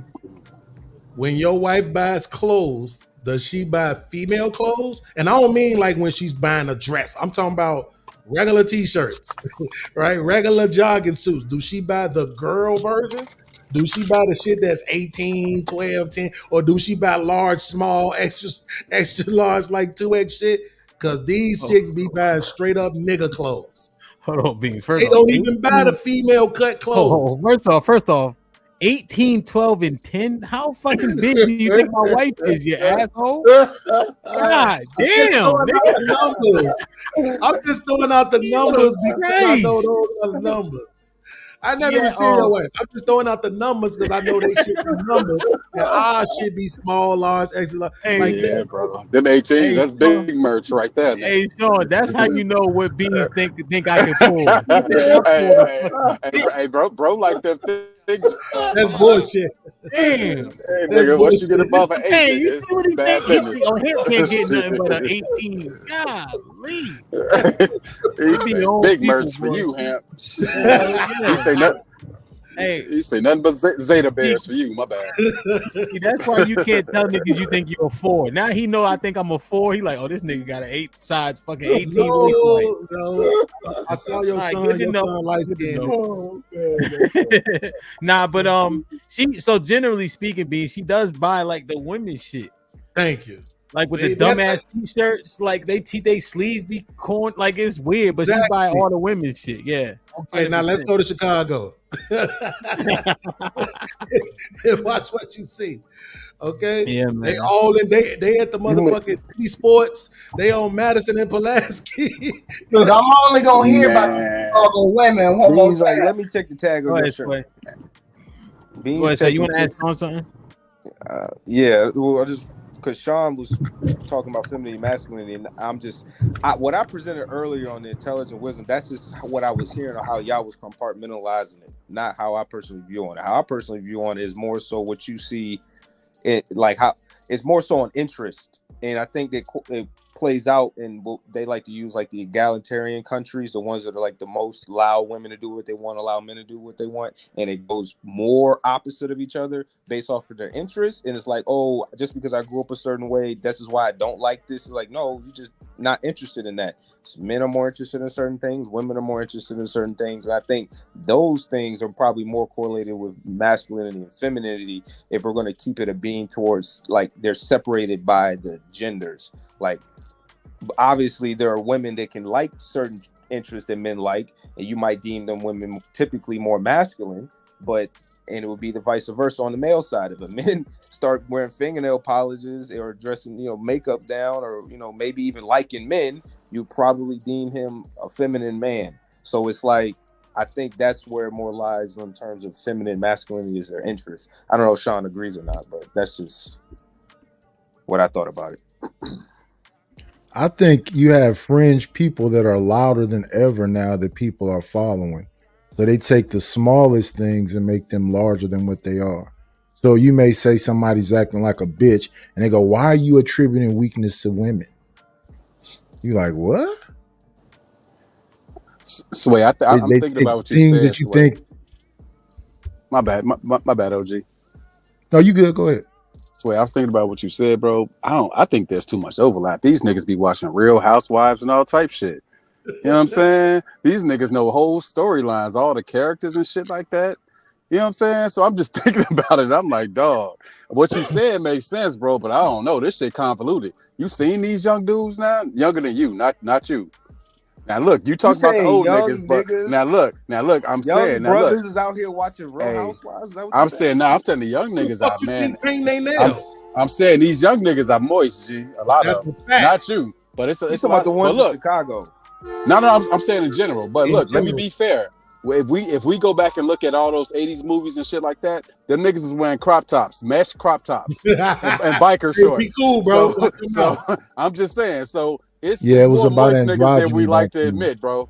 It really is. So I hear what you're saying, but I don't know. I think it's a bunch of feminine ass niggas, my nigga.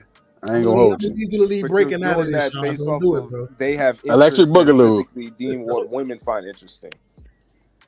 Bruh, I don't care what woman finds it interesting for me to wear skinny jeans. No. I'm saying if women you dip like with their fingernail polish, getting their hands done and all that, getting maybe a weave of their face makeup. Women are interested in having that done to themselves. They're interested in watching Real Housewives. They're interested in going to brunch and having mimosas in a communal fashion with their friends, right? But if men started doing those things, they started finding that interesting, you would see those men as feminine. Y'all don't go to brunch? I go to brunch. I go to brunch, but you don't go to brunch the way women go to brunch. My pinky fingering up when I'm at brunch drinking something. You know what I'm saying? Yeah, but Sean, you don't get I ain't gonna lie. You don't get So the you saying that bottomless mimosas make you Not at all. I drink bottomless mimosas all the time. I'm just saying it's the way you consume it. You know what I'm saying? Like think about it, right? You just said your pinky is up. I said it's not up. Oh, it's not Mine up. is. Okay. What the fuck you talking about? I said it's not up. Just saying, like as niggas, we Can know you think nowadays, baby? bro. This ain't 20 years ago. We know if we eating a banana in public, nigga, you break the banana up and toss it in your mouth. We know that now, right? So a banana could be, Yeah, I'm not doing none of that. Now, Sway, you know why you are young you niggas, thinking that y'all fault got perfectly manicured eyebrows and everything, my nigga. I done seen young niggas getting their eyebrows done with the perfect slices in your eyebrows and shit. Come on, man. Come on, man. Them yo people. Are these Them the yo same peoples. niggas that are getting hair transplants? You talking about y'all old niggas and spraying your beard, spraying your hairline back on with the damn man wigs? Sway, Not Sway, the man wigs, niggas talking boy, to us. take that head off, boy. about Y'all being got a the. slit I through bet their you got a man eyelash. bun under there. You got a man bun under there, don't you? I don't. Sway, let me see your hair, Sway. That Omarion head, my hair is man crazy. bun, y'all. Wait, let us see your hair, Sway. Nah, my hair's looking crazy. Now you know that's y'all style, nigga. The man bun, this shit shaved on the side. That's very androgynous. Hey, and then, hey, Sean, they had I seen some on the news the other day. They said 30% of Gen Zers identify as LGBT. 30%. You talking about all the women, right? Yeah, we know they gay. Get Aaron. Let's get But Aaron. Beans. Let's Get talk up about in his Beans windmill. wearing a beanie, but he bald. I mean, not beanie, Talk a about- damn do-rag. Because this is thug now. Talk about y'all with them messy buns. That nigga out here with a do-rag. Young niggas with messy buns and shit. He's a thug. No, Sway. He's a thug. Thugs wear do-rag. Everybody knows that. Aaron, what's popping? This conversation. How's everybody doing? Good, man. Everybody just fooling around, man. I'm about to get up out of here. They. Yeah, man. Sean done attacked the noops. I mean, shit just all over the place, man. Yeah, that was brutal. I'm old on him. All right, Aaron, talk now. Hey, listen, Aaron. Now let me just coach you up now. Listen, all the pregnant pauses, they're usually 3 seconds. Get them to about 1 second. Okay. Now, this in the middle of your monologue, let's make sure you get us to a climax. I don't want it to be just straight the whole way through. You know what I mean? Add a little inflection, and then when you end it, I'll hit this button. It's gonna flow, but I don't know about inflection. So, monotone, masculinity and femininity. Think of it as a range. On either end was one and the other, positive, negative. Femininity has the function of yielding, accepting. Masculinity has the function of assertion or to impose. It's really that simple. Now, their expressions can be to speak literally is a masculine thing. To be silent is a feminine thing. Now, in this scale, there are sliders, and that's what Chiki was talking about. In the sliders is the threshold into what can be considered feminine or masculine. Those sliders move based on what society has going on. Everybody has both. You have to. It just toxic femininity is when so much of one trait takes you out of the slider or into the red zone. So if a man is too quiet all the time, too yielding, that can be looked at as feminine. A woman, when she speaks, that's a masculine thing. She's exerting a thought, but she can speak to a point where she sounds masculine. She speaks masculine. That's it. It's that simple. When you're in the red zone of either side, when all you do is talk and you're loud and everything, that's masculine. Toxic masculinity for a man to do that. Toxic femininity is a woman being quiet and never saying anything. Toxic femininity in a man is he becomes so yielding and so nice, he starts to look feminine. Toxic masculinity in a woman is when she talks too goddamn much. She asserts herself too much. Her volume is too loud. A deep voice is masculine. Because low tone sounds are high energy sounds. That's why you hear bass coming from the room over, not the treble. Low tone sounds, low frequencies are imposing sounds. They're more assertive. That makes them masculine. High pitched sounds, high frequency sounds are low energy. They're less assertive. That's why you don't hear it coming through the wall. Damn. So is she? So now, would you characterize her as masculine if she has a deeper voice, or Her voice you is just masculine. her voice is masculine? How she uses it depends. If she's quiet all the time, she's a feminine person with a masculine voice. Can she? Perfect. And so she can overcome that masculine voice by speaking less, or even in her vernacular and choice of words that are less inflammatory. Damn. Words So you that think are nicer? Interesting, Aaron. So a woman with a deeper tone voice has to comport herself differently to not come across as masculine. She should. If she wants to be perceived as feminine, she does have to offset. Yeah, with us having an understanding during the conversation of her goal is to be feminine, she would need so she couldn't be as vulgar. No, she couldn't use as many curse words as a woman with like a lighter voice. Exactly. Yeah.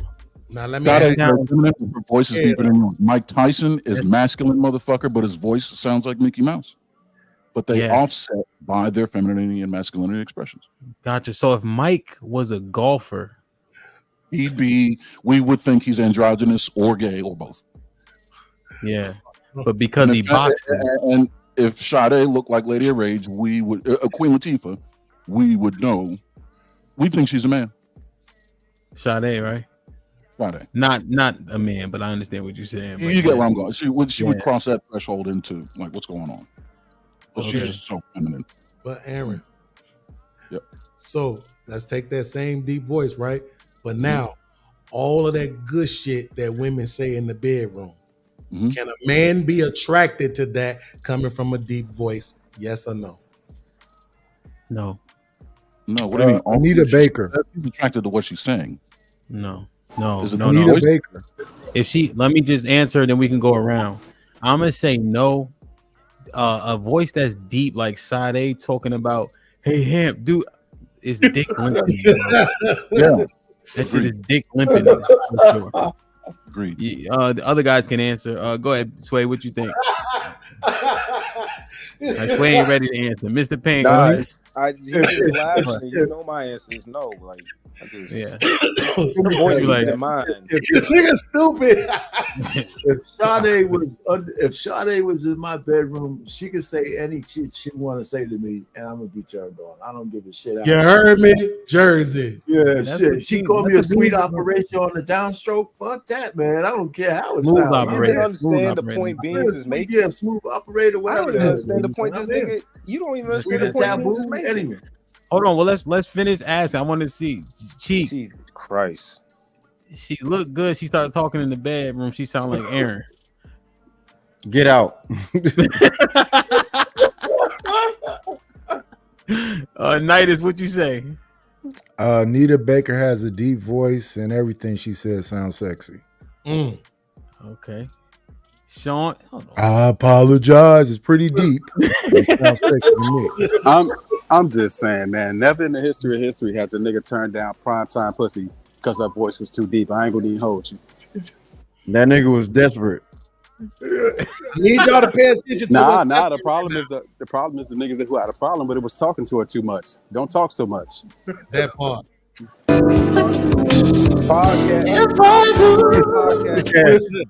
nigga just fucking ate a honey You heard podcast question.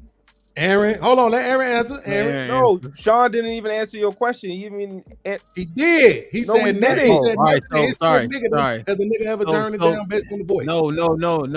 But Sean, in this hypothetical, she is talking, and she's saying, Hey Sean, go deeper. Pause. That gotta be Hey, hey. man. This nigga Look, said all bro, the sexual bro. nasty shit women say in the bedroom, but they had a deep ass voice. Are you still gonna be turned on to it? Wait, he got it G, now. He got it now, G, Sway. G. I'm gonna Sade answer. and Anita Baker. I'm Hold gonna on, answer let off him answer. experience, man. I've had lots of women. I hate to say that. So yeah, some of them had deep voices. So yeah, I've done it. So yeah. Okay. All right. Aaron, watch this now. I don't know A if you deep see voice the in a woman is a turn off. Is if she's conversational or if what she's saying doesn't make sense, it's a turn off.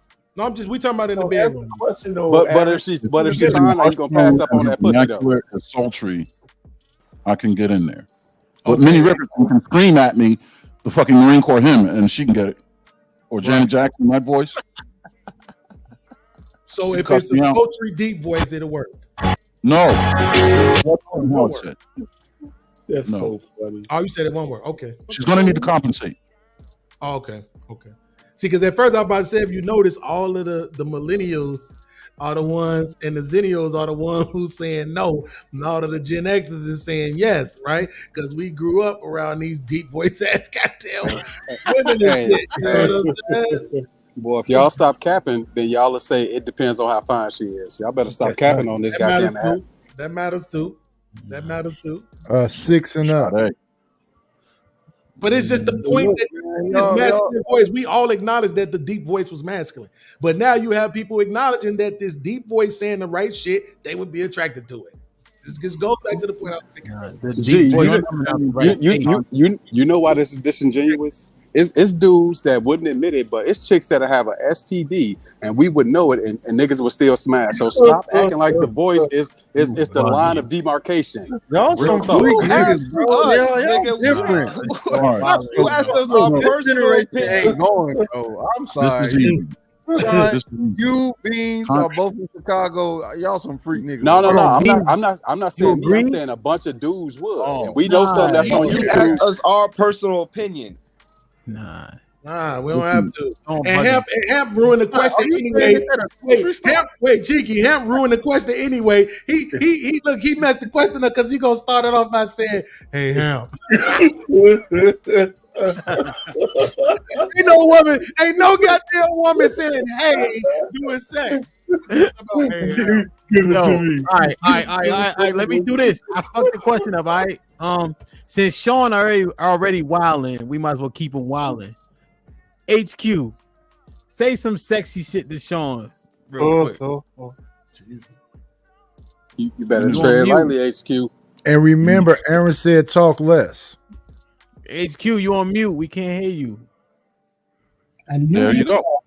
I knew look at the camera. HQ, look at the camera when you do it. Yeah, look at the camera, HQ. And yeah, keep licking your lips like that. HQ, go ahead and say some sexy shit to Sean real quick. Let me see this. There you go.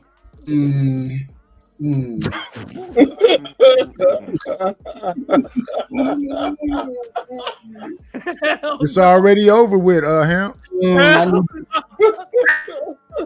That's it. Just a was enough. There you go. This all you got to do. Just say, "Oh my God." You know how y'all like to say, "Oh my God." Just say that. "Oh my God." That's gonna let us know everything. That's gonna let us know everything. I can't.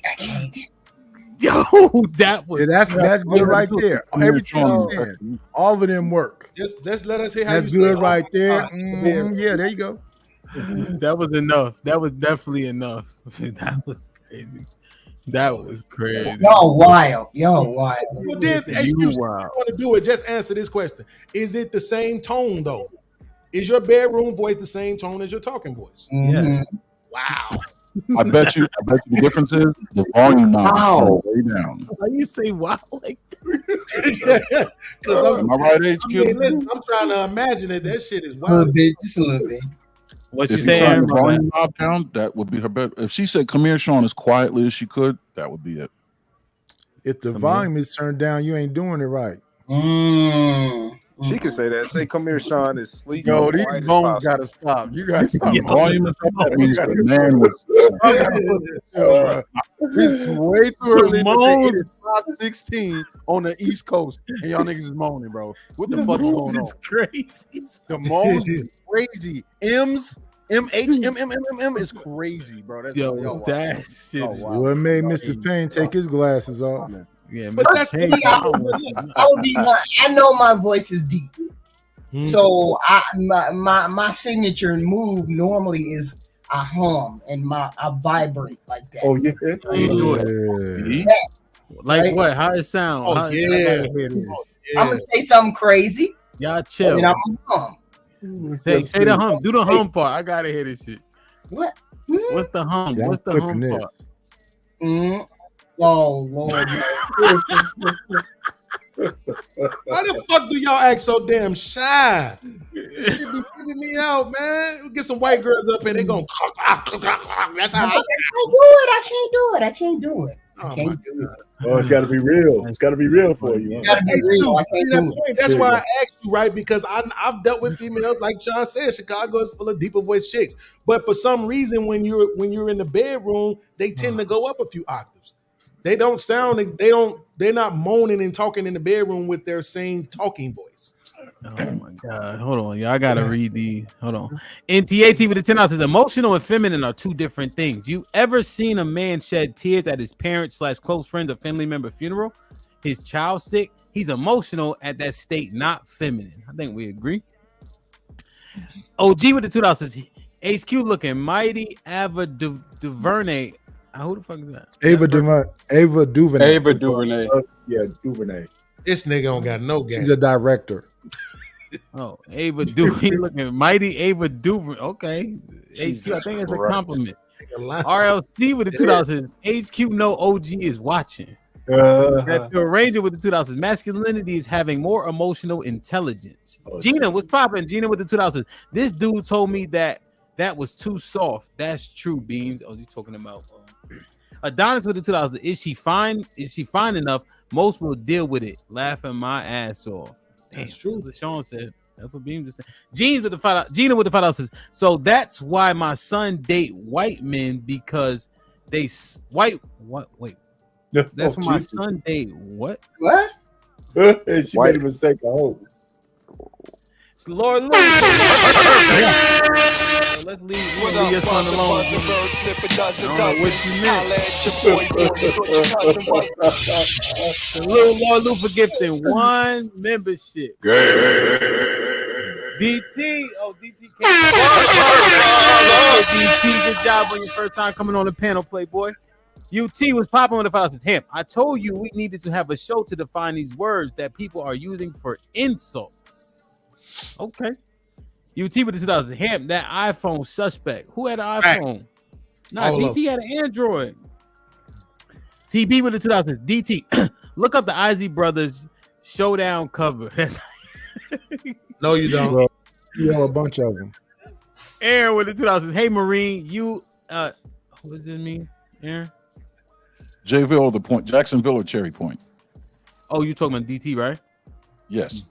LI with the $5. Most females love the iPhone because of FaceTime, emojis, and pictures. Oh yeah, and they can all over how they cheat on it. Huh? I'm pretty sure he meant they can cover up how they cheat on their man. Yeah. With the yeah. iPhone. Now what? Now what? You still rocking with that iPhone? Bro. That iPhone tell on you all the time. Your watch, your fucking iPad. Yo, the message go everywhere, nigga. That's if y'all dumbasses set it up that way. Sway hush. Tato, appreciate you with the y'all. I'm almost at 1,000 memberships. Salute my brother. What up, buzzing, bird, flip a dozen. Holla at your boy, you thought your cousin was. Whoever got blessed, please maintain it, man. Mrs. Parker with the $2. Me thinks the Book of Clarence touched on the N-word. That movie was not good to me, man. AL with the $5 says the Bible was not originally written in Hebrew. It's written in Ge'ez, which is an ancient Ethiopian language. That is not true. I liked his first album though. Who? G-Eazy.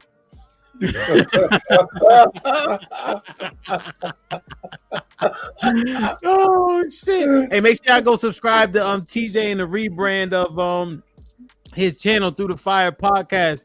TJ with the $5 says, "Damn, Beans thinks Hant wife is the size of a silverback gorilla."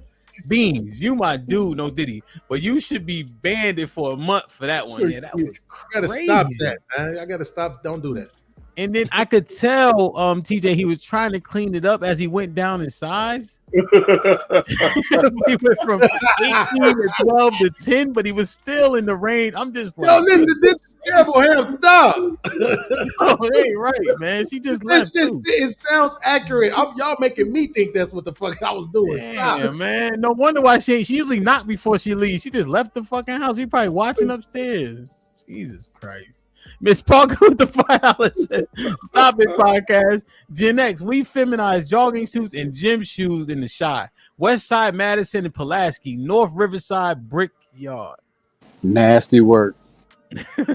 Look, hold on. My nigga Bill, New York, spitting. Bill Nye spitting Bill right Nye, now. science guy. Fuck you mean? But the name is crazy. Niggas is wild. You see what the $5 says. See, y'all only saying something sassy if y'all don't do it. But things other men say are sassy, y'all say it's cool because y'all do. No, I think generally you agree on painted nails is sassy, bro. Yes, it is. Eli with the $5 says, "Aaron broke it all the way down." What, Cheek? You don't think so?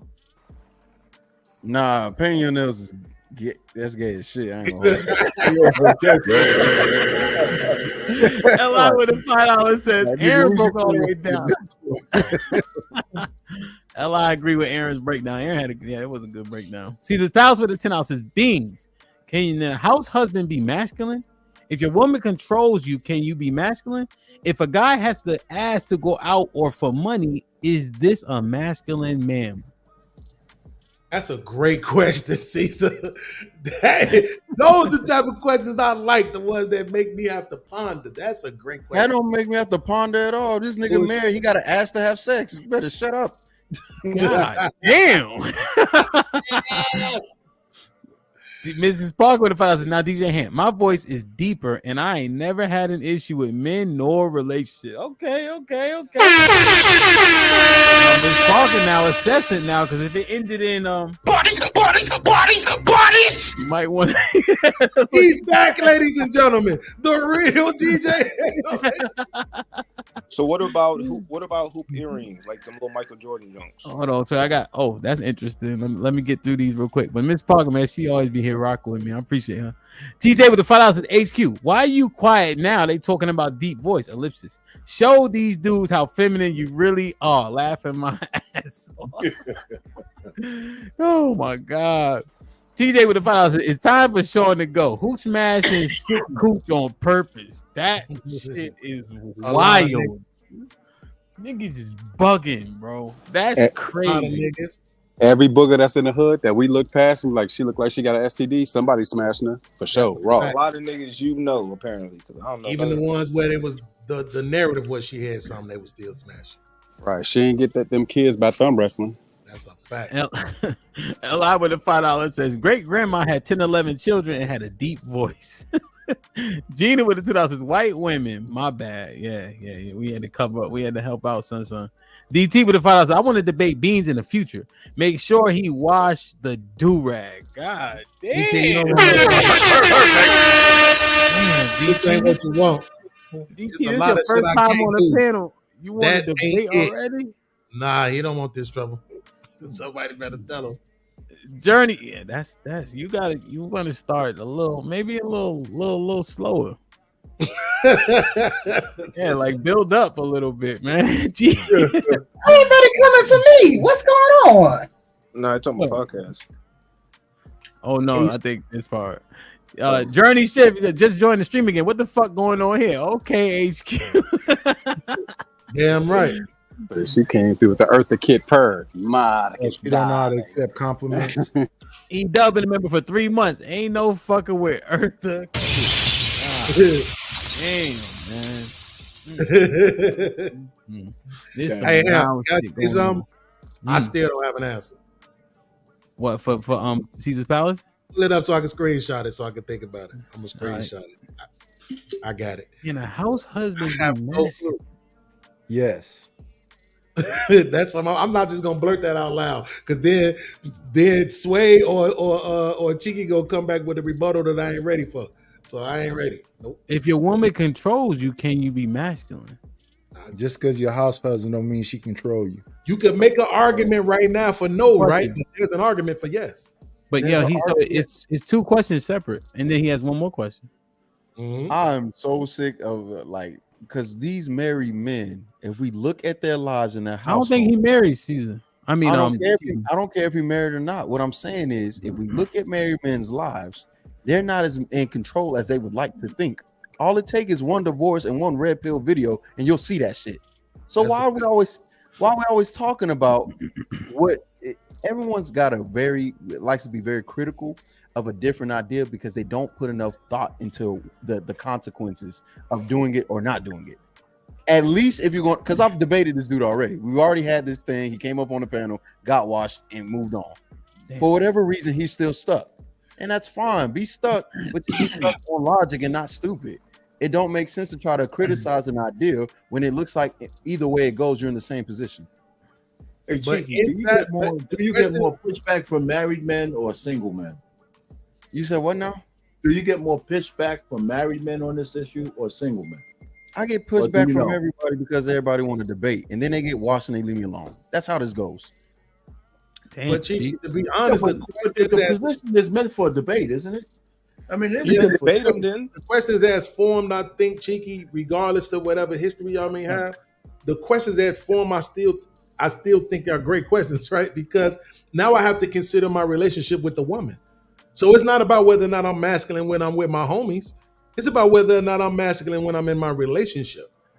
And even though I don't think money, I hate using money as this thing, right? That makes me masculine. But if I have to go to her for money, right? Like in my prostitute days, I didn't ask for money. I was given money. You see what I'm saying? The problem is the question inherently is making or demonizing or emasculating somebody in a different position. That's the issue that I have with the question. It's inherently because you have foreknowledge of him. I'm saying no. I'm saying it because I know how people think in this space, and I know how men think in this space. This question is not unique. It's not original. It's already been answered and it's already been played. And what I'm saying is, if it's two sides of the same coin, stop asking me what 25 cents is worth if I give you a fucking quarter. Okay, but Cheeky, I'm saying take that away from it. Pretend you didn't know. Pretend you didn't have the conversation. Pretend all of that stuff, right? If I have to go to my woman and ask her for money, can I then at the same time say that you have to go? Why do you have to go to your woman and ask for money? What I'm saying. You arguing against the past. Fuck the past, Cheeky. No. I'm arguing from a different. I'm arguing from a different position. Who says you have to ask for money? Can you not have a job? Let me finish. Can you not have a job and be a house husband? You can. So why the fuck am I asking for money if I'm maintaining my own money? Nobody said you had to. Okay, so that answers the question. It doesn't. It doesn't. You're eliminating the question, and I'm asking. Dean is asking a different question. Wait. There's three questions. Eliminate it. Just answer it. Right. Bean, what question are you asking? First question: can a house husband be masculine? Yes. Yeah. If your woman controls you, can you be masculine? Yes. Yes. If a guy has to ask to go out or for money, is this a masculine man? No. Can be. I don't know about that. I can't answer that. I don't think so. I don't think that's the question I'm addressing. But he said, but B, he just said I don't think so for the last one. Right, but he didn't say that to me. I was trying to get him to say that to me. That's what I'm saying. Fuck whatever conversations have already existed. I'm saying I'm looking at that question right now, and I'm having trouble answering it, and that's usually not the case for me. Yeah. Because you don't have enough information. And even still, if a guy has to ask to go out or for money, the going out part, yes, you can, because a lot of men have to ask to go out. I don't care what y'all say. A lot of men check in with their wives to go, look, can I, or hey, this is going on. And based on her conversation or based on that conversation, they will or will not go out. Now, them asking for money part, I don't know, because me personally, when I think of a house husband, doesn't mean you can't make any income, because some housewives they work from home because that's their role and they can do that. Only people that ask that kind of question is people that have a closed mind, that don't think beyond these other options, and that's not my problem or my fault. I've already had this conversation. These aren't really honest questions. These are closed-minded questions that want to demean somebody for having an idea that's different from theirs, and I've already beat them. So I don't want to have a conversation about it, because every single time I do this, somebody has something stupid to say, and then when I bust them over their fucking head, they look dumb, and then I have to do this over and over again the next couple months. Brother. That's your problem. You've been debating it with me though, because you're scared. I actually was a house husband, so I agree with whatever Cheeky's saying. Well, I was a house husband. Seriously, I literally was a house husband. I was running the business, and my wife worked, and I did everything with our daughter. You know what I'm saying? So I was literally a house husband. And yeah, I'm masculine as fuck, and I ain't have to ask for no money because I made more than her, even though she made a lot of money. Do y'all see that y'all are putting that on the situation though? You need to debate Cali Bev and HQ instead of just the question as it exactly just dealing with the words. None of that is in there. Words on screen. Forget all the extra all that other shit, right? Yeah, just the words. All right, so let's answer without overrunning each other a little bit. So, can a house husband be masculine? Yes, everybody can see. If your woman controls you, can you be masculine? Yes. Think so. I think that's an iffy proposition. Words. Question is, can you? Yes. As it relates to the relationship, no, you can't. But you could be masculine outside of that. But right. I believe if anybody is controlling you in any circumstance, you're not masculine in that situation. It doesn't make that distinction. Okay. All right. And then if a guy has to ask to go out or for money, is this a masculine man? Probably not. The word that the operative word is not can. Okay. You don't have enough information to make the distinction. Look, let me do this real quick. Bring up a whole scenario where it applies that he can still be masculine, but that's under the assumption you would accept it or accept. All right, let me ask a better question because we breaking down the words for words, right? Would you say, Sway, the last question is the least masculine man out of these three men? I can make a case. No. Who's the least masculine for the sake of argument out of these three scenarios? Probably if a woman controls you. Okay. Damn. Yeah, but I think that is in concert with if he has to ask to go out though. Exactly. Asking permission is being controlled too. That's the problem. That's the disingenuous of this whole totality. Is we're trying to separate the question, but like you said, they correlate to each other, and that's the disingenuousness of it. Because if I can separate it, I can definitely make a case for if a guy has to go out or for money and he can still be masculine. Because if a man has so much money and has a limited amount of time, he definitely gonna have to ask the person who is managing those things, can he do those things? Athletes, entertainers, lawyers, anybody that has a limited time, a lot of shit to do and make a lot of money, typically they have somebody else handling it. It can be their wives, it can be somebody else. It don't have to be them. Say, hey, do I have time to do this? Can I get this money or whatever the case? Do I have enough money to afford such and such? And they can say yes or no. Nah, that's asking permission, bro. Hell no. If you gotta ask permission, my nigga. Like when we was young, we asked permission to go outside, my nigga. If somebody can tell you yes or no, then you're not the masculine one in that situation. What if you have to ask to go outside, but he can lift more than you? Which is fine. It can go over the baldness, skeet right over the shit. No, but what it is, Sway, and I think you're correct. However, what those men are actually doing, they have budgets that they don't track.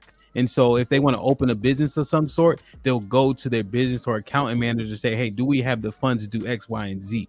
Right? Is this a smart deal or plan? And if they say no, they can still go ahead and do it. I think that's the overarching difference with those men and their money. The reason is they put those people in those positions to make. They hired them to do that. Exactly, so and that person doesn't have final say. You have final say. You don't select the woman you deal with, or we all just autonomous to women out here. We just have to do what they say. It's not the man. Swear that ain't the point. No, because you're still selecting these people to handle. That's not the even point. In the house husband, even to ask to go out, you still selected that person. But you did. That does not mandate that you selected her to run that point. And you still select to choose to listen or not. You know what the problem is? Just because you get aggressive don't mean shit, dog. Here's the thing. Real quick, Sway. You would have to concede that you understand what it is and the difference of what the hypothetical you presented. the hypothetical I'm presenting is that I could make a case based off of the question alone, not correlating with any of the other shit or separate or only using it in terms for a relationship between a man and a woman. You Because can't. that's not what the question. If you read it, like you said, you want to dissect the question. It didn't say shit about in a relationship between a man and a woman. Let's do this. Well, Beans, here's the thing. He's stuck on it. Let's move past it because that's how those things actually work when you're dealing with real money. That's a fact. Yeah. That's how those things actually work for you. Yeah. And you can go against the recommendation. You say, what do you think about X? And those people are advisors, consultants, and you still do what you want to do because it's your money at the end of the day. This gentleman here, he got to ask for money because if we do tie the question together, he's a house husband. Caesar is assuming that he don't got no money unless she give it to him. Those are the same.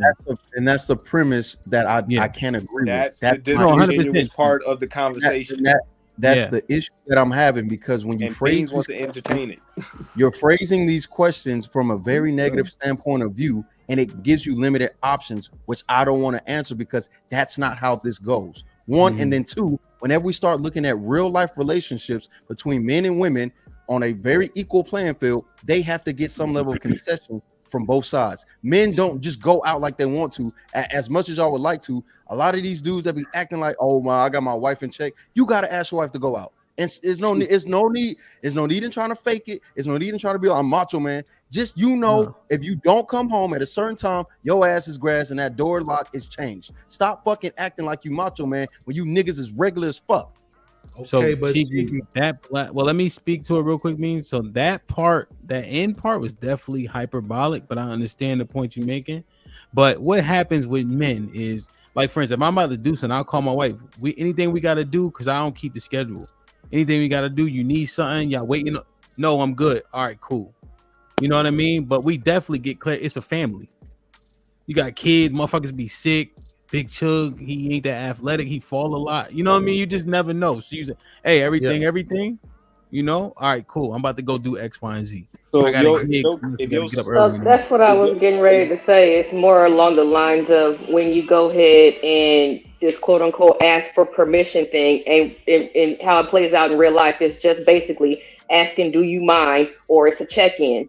And even so with the money thing or whatever, because the monies are intertwined more than likely. It's not like one person has access to the money and the other one doesn't. It's basically a check-in. So it's not necessarily asking for permission to do shit. That's women. That's women. Yeah, you definitely ask. My wife will say, do you mind? I'm not saying that. I'm saying, is everything straight? Am I missing something? You know what I mean? Do you need anything? I'm gonna go do X, Y, and Z. But she'll definitely come. And it's probably the same energy, but it's just different. She'll be like, hey, do you mind if I go? And 99% of the time, I'm like, I don't give it. You know what I mean? Like, it's just different verbiage for the same kind of check-in. That could be fair. But the thing is this, though, and this is why I'm trying to, the reason why I keep going back to it is because Cheeky right now is being me, and I don't like it. I see how it looks. You got to get away from the fact that it's coming from him. Separate all the other conversations that you had, right? Let me finish. Let me finish, so drop your location. Nigga, you're not going nowhere because you got to catch a flight. But no, I was going to say was this. It's fair, Cheeky, for somebody to hear house husband and assume that man does not have an income. The same way how it's fair when we hear housewife, we assume this is a woman who is not working and is staying home and taking care of kids. Right? So it's fair for somebody to have that assumption, right? And then make a statement based on that assumption, which is why the response you're about to give me right now is tailor-made to people who you've already had the conversation with, and you've already explained that that's not necessarily the case. So it's not fair. So it's not fair. You can't say something. You can't say something is fair when the people in the audience is very familiar with the premise and the idea that's been set forth. You can't keep asking me disingenuous questions and continue to test my patience when you know the premise of what's being said. You understand how it was outlined. I even talked to you about it, debated you about it. The only reason why the word house husband is a thing is because I said it. And this idea came from me. So anybody that is using this terminology or using this word specifically has a clear understanding because they've seen multiple videos or at least heard of it. And they know that this is it's a more expansive conversation than just limit it to that. I cannot erase that. I can't erase that. I can't erase that because I'm talking to an audience that already has the information, and you wouldn't do it either, which is why you go on your channel and say you niggas is retarded. But you can't. But Cheeky, yes, the term house husband, right? I'll give you credit for it, even though I'm still looking through my archive because I think I said it before you. But I'm gonna give you credit for it, right? But here's the thing: when you say house husband, you're referring to something specifically. But the two words themselves together represent something that you didn't make up. Men staying at home, taking care of their families, and the woman being the breadwinner has been around before Cheeky ever said house husband. Absolutely. That would be great if that wasn't coming from an audience that didn't hear me explain this already. That's my point of what I'm telling you. That's what I'm telling you. In conversation, you have to be willing to have the conversation as if you're not. You know why? Because that's the deeper conversation. Wait, Cheeky. Because that's the deeper conversation. The deeper conversation ain't whether or not a dude could stay at home and make money.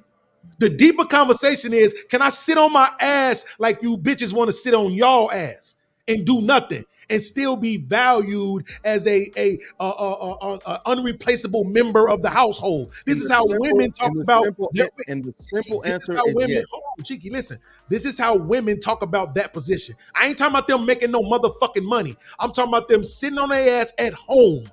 Not bringing no money to the table. They talk about that as if they are the backbone of the family, as if they make the ship go. So the deeper conversation is having it about the house husbands who, by your own definition, some of them will not have an income.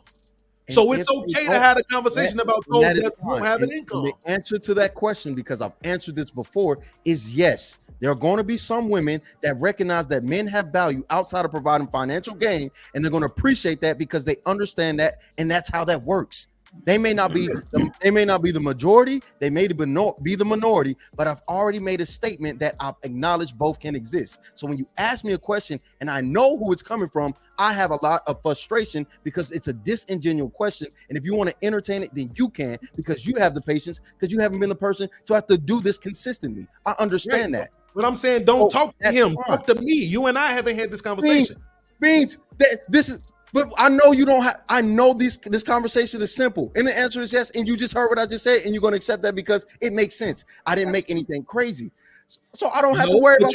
But you said you don't know when it comes to the money part. That last part, because the simple reason why I don't know is because now we have to ask the question: when you're asking, is it masculine? Am I looking at it from other men's point of view or my woman's? If it's me, if it's my woman, she's not going to look at me less than.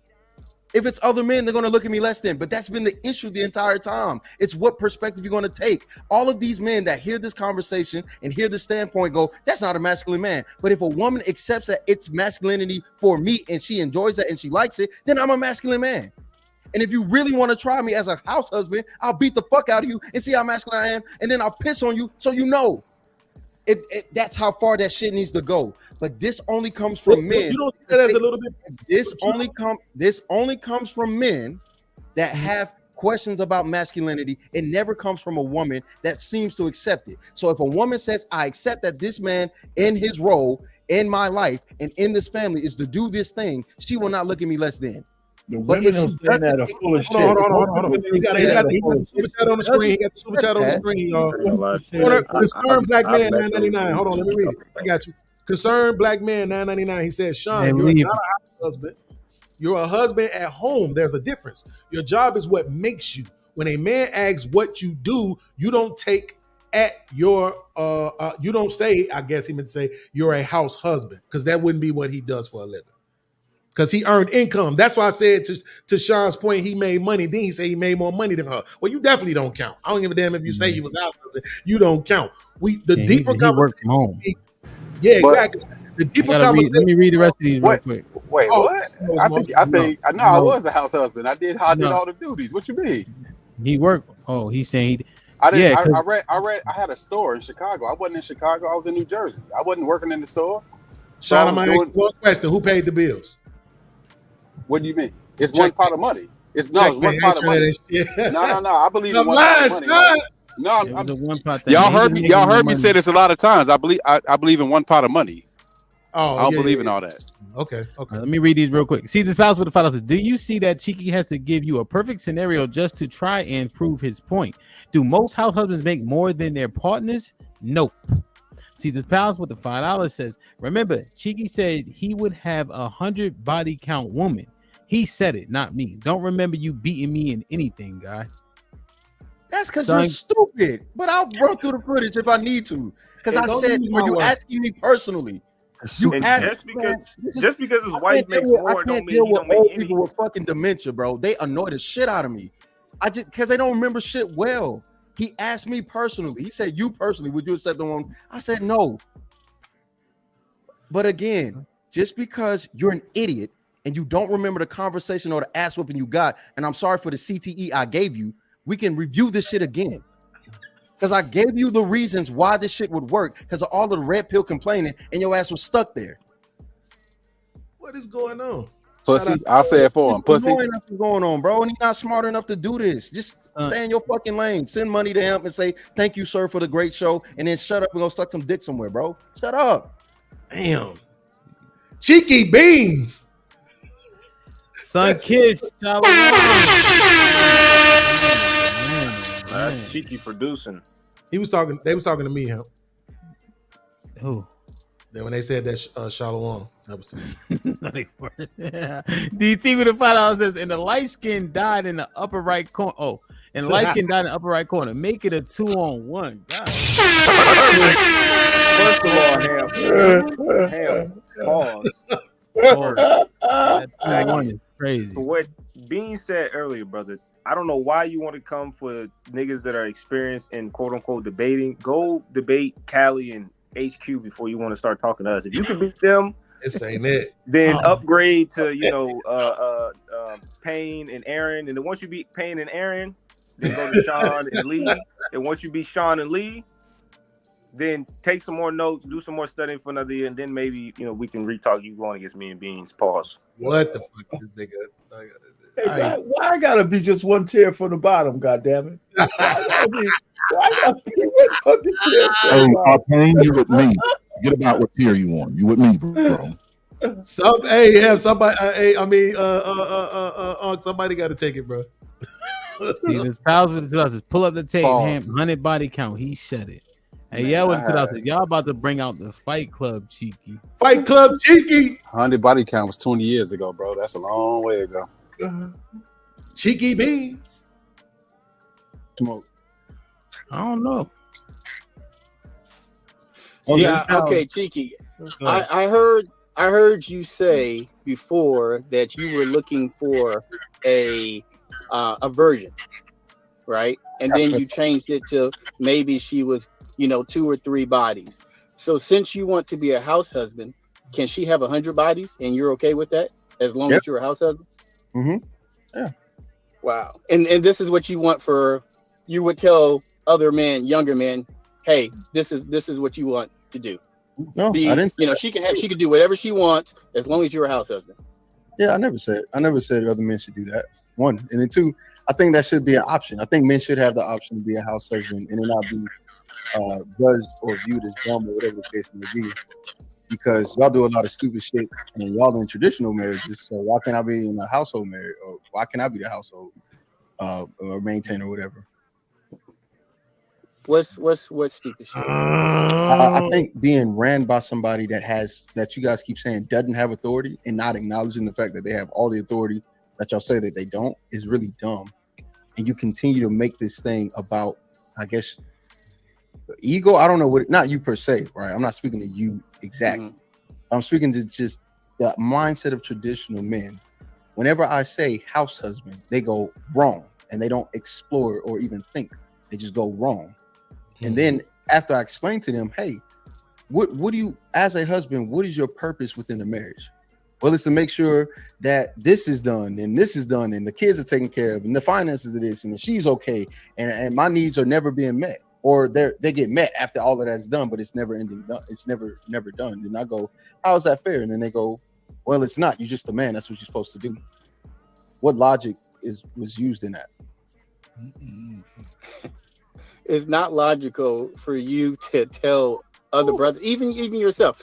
Do you not have any standards for yourself to say that, hey, look, my woman can do whatever she wants to do, and I'll just take it just as a house husband? So the expectation is, right? What standards do you have As far as just like for yourself?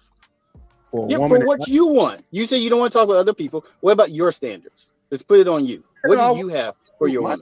I would want my woman to be a virgin, but do you think that's reasonable in today's time? No. The reason I came up because at first you said you wanted a virgin, then because how things you knew it was going to be hard. Understand that. Then you changed it to 2 or 3. That's fine. So I was saying, since you want to be house husbands, you're promoting this. Can she have 50, 100 bodies, and you're okay with that? Just because you're going to be a house. Yeah. I wouldn't want that per se. Not me. I wouldn't want that. Checkmate. But if somebody, I wouldn't want somebody with. Hey, put me on the big screen, Hemp. Put me on the fucking big screen. Put me on the fucking big screen. Hey, shut your bitch. Let's go, GBG. I'm so sick of these fuck ass niggas, bro. You a bitch. I know what I'm talking about. I know what I said. You're not dealing with an idiot. You're not dealing with somebody who don't remember what they say. I think about it. I misheard you the first time and said, yeah, if a house husband wants 100 bodies, me personally, I don't want that. And I said that, but you know what? Like I said, when these old fuck niggas come up here with dementia, I'll be cool. But y'all niggas be trying me. Get up. You're stupid. Shut the fuck up. Get up. Put me down. I don't need to be on the big screen no more. Tell that nigga send me some money. Get up. Hey, Amazon left a package here. Get these old niggas out of here, Hemp. Yeah, you that nigga need to be banned for a week. Cheeky is a student of the beans. From the beans. Just ages bullshit. He don't look. He need to be banned for a week for that shit. Cheeky is from the beans boot or camp. some money got to be spent. Something, man. Cheeky. Amazon left something here with you. Thing we know for sure. He should have put bread on that shit. My boy Cheeky got out some black. I wish he put bread on that shit, man. He not himself when he hungry, Aaron. Hey, Cheeky, you got Cheeky. I'm glad you can get fun out of this, but you got to realize niggas been talking shit since I've been gone, right? And y'all been thinking, okay, y'all need to watch your fucking mouth. Just because I'm gone don't mean I don't know how to beat your motherfucking ass. Don't make me have to come back with a fucking belt to prove some shit. Niggas been chilling offline and I'm coming back to bullshit. It's from some fuck nigga I already beat. Goddamn, just take your defeat. Go ahead. Bow the knee so I can go ahead and slice your fucking head off. Shut the fuck up. Now for any other old nigga that want to come against me, I'm with that shit. Aaron, it's not you personally, dog. For those who understand and don't want to make stupid questions and try to be disingenuous and continue to try to demean me or whatever the fuck going on, I got you. But for those who can't have a respectful conversation, I'm gonna bust y'all ass. For those who do want to have a conversation, I'm here for it. I said, come on, man, stop with that shit. This the Cheeky we like, nigga. The black Air Force One Cheeky. You know what I'm saying? From the SWATs. This the SWATs Cheeky. This Simpson Road Cheeky. Come on, my nigga. Yeah, this Simpson Road Cheeky, nigga. Black Air Force One energy. Hey, y'all better lay off my young bull. You feel me? This Cheeky, when you get cheeky, man, nigga, you did something wrong. He gonna wait till I check out. Then he gonna. Y'all did not create this Cheeky. This is Cheeky producing. This is Cheeky producing right here, man. This is a long time coming. I've been trying to tell these niggas fucking go off on these fucking old niggas. Spaz out. Wait, I got it on tape. Cheeky gave me credit. He's like, Beans, I see what you said now. These motherfuckers is stupid, and I'm tired of it. I'm not being nice to these motherfuckers no more. Cheeky, who you giving credit? Me or Beans? Bruh, Sway was I gotta sit with the young head, but Beans, Sway first, then Beans. Sway first, then Beans, bro. Okay, well, just do me a favor. And to be fair, do me a favor in the back right here. Is you see where it say private chat? Just drop your location back there for me, bro. Come on, man. I'm saying that's some shit supposed to go on in August. I don't want to fight nobody. You know what I'm saying? I'm 5'8", 160 pounds. Everybody can beat me up. Man, I'm just tired. That's all. I just need to eat a Snickers. Aaron's right. I'm just tired of niggas trying me, bro. Like, stop with the stupid shit. Watch your fucking mouth, and then let's have fun. Why does this have to happen? We can just have a conversation. We don't got to be passive aggressive through the super chats. We don't have to. But if you want to, then fine. I'll be straight up aggressive. Okay. All right. So let's have fun. This shit is over. I'm done with it. I got my shit off. He got his shit off. He's wrong. He got beat. And now we're good. Shout out to the internet for being, for putting all these people together at one time. You know what? I don't take back all of the shit I said, but you know what? I probably shouldn't have said it. So I'm gonna apologize for saying it out loud. But I still think it's dumb. But yeah. So now, everybody else fuck up and don't stop trying me, bro. Let me ask a question to Cali Bev, Hamp, and especially Heathen Queen, which I think is coolers feminine for men to drink? Boy, you feminine. Boy, I think that's it. I think that's only Heathen Queen answer matter, but I'll take the rest of it. That's a female interest. You may as well have a peach Bellini, nigga.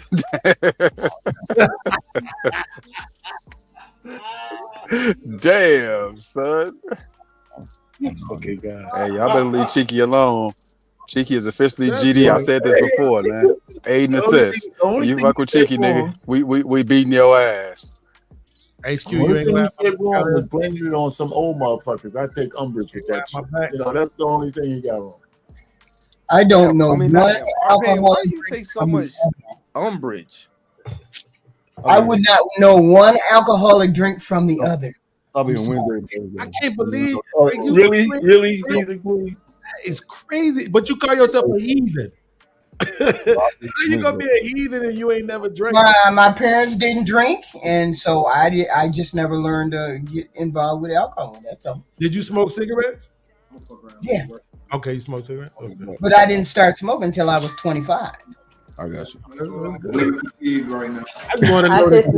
I just know it like cookouts and stuff like that. They get those Seagram's ones for the chicks. Oh, fuck you, Callie. I thought you was finna be on my side. I don't know. I don't know. That's just my anecdotal experience. They bring the liquor, but the fruity wine coolers they bring it for the women. All right, man, fuck you. I ain't telling y'all shit else. I'm not letting y'all in on my life no more. All y'all do is judge.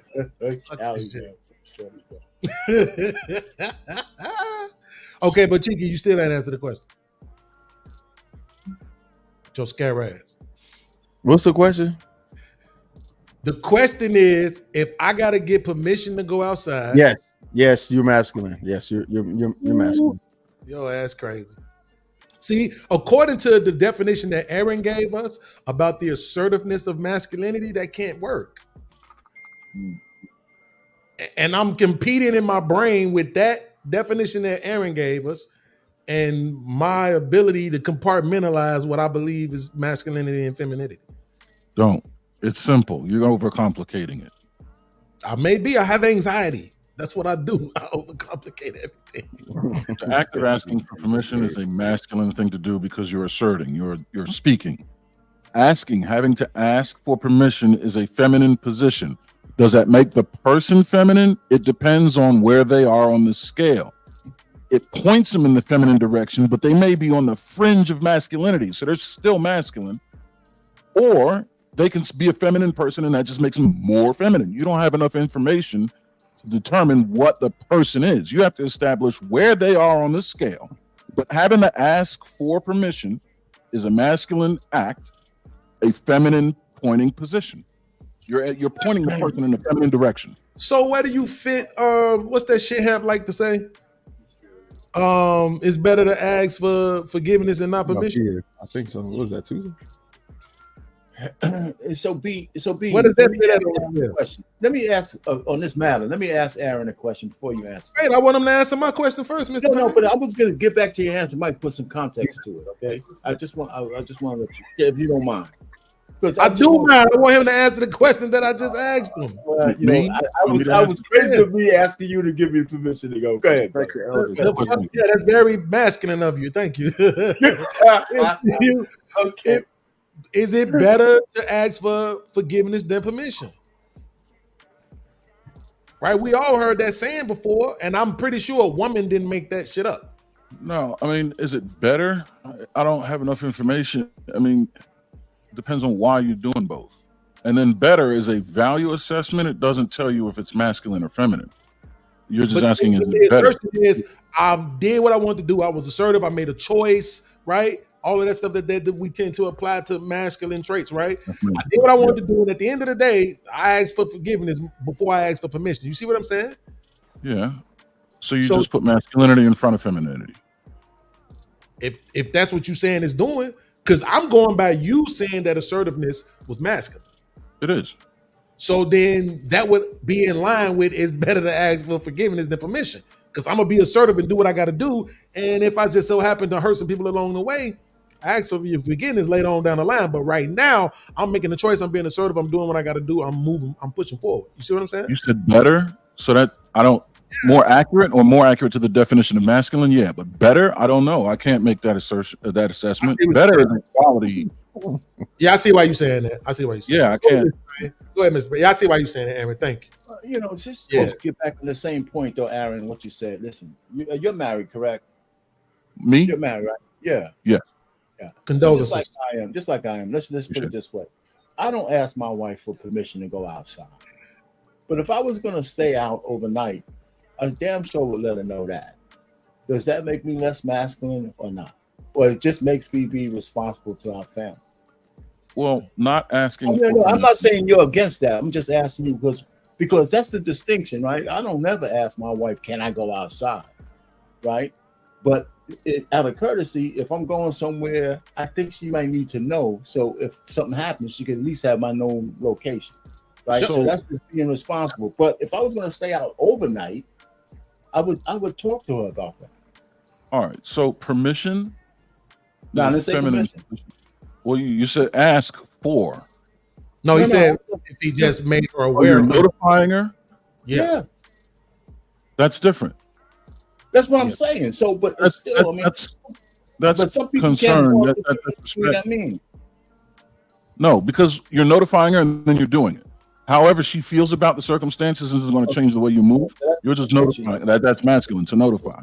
You're asserting your next move on her. You're telling her. Now, even like me, I'll take it one step further. I don't ask my wife for permission, but I don't just notify her. I ask her first, is there anything you need of me? Or do I have a previously established agreement with you? Right. Or, you know what I mean? Am I going to fuck this up? Or do you need something that I don't see it coming yet? If not, then I have a plan to do this and I'm going to execute. Now, if you oppose that, you tell me, then I'll assess that and decide, well, I'm not about that, I'm out of here. Or, you know what, you're right, I'll prioritize that over what I was going to do. But I'm not asking for permission, but I'm absolutely asking, do you need anything of me, or have I forgotten something that I need to prioritize? I'm with you on that. I mean, I hear you. I just wanted to make sure we're clear on that. You know, since we're speaking about a lot of that kind of stuff, permission and asking about control and things of that nature. You know, I tell you what, the opposite is not true for me. My wife couldn't just tell me I'm going out and I'm staying out overnight. I don't give a shit. You know, it had to be something really serious. Misogyny. Yes. No, that's feminine. And there's nothing wrong with that. Because if something goes down, you're the guy, you know what I mean? Like, you're the needed entity. So she has to move based on your ability to keep her safe. She has to move within that window. Absolutely. Cali Bear. That's fine. But if something happens to her and you're not able to tighten things up for her, then she's taking that in her own hands. Or even though she's within your ability. Yeah, let's see what Cali Bear was trying to say. Share that finger up. Yeah, I was gonna say, so whatchamacallit, if I be like, yeah, me and the girls are doing X, Y, and Z, that's masculine. Yes. That's great. Okay. You're asserting. You guys are you're speaking, right? So that's masculine. You're asserting something. You're putting it out into the world. Hey, and what you're doing is you're telling someone what you're going to do. That's masculine. So why are you trying to make women seem like second-class citizens, bro? Huh? Why are you trying to make women seem like second-class citizens? Who? You. That's your assert. I'm not making them. I'm not trying to do that. because you're speaking of traits that both humans collectively could have, right? Being assertive is manly, right? And in this No, I didn't say that. I said masculine. Yeah, you masculine, manly is the same shit, bro. Like, no, it isn't, bro. They're not. It is, man. It's the No, it same isn't. shit, bro. No, it's it the isn't. Same shit, bro. Okay. So on this space, don't chastise women for being masculine and try to make it seem like they're acting like men. You gonna say that's not what's happening here? Yes. Sure, okay, so why you just saying no? It isn't then. Manly and masculine are not the same thing. Yes. Okay, so again, when you sit there and you say being assertive is masculine, does that mean that when women do it, they should be? Because you just now said that when women show masculinity, men in a way attack them or come at them and say you're acting manly and stuff. So are women going to get attacked for wanting things and going after them? Is that what you're saying right now when you say that being assertive is masculine? No, you're muddying the waters. Wanting things is neither masculine nor feminine, so I don't know what you're talking about there. I said being assertive. I said let me answer your questions. To what people do with what a woman says, I can't say anything about that. And can a woman be deemed masculine if she does something that is masculine one time? No, it depends on how feminine she came to the situation with. Like I said, Sade has a very deep voice. That's a masculine thing, but we would all agree she's probably one of the most feminine women that has ever walked the planet. So I'm not understanding what you're imposing a lot of your own beliefs and ideologies and experiences on this. I'm looking at it purely objectively and you just don't giving. know what my beliefs and ideologies and experiences are. I have not done any. I don't need to know what they are. I'm saying you're putting them on this. You're putting things in there that I'm not putting them in. But I'm not. I'm listening to what you're saying, and by saying that being assertive, if you look up the definition of assertive, that's being masculine. So no. Listen, women aren't assertive when they at their jobs. Women aren't assertive when they get masculinity is assertiveness. It's like these traits, man. Like it's like y'all try to put women below y'all so much. That's what you're putting in there. I never said that. You're adding that to the situation. I'm not. But you're basically saying women don't have the right to be assertive, or else they're being, or else. I never said that either. I never said anything. I know what you are saying. I know what you are saying. You are saying that women who act masculine and exert masculinity are out of their frame. It doesn't mean that they're below us. It means that they're in a place that they have no business being part in society. Well, no, I wouldn't even say that. But yeah, it's less. It's less accurate to what is inherently a descriptor. Is their descriptor. But like I said, it depends on where you are on the slider first, and then what you're looking at. What you do points you in either direction and moves you a distance. But it doesn't have to move you all the way over to the other side. You could just be nudged toward the other side a little bit. We all have both in us. We all do both. If we didn't, now you've moved into toxic levels of that, which is where manly exists. Manly is an extreme fringe level of masculinity, toxic masculinity. There's so much masculinity without any offsetting femininity, it becomes abrasive to deal with. We all have both. So we're all somewhere on the spectrum. You do something and it can move you a distance in either direction. But where, I don't know. And it's not better or worse. It's one is from one place, the other's from the other. I don't put a value system the on scale that. isn't vertical as if one being higher or better than the other. Right. Scale is horizontal, more like a pH scale, where it's 1 to wherever it is, and then there's a middle. They're not better or worse than AKA a spectrum. He said yes, that's it. Acid and base. He kept saying scale. Yeah, earlier he said neutrality. And we have to consider. This is the thing. Hold on, EBD. This is the thing though, because think about it like this: we all agree that being able to fight and beat a nigga up is pretty masculine, right? If I beat up a masculine nigga, let's just say it was him, because I won't have to have the vision. Is why I said I beat up him, but I got heels on while I do it. Yeah, was that masculine? Yes or no? Just you real like quick. Prince? Yeah, you're a masculine motherfucker wearing feminine shoes. Okay, right. So see what I'm saying? I beat this nigga up, but I did it in some fucking heels. That was masculine. But if I go into my relationship, if I walk into my house, if I'm trying to be whatever, sexy or whatever with my lady, and I'm doing that with heels on, she's not gonna see that as masculine. Correct. You see what I'm saying? So that's why I think it matters that we're talking about specifically in terms of the relationship. There can be nuances based on the fact that it's relationships. Precisely. Hey, Cheeky, you want to read this?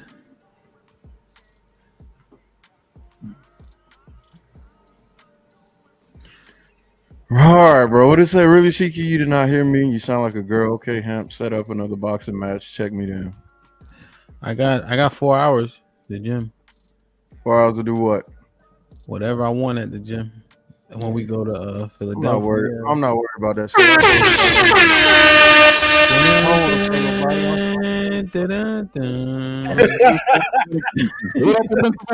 August 11th. It'll be cheeky.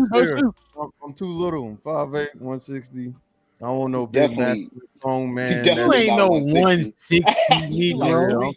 I'm a little ass nigga, bro. I don't want no problems. Cheeky, you're 160. You dead ass? Nah, he like 320. Okay, or 320, whichever one y'all like. 320 or 160. Nah, you gotta be at least 200. Cheeky, do you see how they normalizing all this shit? Now all of a sudden it's okay to make boxing matches, right? But a couple of years ago, Beans, why you want to fight that? You can't do that, Beans. And I've already said it. Keyword a couple years ago. Nobody offline. You wanna know why? I'm just too little. You know, I'm just a bitch. Yo, but if you want to come to Atlanta, all me.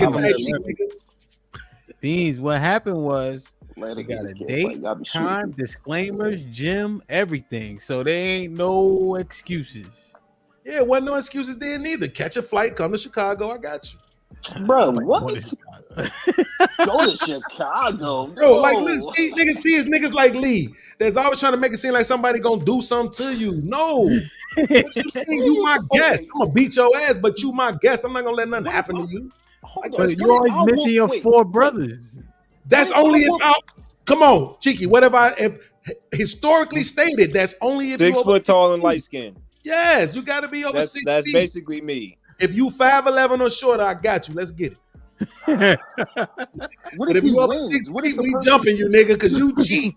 And they're trying to long arm ass niggas, arms be dragging across the ground. They want boxing shit. Yo, what if the person? What if you drag him there to Chicago and he whoop your ass? Y'all jump. Then I get my ass whooping. Bottle is on me. I have always said that. You win. Bottles on me, nigga. I have always said that. Yeah, that's been being. Y'all just don't believe me. Y'all just want to be on some scary shit. But Let me that's tell you one thing. Cheeky, are you only 160 pounds? Seriously. 260. Something like that, like 175, 180. Now you just went up 20 pounds, my dude. Bro. Exactly. Yeah, heavyweight champion ass nigga. Yeah, that's look, bro. That's how it works.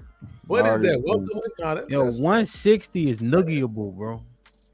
Yeah.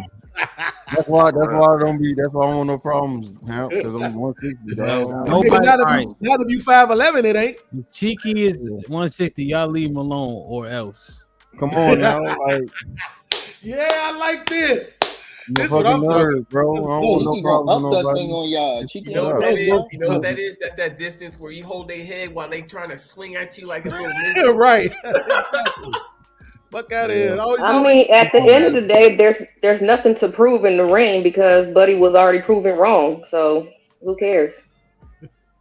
Look, man, I just want thank you, Callie, for the motherly advice, Callie. I don't want to get beat up. You know what I'm saying? Just look, I'm too little for all of that. That's all, dog.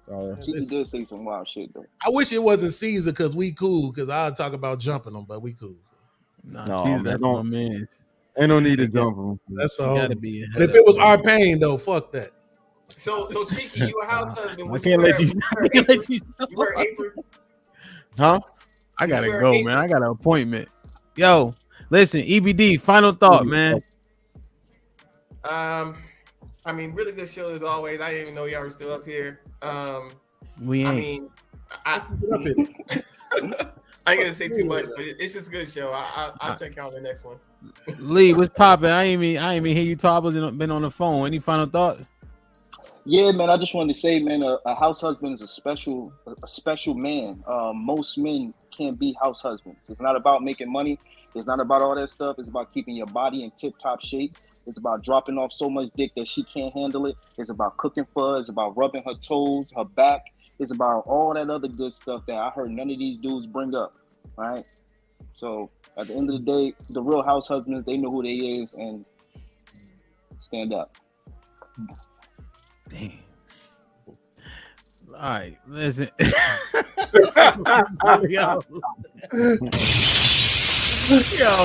I can't do it, man. Listen, tonight, 7:30 p.m. We will be here with Trill from Cruise. 7:30 Central, 8:30 Eastern, man. All right. I gotta go. I got an appointment. and then I gotta pick up these kids. So y'all be safe. Thanks for giving us up. Thank you. Skip past me. Don't let me get my final thoughts, ass nigga. You been talking all everybody. He said you been talking all day. Tell him our Yo, so I'll see y'all tonight in a few hours, man. I gotta get out of here. I love y'all. Appreciate y'all. Be safe. Do the right thing. See you in a few hours. Be like, share, subscribe. Tell a friend and tell a friend. And we out.